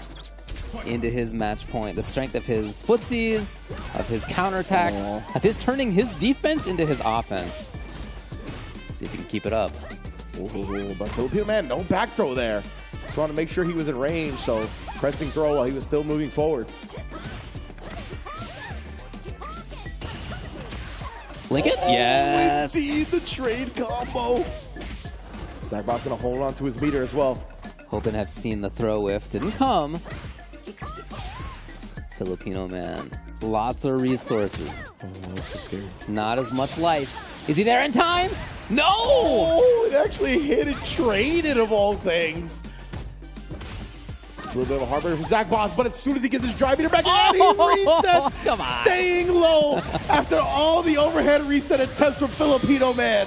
Zach Boss shows him the other side of the coin for the set win. My goodness. Perfect comedic timing. Yes, the whole rest of the set was the setup for the final punchline that came out at the end. That was so sick to go low. The reset, nobody resets low. Nobody resets you don't do low that. like that. But that was exactly what he went for, and it worked. Genius. And I mean, the amount of times we saw Filipino Man go for it, right? It's clearly at the forefront of his mind is the overhead reset. Yes. So for Zach Boss to be able to recognize that, to be able to send the punchline home, to put himself in the losers finals, I mean, yeah, that's incredible stuff right there. I don't know how long this player's been playing, obviously very young, part of the Seattle scene, but he looks very wise and very experienced.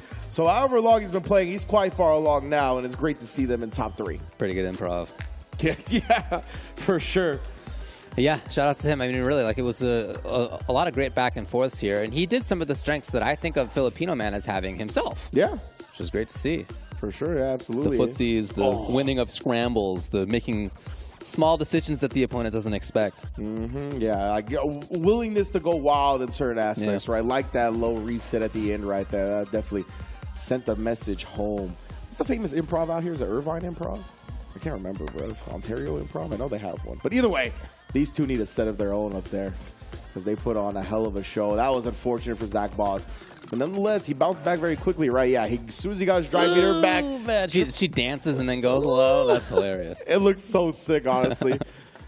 Here's the drop it like it's hot to go back to the low reset and to put themselves in losers finals. Zach Boss versus Nephew. It's going to be coming up fairly soon, of course. I believe it's coming up right after. In just a bit, yeah. So we're down to just the final few, and we will have those matches after this quick break.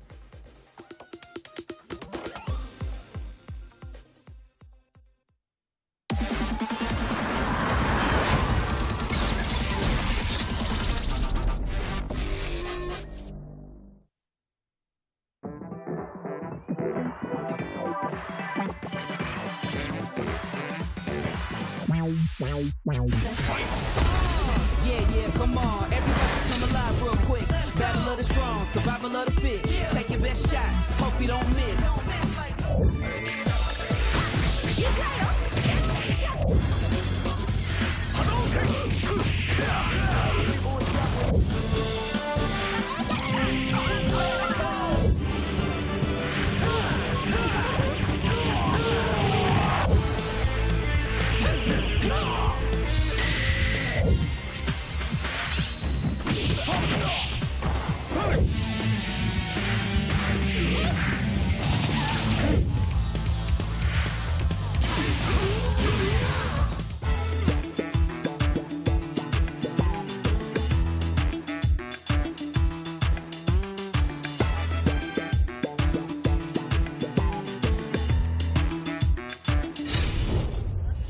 Combo. I ain't never scared, never quitting is the motto.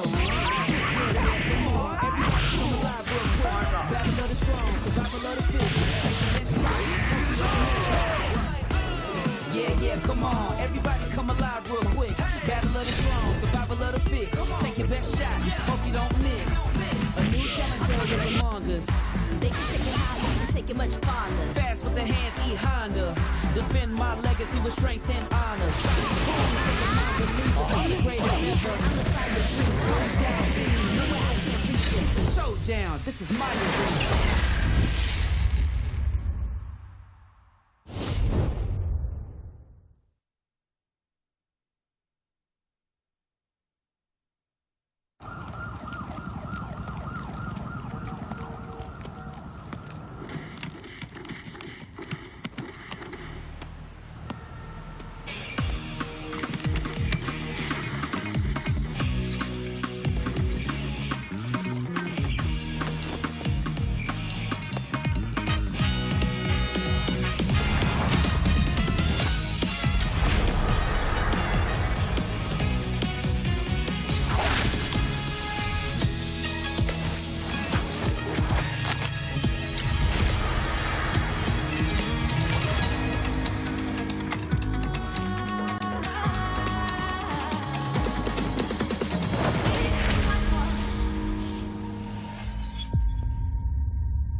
Legends never die! Oh my God! Yo, what a reaction! Ladies and gentlemen, UYU are your Street Fighter League US champions! Vendor RD and the Bandits, your SFL Season 6 champions!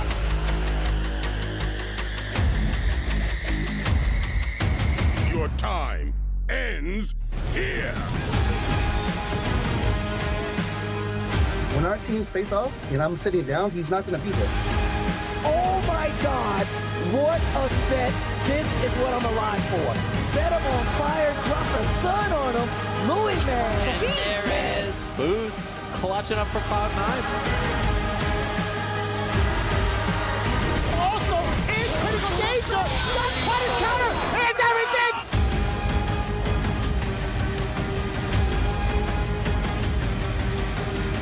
And then RD, he was ready for it! Far be better, Street Fighter. You gonna tell me that wasn't godlike? Now, fight!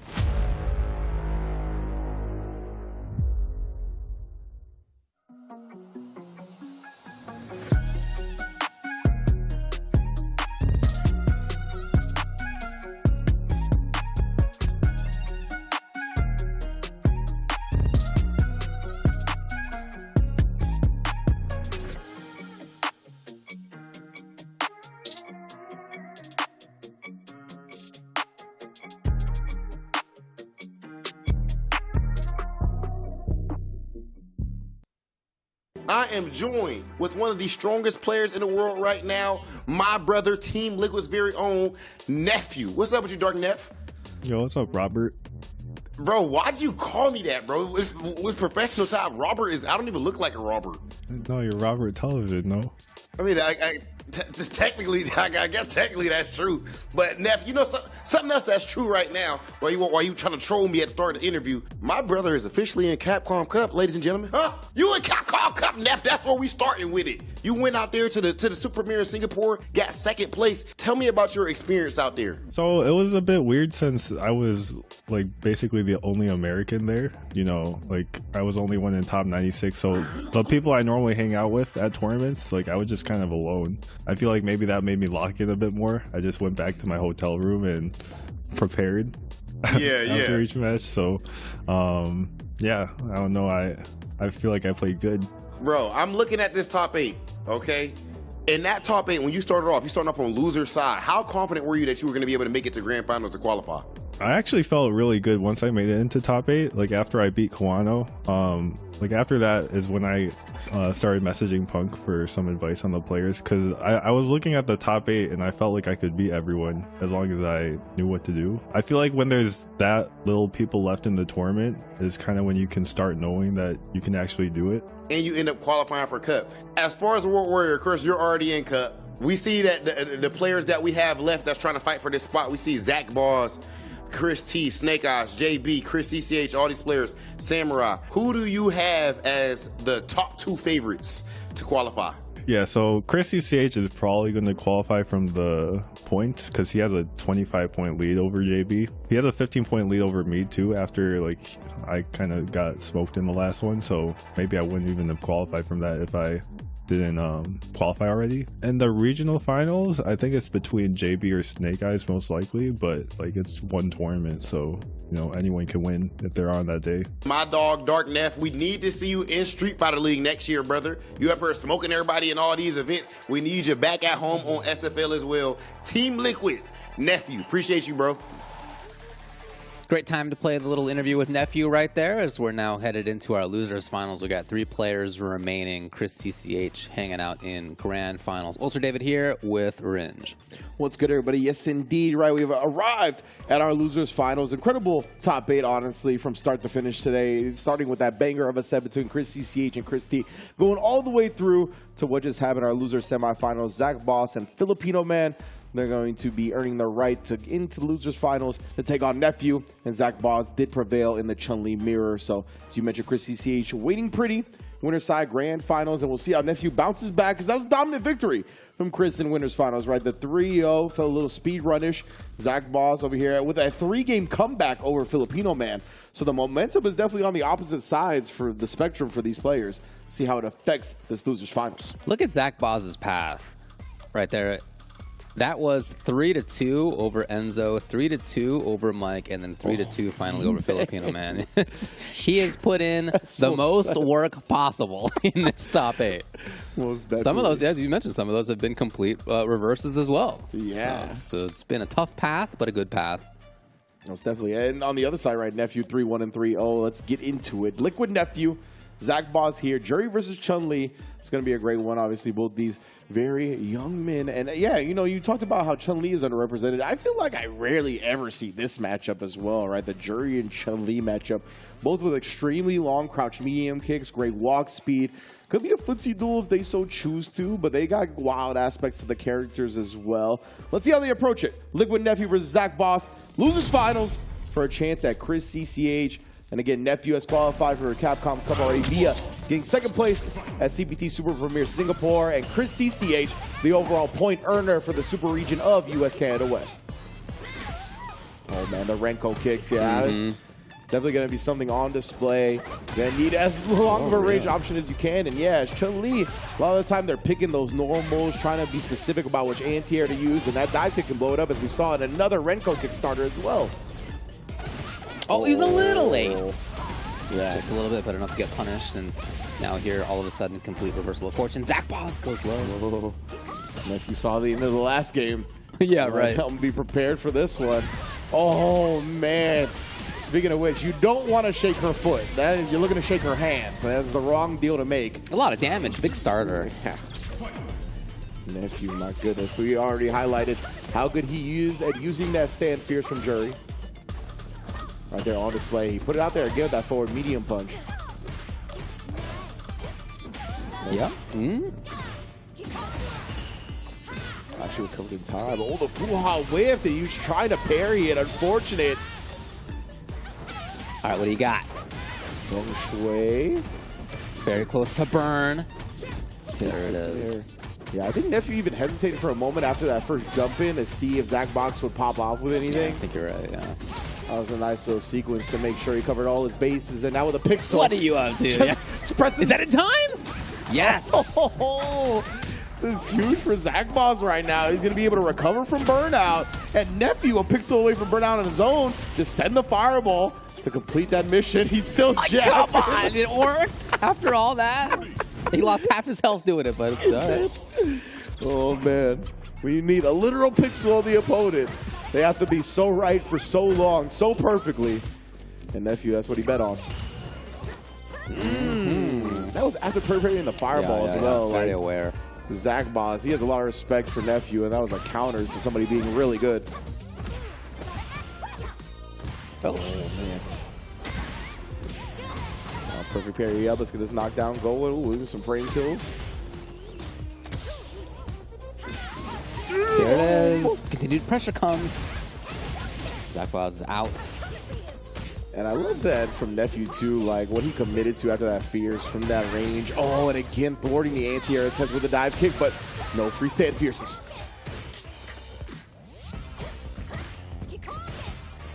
Suddenly, Nephew patient. Here's his chance. Yes. Off the plus frames from staying medium punch. Puts the light kick out there. It's not Zach Boss's turn when that's going down. Yeah, it's just a range where you're oftentimes accustomed to be able to move. Yep. A nice little jail by Nephew. Yeah, that was one of those instances like where that stand light kick got pressed from. I don't even think it connects unless you press a button into it, right? So, yeah. Really good stuff. Now with Zach Boss and burnout again, Nephew's going to be looking to abuse this. Look at how much he's just slowly working him to the corner. Oh, well, it's burnout, so no big deal. Exactly. But I like that response from Zach Boss, taking the side switch special, knowing that he's not going to be really able to punish because of burnout. All right, Zach Boss. Oh, no, big starter. He's going to go all the way through. Bro. Wow, that's so much. Oh, man. Shout outs to Nephew on the biggest confirm he could have gotten in that moment. The fierce, no counter hit, no punish counter, just a raw fierce starter. Yeah. With the CA bonus damage enough to kill from what felt like over half health. Oh, yeah. Right? It was like at least 55. Yep.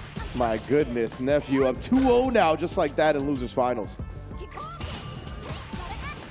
It's not like I think that Zach Boss has been playing bad, by the way. Absolutely not. I really like some of what he's doing. That's the thing, right? And somehow Nephew already out to a 2-0 sprint. I like this as well, using the roundhouse. Yeah, I love sprinkling that in. All these options that are long up against Chun-Li. Killing Zach Boss. It is, man. Another huge reward, especially in the corner where Nephew could just combo it or go into pressure with the fireballs that are stocked up. Like, it really is abusing the Chun-Li right now. Oh, and then has conditioned him enough to just sit there, puts the fireball out, makes some tea on the other side of the screen. Could just been a pinwheel buffer after all. 2-0 with set point from Nephew. My goodness. Very much in control. Oh, that would be. Oh, dude, that would have been the sickest read. It would have been for sure. I love that attempt from Zach Boss. The moxie that option had. Question is whether Nephew goes in for a DI right away or we try to get more first. Yeah, just trying to get a little bit more. No, anti-air is usually so consistent. Yeah, a little bit surprising right there and thrown after the late parry drive rush.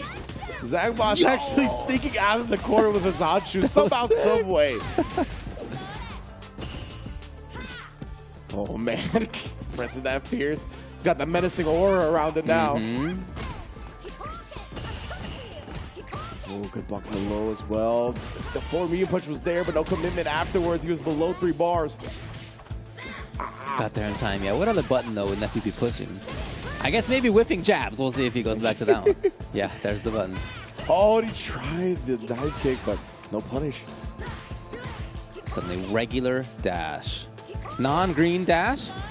Maybe. Oh, the green dash shut down as well. Not going nowhere. Zach Boss.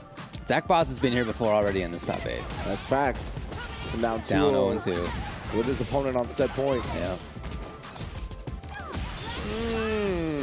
Into the feng shui. Yeah, into a setup as well if he wants. Wow. Oh my goodness, burned himself out on the He's just setup. trying to be a cool guy. Legitimately. And he is. Takes the throw as well, doesn't get put in the back. Just had a little bit of the feng shui left. Yeah, that's why it's about out of here. Oh, and of course, what begins the set ends the set. As Stan fears. I feel like Nephew showed us every confirm, every buffer, every follow-up to that starter possible in that set, right? We saw drive rush cancels, we saw OD fireballs, we saw regular fireballs for juggles in the corner, and of course the raw level 1 to end it and close the door on the losers finals. What a set from Nephew, man, because Zach Boss has been looking so good. Right. Still looked good in that set even, but Nephew took it 3-0. Yeah, and while doing it, had some absolute buzzsaw moments, as well as some big jerkery. Yeah. I mean, to be honest, like, what else do you call the whiffing of the jabs that we're about to see? 100%. Look at that. Okay, well, it was about there. And then, you know, at the very end, going into the feng shui, burning himself out, like, not exactly necessary stuff, but it worked out. I like our replay off censoring the spam jab. Like that's very much a do not try this at home type of strategy.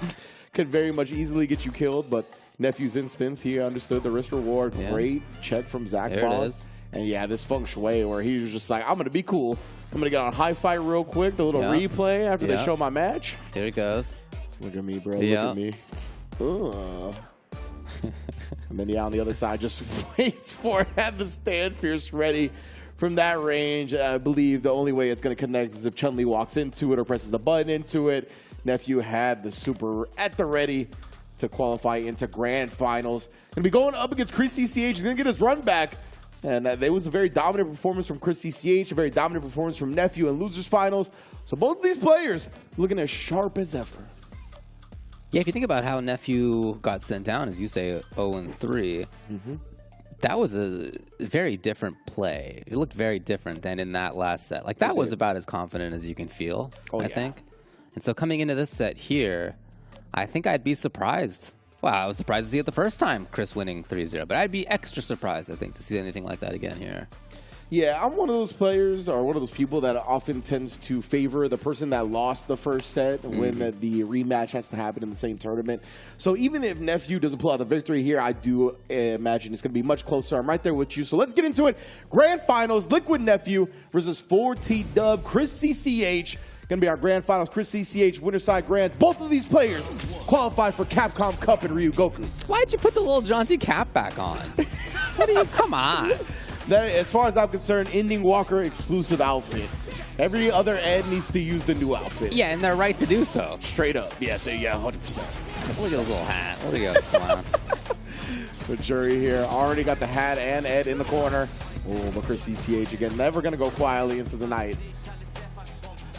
You can see just the amount of space that Ed demands respect from. Oh, yeah.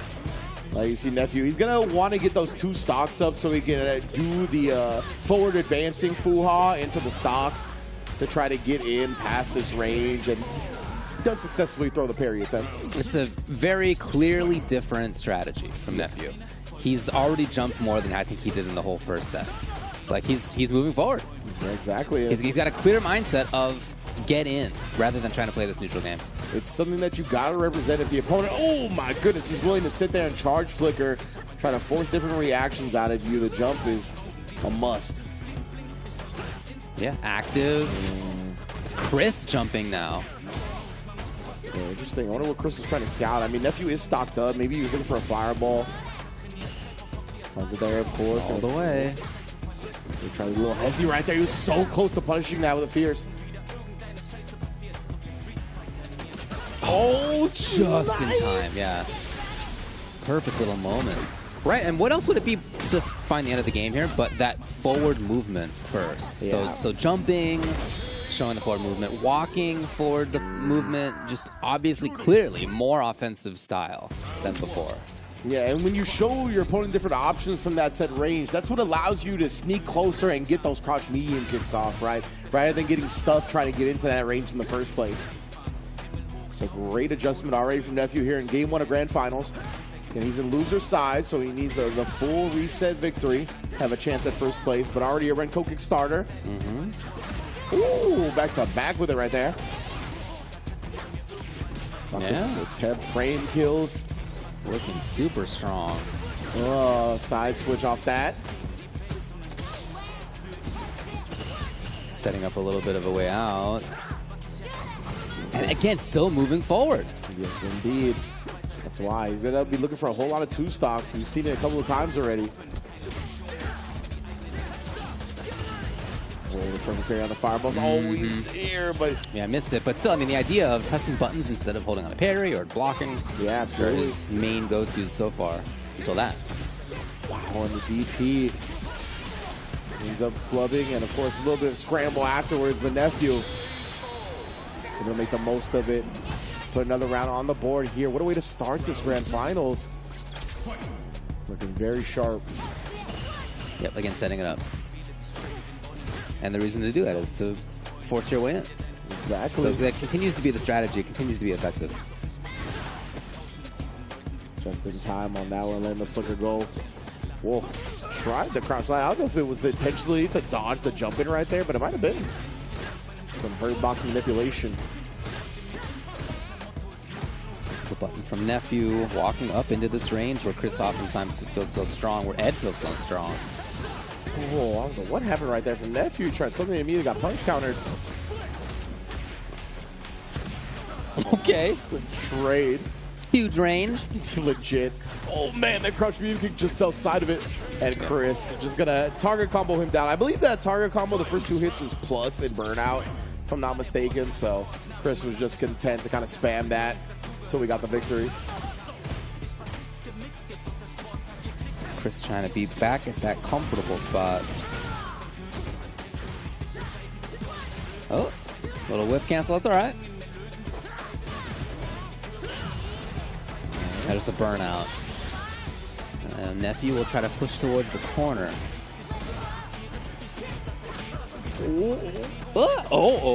Yeah, he's trying some fuzzy stuff right there. And expose the overhead. He might get another opportunity to do so. Feng Shui at the end of it. My goodness. Right Here as we the go. Feng Shui ran out, too. It's not quite grab to kill, but very close. Oh man.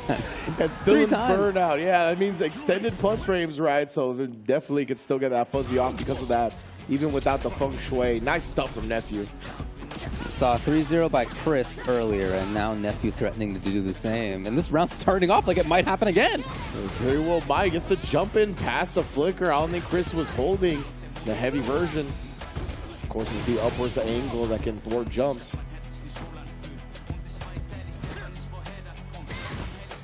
Looking for the confirm. Again. They're just harassing. I wonder if Nephew's going to be willing to risk a DI maybe against some of this flicker pressure.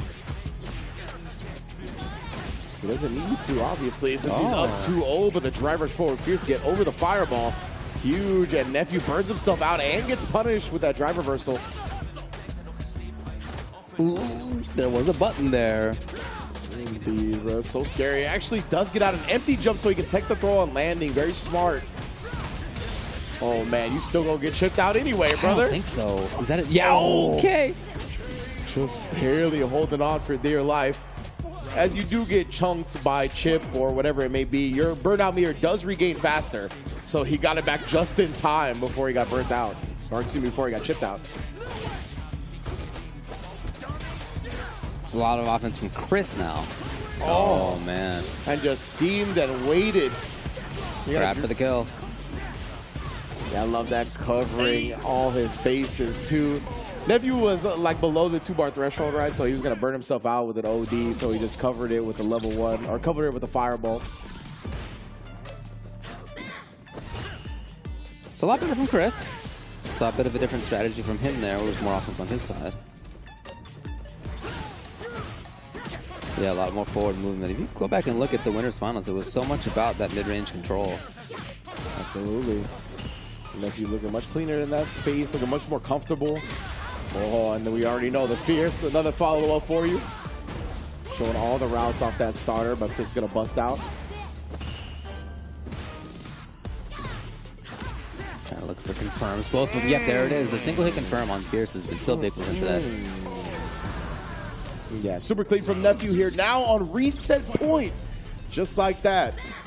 Chris though with punishing that stand Fierce attempt. If you're going to get that much mileage off connecting it, he's not going to let it go whiffed and unpunished. Oh, the trade conversion off that as well was nasty. Just holding on. Nephew, comfortable. Oh, not for long. Oh, by the jabs. God. When will he stop pressing light attack? Oh, man, for real, though. Just the jab uppercuts. You don't see people throw jabs like that either. Very unorthodox from Ed. And man, is it paying off. Still safe, of course. Yeah, he even tried to parry afterwards. Good on Nephew for going with the medium. A little bit tougher to parry, or perfect parry. Well, Nephew just blocking it out. Okay, the hit comes. This means Oki. Ah. Ooh, yeah, not only escapes the corner, but punishes that stand Fierce attempt. Chris CCH was looking for the money button. Still Nephew's turn. This whole man, Chris doesn't get caught flinching. Does try to jump in and get something started, but shut down again and again. And Nephew here is going to be able to reset the bracket like that real quick in the first set, too. 3-1 KO. Well, I love his changes, the adaptations and strategy. More offense, more forward movement. A lot more insistent about that. That's great. And it worked out, obviously, throughout that set. But also in that set, by the end of it, especially the previous game, we saw changes from Chris too. Yeah, where absolutely. he was playing more offensively. So in this now final set of the tournament, I think we're probably going to see more of that from Chris, is my guess. And then what's the counter adaptation? We saw the start, right? This more mid-range control. Yeah. Adaptation by Nephew into more offense. Adaptation by Chris into more offense of his own. What's the choice now? Yeah, I wonder, right? Like, how does it go about it? Because Nephew did win the set, right? So I wonder what he's thinking about changing, what he's trying to stay ahead of Chris on. Yeah. Because, yeah, as you mentioned, Chris definitely got more aggressive towards the second part, or towards the latter half of the first set. Try to get in his range, trying to beat Nephew to the ranges he likes to be at, right? And I think that's going to remain Chris's mindset, because Ed is really good at that, considering the range he has. So if you can kind of game plan around being at those ranges where your opponent wants to be and kind of have that just frame or two advantage, it'll result in big damage. So I think that's what Chris is going to try. And we'll see if Nephew can kind of manipulate that area enough to get some whiff punishes going. Yeah, we'll see. We're going to hop in right back if the players are ready. And they are. Nephew and Chris. Grand Finals reset. All knotted up, both players in the losers bracket now. Not many people watching in the background. Oh my goodness, no, cleared out. Man, except for my man working out here. Yeah. Can't even get a full push-up. I mean, he's done how many millions of push-ups in this game over the last year? I can't do it anymore. Yes. I've been doing push-ups literally 24/7 since June 2023. Gonna be ripped. They're gonna be looking like a Kuma at 39. That's a callback for you. Chris CCH gonna be with a side switch, level 2 built up as well. It's very dangerous now. He might risk an OD blitz here. Oh, instead an ODDP is the choice. And Nephew is gonna punch it outright. He's not afraid to use that EXDP to get through stuff. We see it pretty often with him. That's for sure. We've seen it since the Chris T set in this top 8 as well. Yeah. More than willing to pop off and represent it. He might need to here again, cornered up against Nephew, but instead backdashes. And that's going to give him the full screen for potential DC combo. He gets the starter. Oh, but she ran into it prematurely. It ends up working out for Chris. He's got the corner anyway. Oh, the pinwheel representation from Nephew here. Not trying to let Chris get any more momentum. Wait. Put a burn down on the cancel. Jump in, connect. Huge read from Chris CCH to call it the fireball from Nephew. Built another level 2 in the process. to close the door on the round. Expertly calculated on damage, too. Yes. Man, this character, his meter build still very much intact, even with the normalizations. Like, look at this. He'll have another level 2 by the end of this round as well. Yeah, Nephew knew. Put himself at the right spot. Catching the light kick. That's not an easy button to whip punish right there. Nephew had the timing ready. And how does Chris avoid the burnout here? He's going to be on a pixel. Good luck. Oh, takes the hit. Took the nope, hit. You get hit. Yeah, exactly. Just ran out of good options. Like, there's just not a lot to do there. 100%. And good on Nephew, right, for keeping his eye on the ball right there, just doubling up on the projectiles, shutting down the level 1 at every corner. Now Nephew with the first true lead in this set. This is the reset grand finals. Early enough. Yeah, getting the Psycho Blitz follow-up after, and now baiting the pinwheel. This round is getting out of control very quickly. Chris on the board. In part because Nephew felt like he needed to make some difficult defensive choices. Yeah. Happens sometimes. Here's Chris now. Squats time. Oh, man. He's transitioned. Never skip leg day. And he hasn't. Yeah, for sure. OD again, and we got the level 2 on deck. You know what it be. Close to the corner now, so no D-Sync attempts. Just taking the damage and the drive meter drain that you can get. Fake the save jump, I guess. Maybe that second part was to call out like a jump medium punch that juries like to do. That would have been interesting. That would be to see. sick, yeah. All right, but either way, Chris CCH ties up this grand finals. Now we're in a best 2 out of 3 for the tournament. This is more like that winner's finals. That slower mid-range. Exactly, and I mean, Nephew might try to do some things to risk upping the tempo a bit, try to make this higher pace. That's what paid off for him in the first set of grand finals, I should say. And keeping it slow. Here's Nephew now. Oh, the Ren call. He ran into it. Had the buffer behind it. Another parry throw, but goes back to the well. Trust me, I make those same defensive decisions. No hold parry on that either. It's something we saw him do a lot earlier. Haven't really seen it this set. Dang, yeah, that's a good point. Nephew has not really represented that option. Oh, but he does represent the crouch medium punch drive rush cancel. With the fireball to set him up. What a throw tech from Chris. Chris knowing the setup. Yeah, if you don't know that setup right, you see the fireball looming. You're just going to want to block the fireball. You get thrown for free. But Chris having the wherewithal right there, just jumping over the level 2. Mm-hmm. Oh. Yeah. I like that a lot there. Yeah, the flicker was a very powerful option in that instance. I think he just saw the backdash and let it go. So he might have been looking to charge to get some damage and some plus frames on him to bring him close. His nephew. Oh, he perfect parry, but he kept the streak tight anyway. Looking for the confirm. Yeah, there it is, walking up. Chris's defense coming to play. Yeah, back to the wall still. To be ready to block overheads after teching from the air, it's extremely difficult. Nephew's still aware. Not letting the easy escape happen. He's got the cage set up. Yeah, just keeping him locked in this corner. It's cool to see where Nephew's starting these attacks from. He'll back off outside of flicker range and then get things going. Like whenever he has those 2 stocks up, like that is one of the primary ways to get in. Oh! Yes. And Chris, I think anticipating some movement from Nephew, but instead just fierce in the face. Okay. Nephew's going to go for that drive gauge. Won't quite be burnout.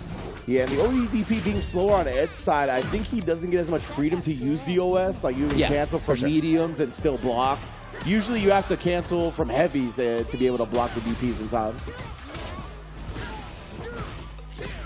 All right, what do you got, Chris? It's not going to work out in this game. 2-1, Nephew 1 game away. Okay, Neff.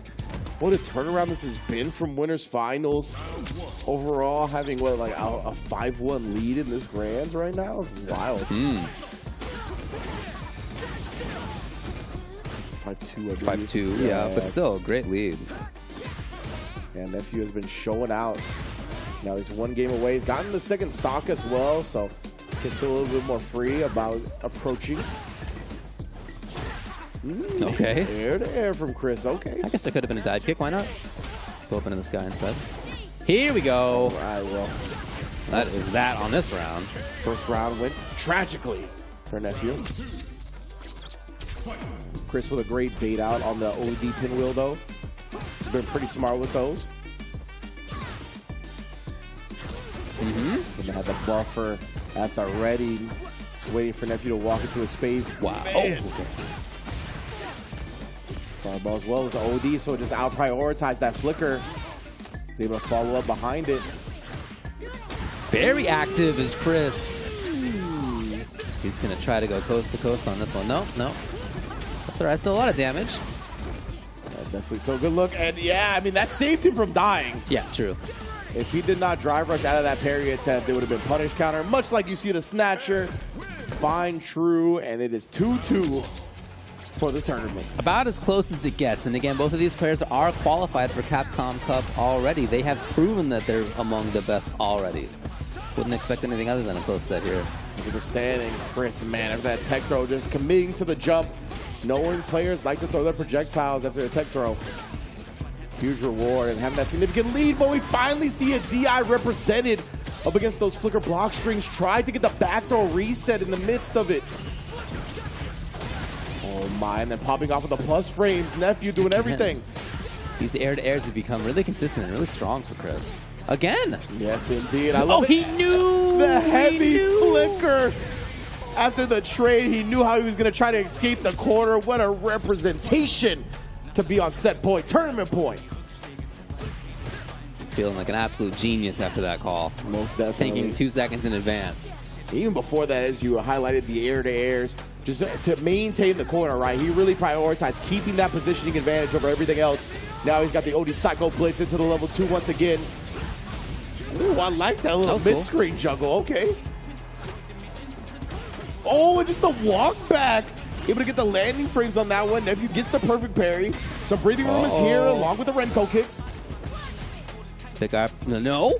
Boy, he was very cautious. Yeah. Worried about something coming out of Chris. And now Nephew would love to not block. Yeah, you see him looking for the confirm on that Stand Pierce. Yeah, exactly. You know it goes into level 1 or whatever he wants. There's some distance, but Chris is starting to block string him up here. Gonna hinder Nephew from just freely making choices. Now he's above the 3-bar threshold. He can feel a little bit more comfortable. He had the 2 stocks, trying to find his way in again. Okay. The perfect parry on that. He's just gonna take the throw. Trying to make sure he's got the punish shot deck here. Looking to set up a lot of drive gauge successfully too. You often see people do the drive reversal out of there. Not this time. Nephew in trouble. Another air-to-air to answer him, and yeah, the chip is adding up very quickly. Goes into the level 3 after the minus frames. Thought Chris would go for a chip kill, but he waited patiently. The disciplinary actions from Chris CCH result in a tournament victory. So again, he has qualified for Capcom Cup by points, by doing well enough in this to get top 8, to put himself at top of the leaderboard, but to get the W2, that's great. Yeah, 100%. That's the exact way you want to go into Capcom Cup, right? Of course, qualifying is great. That's the main priority. That's the #1 goal. Did that, getting in the top 8 due to JB falling short. But the fact that he still wanted to make sure he sent the message, play at his very best, sharpen his skills, and just look as strong as he did. Big ups to Chris CCH, being able to, again, not only qualify for Capcom Cup, but take the 5th and final regular season World Warrior for US Canada West. And again, it is a super region with some of the toughest competition in the world. And for him to play as consistently as he did throughout the entirety of the season. And again, self-admittedly, he had struggles in Season 1. He didn't have the best mindset going into this game. And the fact that he buckled down, grew up, and made sure that he put himself in the right mindset, found a character that he really gelled with, and is now back at Capcom Cup where he belongs. It's a beautiful thing. I saw him retweet. Oh, I guess it was just now. I saw him retweet a tweet that he did earlier in the year when he picked up Ed first, and he was like, "Man, I gotta stop playing Ed. It's like it's like when I was playing Sakura in SF5. Yeah. Like this is just not the right call, you know." And then fast forward to now, and he has done a fantastic job at figuring the character out. Not an easy to pick up character, very strong, right? We all recognize, but was not something that was obvious at the time that the character released. So he stuck with it. He did the work, not just on the character, but his own strategy and mindset as well. And he's very deserving to be in Capcom Cup. 100%. Even one of the words he used when learning the character was like, it requires a lot of innovation, right? Because he's such a unique character. Not a lot of other Street Fighter characters play like him. So it takes a lot. A lot of your previous experience, no matter what archetype you play, it's not going to translate as much on Ed as a lot of, you know, going from Akuma to Ken or whatever may have you, right? Or even like Akuma to Rashid, something like that. It's not going to translate as effectively. So it really required these players building styles from the ground up. And we saw that with Chris CCH. I've seen Brian F say the same thing, where the character is so awkward to learn at first. But once these players get going, you can see how it pays off. Even Big Bird was talking about how much longer it took to get to Legend as Ed in comparison to somebody like Bison, right? Where it's like, it's just, it takes a little bit more brain power or processing to really figure out how you want to play him, because he doesn't translate as effectively. So big ups to Chris. I'm glad that he stood with it. And yeah, man, we're going to talk a little bit more about this top 8 and everything that's happened. But first, I want to talk to you all about Street Fighter League, because you know Japan is holding it down, EU's holding it down, America's holding it down. But of course, we got 2 divisions in Japan, and they have both been fuego. Hasn't been like one division is like the major division, the other is the minor. No, both of these divisions are completely stacked to the gills with some of the best Street Fighter players in the world. Trust me, if you haven't been keeping up, go back, and this is, I mean, a gold mine worth of Street Fighter and high-level fighting games. So please check it out when you get the chance. A lot of really cool character variety. A lot of really fun matches in here. Yeah, Yurio rocking the Jamie. You got Torameshi on the Dhalsim. Yeah, the Sim, like, the Sim. So good. Speaking of Dhalsim as well, on the EU side, got a couple of really strong representatives of that character with Crimson and Garnet in there. That's been a lot of fun to watch. But again, lots of different character variety in that one as well. Lots of players who we have all known for a long time, and other players who have been more like top European players for a while, but without the sort of international recognition quite yet. And this has been a chance for them to really show out and do great, and they have. It's been a lot of fun to watch. It's still going on. It's live. Yes, yes. Tomorrow and the next day, the 25th and 26th, will be the end. So make sure that you turn into Capcom Fighters for that. Precisely. And they got their own young gunners themselves, like Zerna and whatnot, who is just genuinely new to the scene. So really all generations showing out of SFL EU, just like SFL US. We got all the generations in tow. Mena RD, Punk the God, Knuckle Dude, JB, Oil King, and Mono leading their teams to hopefully a playoff berth and subsequent victory. Every Wednesday it's already been going, and I know y'all been keeping up. Again, it's 4 p.m. Pacific right here on Capcom Fighters. And trust me, the drama is just getting started. I know y'all seen some of the drama highlights, but there is much, much more to come. So big ups to all of our SFL participants, production teams, talent, holding it down and providing us with all that entertainment. Big ups to all of our top 8s and grand finals that we got to see as well today. So we're going to highlight those when we get back from this break. Don't go anywhere. You won't go anywhere, right? I know you're not. Your favorite segment's coming up.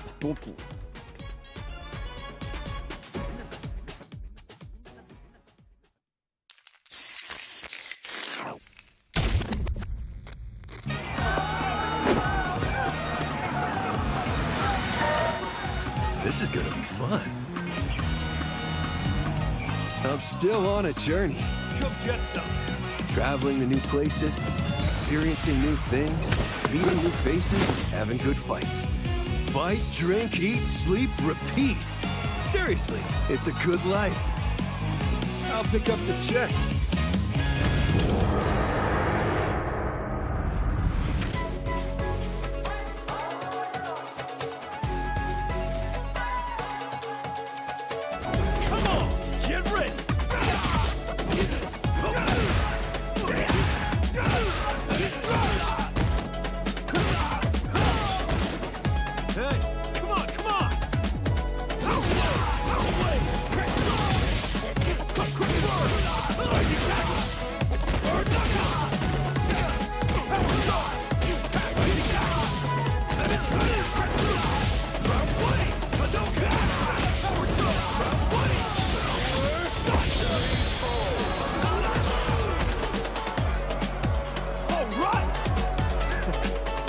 Down for one more? Time for a beatdown.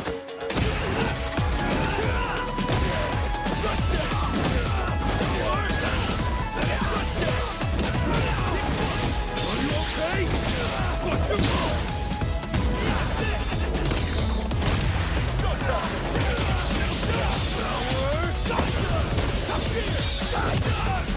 Yeah, baby. Hey.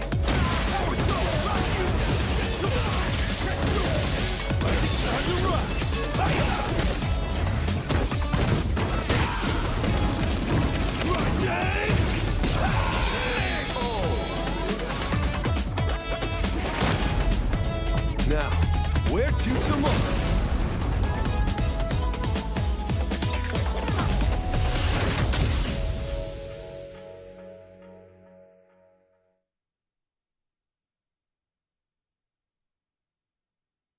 The time has come to share with you news that's bleak but sadly true. I'm talking of the fell black blight, a spreading darkness, endless nights. The environment's changing and the monster population's taken a nosedive. Blackgrass, rampaging monsters. What do you know of this corruption? This so-called black mist is actually the black blight.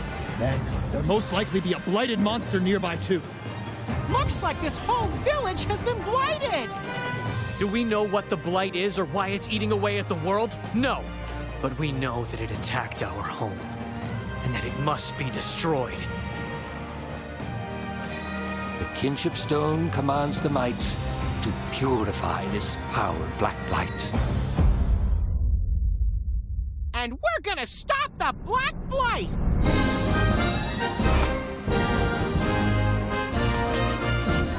We can befriend monsters easy enough, but other humans are a different story. Hunters and riders. Like, they both respect and live with monsters. They're the same that way.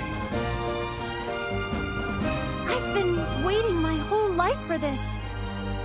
I want to help my friends, everyone. But right now, evil is growing in power. And soon, this whole world shall be devoured. Yeah, we got claws for concern. Ratha's blighted. You can use it to stop the blight. But I'm curious about this kinship with monsters stuff. So I was hoping you could show everyone what it means to be a rider.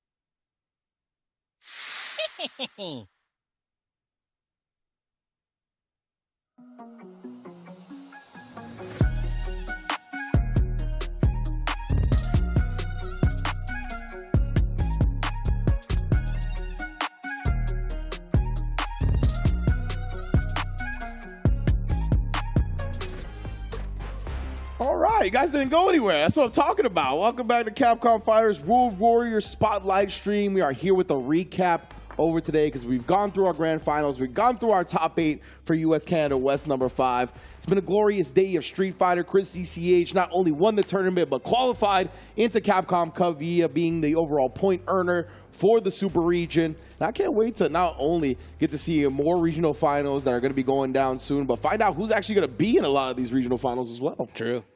Yeah. And in this case right here, we'll go through the top 8 briefly, and then we'll talk about the overall rankings thereafter. Yeah, here it is, Chris getting the final W, super close final set after Nephew had a pretty convincing first set, after Chris had an even more convincing winners finals. So really, really cool to see those players go back and forth against each other.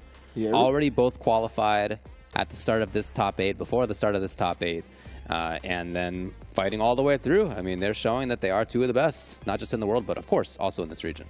Yeah, absolutely. It felt like both of them were playing with the weight lifted off their shoulders, right? Considering they've qualified for Capcom Cup and Ryu Goku, you can really see them play free form and just confident really exuding from both of them, especially Nephew in that grand finals. we saw him like get shaken up a little bit in that winners finals, but losers finals on, he looked like the nephew we know and love, just extremely confident, extremely sure of himself, ready to play and ready to throw out whatever the opponent gives him. So great stuff from nephew, of course, but Chris CCH managed to clutch it out, bring it back in that grand finals reset, and that's exactly how you want to go into qualifying for Capcom Cup, right? Like, now you don't have to compete in the regional finals. You were the overall point earner. You win the tournament as well. Everything just turned up Chris CCH. And, of course, nephew, I know, is going to be looking to train as hard as possible as well. I think he took a pit stop in Japan after qualifying in Singapore to just stay out there and train himself up for Capcom Cup. So both of these players, extremely serious competitors, are going to be deadly by the time Ryu Goku rolls around. But even though we knew that both of those players were qualified, still a lot of these other results had big impacts. Yes. On the overall rankings, right? Just take a look at some of these people who won and lost there. We'll talk about it here. For example, Filipino Man ends up, and as well as Samurai and Chris, all tied. Think of the match that Chris and Filipino Man had against each other if that had gone the other way. If Chris had won, he would be in winner's side top 8 coming into this, because those top 4 start in winner's side instead because of that match, right? So again, we knew who had already qualified in that top 8, but the other matches still had a big impact on the overall thing. Zach Boz moved up, way up here, now in second place overall, right? So it's very cool to see Mike X up there as a result as well. Yeah, a lot of big changes. Absolutely. Like, coming into this event, I looked at the leaderboards coming in to see who was on the fringe outside of that top 8, who could potentially jump into the winner side of things, right? And like Zach Boz, Filipino Man, Mike X, Samurai, they were all kind of in that 8th, 9th spot, right? But with incredible showings today, not only are they in the top 8 in Filipino Man and Zach Boz's case, but they're in the winner's side. So that's incredible. And yeah, like you said, Chris T maybe looking for a better finish today to really, because we do go into this with the top 3 totals, like your best 3 placings over the course of the World Warrior. So Chris T needs something a bit higher to bump up that overall, the exact thing that Filipino Man and Zach Boz looked for and got. So big ups to them. Obviously, JB not really affected by not making top 8 in this event because he's had 3 great placings leading up to this. So he's still first place. Snake Eyes, same thing, right? I don't even think entered this last World Warrior event, but he had such good placings beforehand that he's going to be comfortably in winner side bracket. And yeah, it's dope to see some new blood as well. Kavan in the mix, and then Mike X representing Canada. And there are 3 players in this region who are already qualified for Capcom Cup. We just talked about 2 of them. Nephew had got second place at Singapore, so he was qualified. Chris qualified by points over the season, and then Noah the Prodigy as well qualified after Blink in the Dominican Republic. So the region is strong, but it's also the case that this list over here doesn't include those names. So it got reapportioned a little bit as a result. Exactly. Like you heard Nephew talk about in the interview with Rob, right? How Chris CCH had a bit more points than him, but Nephew was pretty much the highest point earner besides besides Chris CCH. So both of them being in Capcom Cup, they're off the leaderboards. JB has moved up to the first seed, and I mean that's opened the door for people like Zach Boz and Snake Eyes and Filipino Man to be in that winner side bracket, right? And hey, these losers, if you're Kavan and Mike X, if those guys don't qualify, you're probably not even in this regional final. So making the most of these opportunities, you know, paying it back with the fact that these players went offline and got qualifying spots, opening up more for your region. These are opportunities that you can't let pass by. Kavan, man, Yanoob, he's just always, when it comes to That's who Kavan is? It's Yanoob? Oh, okay. I didn't know either until I looked at the Start GG page. So I was like, who's this dude? And it says, like, it was like formerly Yanoob. And I was like, okay. Got it. Not somebody who travels a lot and doesn't show up big time elsewhere just because he isn't going elsewhere. But when there is like a SoCal, California, or West Coast, like CPT, it's always up there. He's like always, for like years now, he's like always up there. I remember in Street Fighter V, when we had these regional events for the West Coast, always you knew in the bracket, either top 16, top 8, whatever it may have you. So good to see Yanoob going to be, or Kavan, I should say, in that top 8 leaderboard along with our other participants. So it's going to be great, man. We're going to have more and more Capcom Cup qualifiers being had every week. Again, keep your eyes glued to the socials and whatnot. Capcom Fighters Twitter account is updating constantly. Just trying to keep everybody up to date with who's going to be in Capcom Cup 11. We still have a little bit more going on here on the CPT. It's not over yet. More events, more World Warriors are happening. We got big final offline qualifier coming up not too long from now, just a few more weeks for Kings of the World in London, in the UK. Always super fun to watch that scene. They have a bunch of killers, former EVO champs, top level players, and there'll be people coming over from other parts of the world as well. Yes, indeed. All kinds of people looking to qualify. This one going to be the last spots at an attempt to qualify in the Capcom Cup, so you best believe it's going to be a pack to the gills building. As you can see, we have the World Warrior Spotlight coming up next weekend, the weekend after, and then, of course, the weekend following that will be Kings of the World. It's going to be an incredible event, as you mentioned, the talent of the player pool, the talent on the broadcasting side. Yep. In addition to this, it's going to be a post-SFL EU as well, where it's always kind of like a grand training session when it comes to the SFLs, right? Yes. Where you get a bunch of players, they're able to level up super quickly because all they're doing is playing high-level Street Fighter constantly. So getting that buff going into Kings of the World, going into their home territory, offline premiere, it's going to be tough to take them down. I can't wait to watch it. All right, well, thanks a lot to everybody for watching this week. Again, still got a bunch more on the CPT. We'll see you for that. Choosing the super rather than the ODDP so he doesn't burn himself out. Now we got the level 2 to out-prioritize the fireball, take him out of the parry range. Beautiful stuff. Still have to deal with it. Okay, he's there first. Doesn't spend the cash. Oh, this time Shirley. This opportunity, pass him by. Take him down. Oh, again. Okay. No, it's still his turn even after you burned out. Indeed. What? Red. Once again, Filipino man able to recover in time. Samurai just taking up that space as Chun-Li, catching a lot of them preemptively. And that time, again, just outspacing the normals. And now, oh man, still just out of pixel though. He can't even absorb a DI. I mean, Filipino man doesn't have drive impact, but he can't absorb a normal with his own DI. Burns himself out. Is it enough? No! Oh, no. It's a little bit of a heartbreaker for Zach Boss, but as soon as he gets his drive meter back in, and he resets, come on. Staying low after all the overhead reset attempts from Filipino. Instead of Feng Shui. Yeah, into a setup as well if he wants. Wow. Oh my goodness, burned himself out on the Just setup. trying to be a cool guy. Legitimately, and Chris doesn't get caught flinching. Does try to jump in to get something started, but shut down again and again. And Nephew here is in the first set too. 3-1 KO. Make sure he's got the punish on deck here. Looking to set up a lot of drive gauge. Here to answer him, and yeah, the chip is adding up very quickly. Goes into the level 3 after the minus frames. Thought Chris would go for a chip kill, but he waited patiently. The disciplinary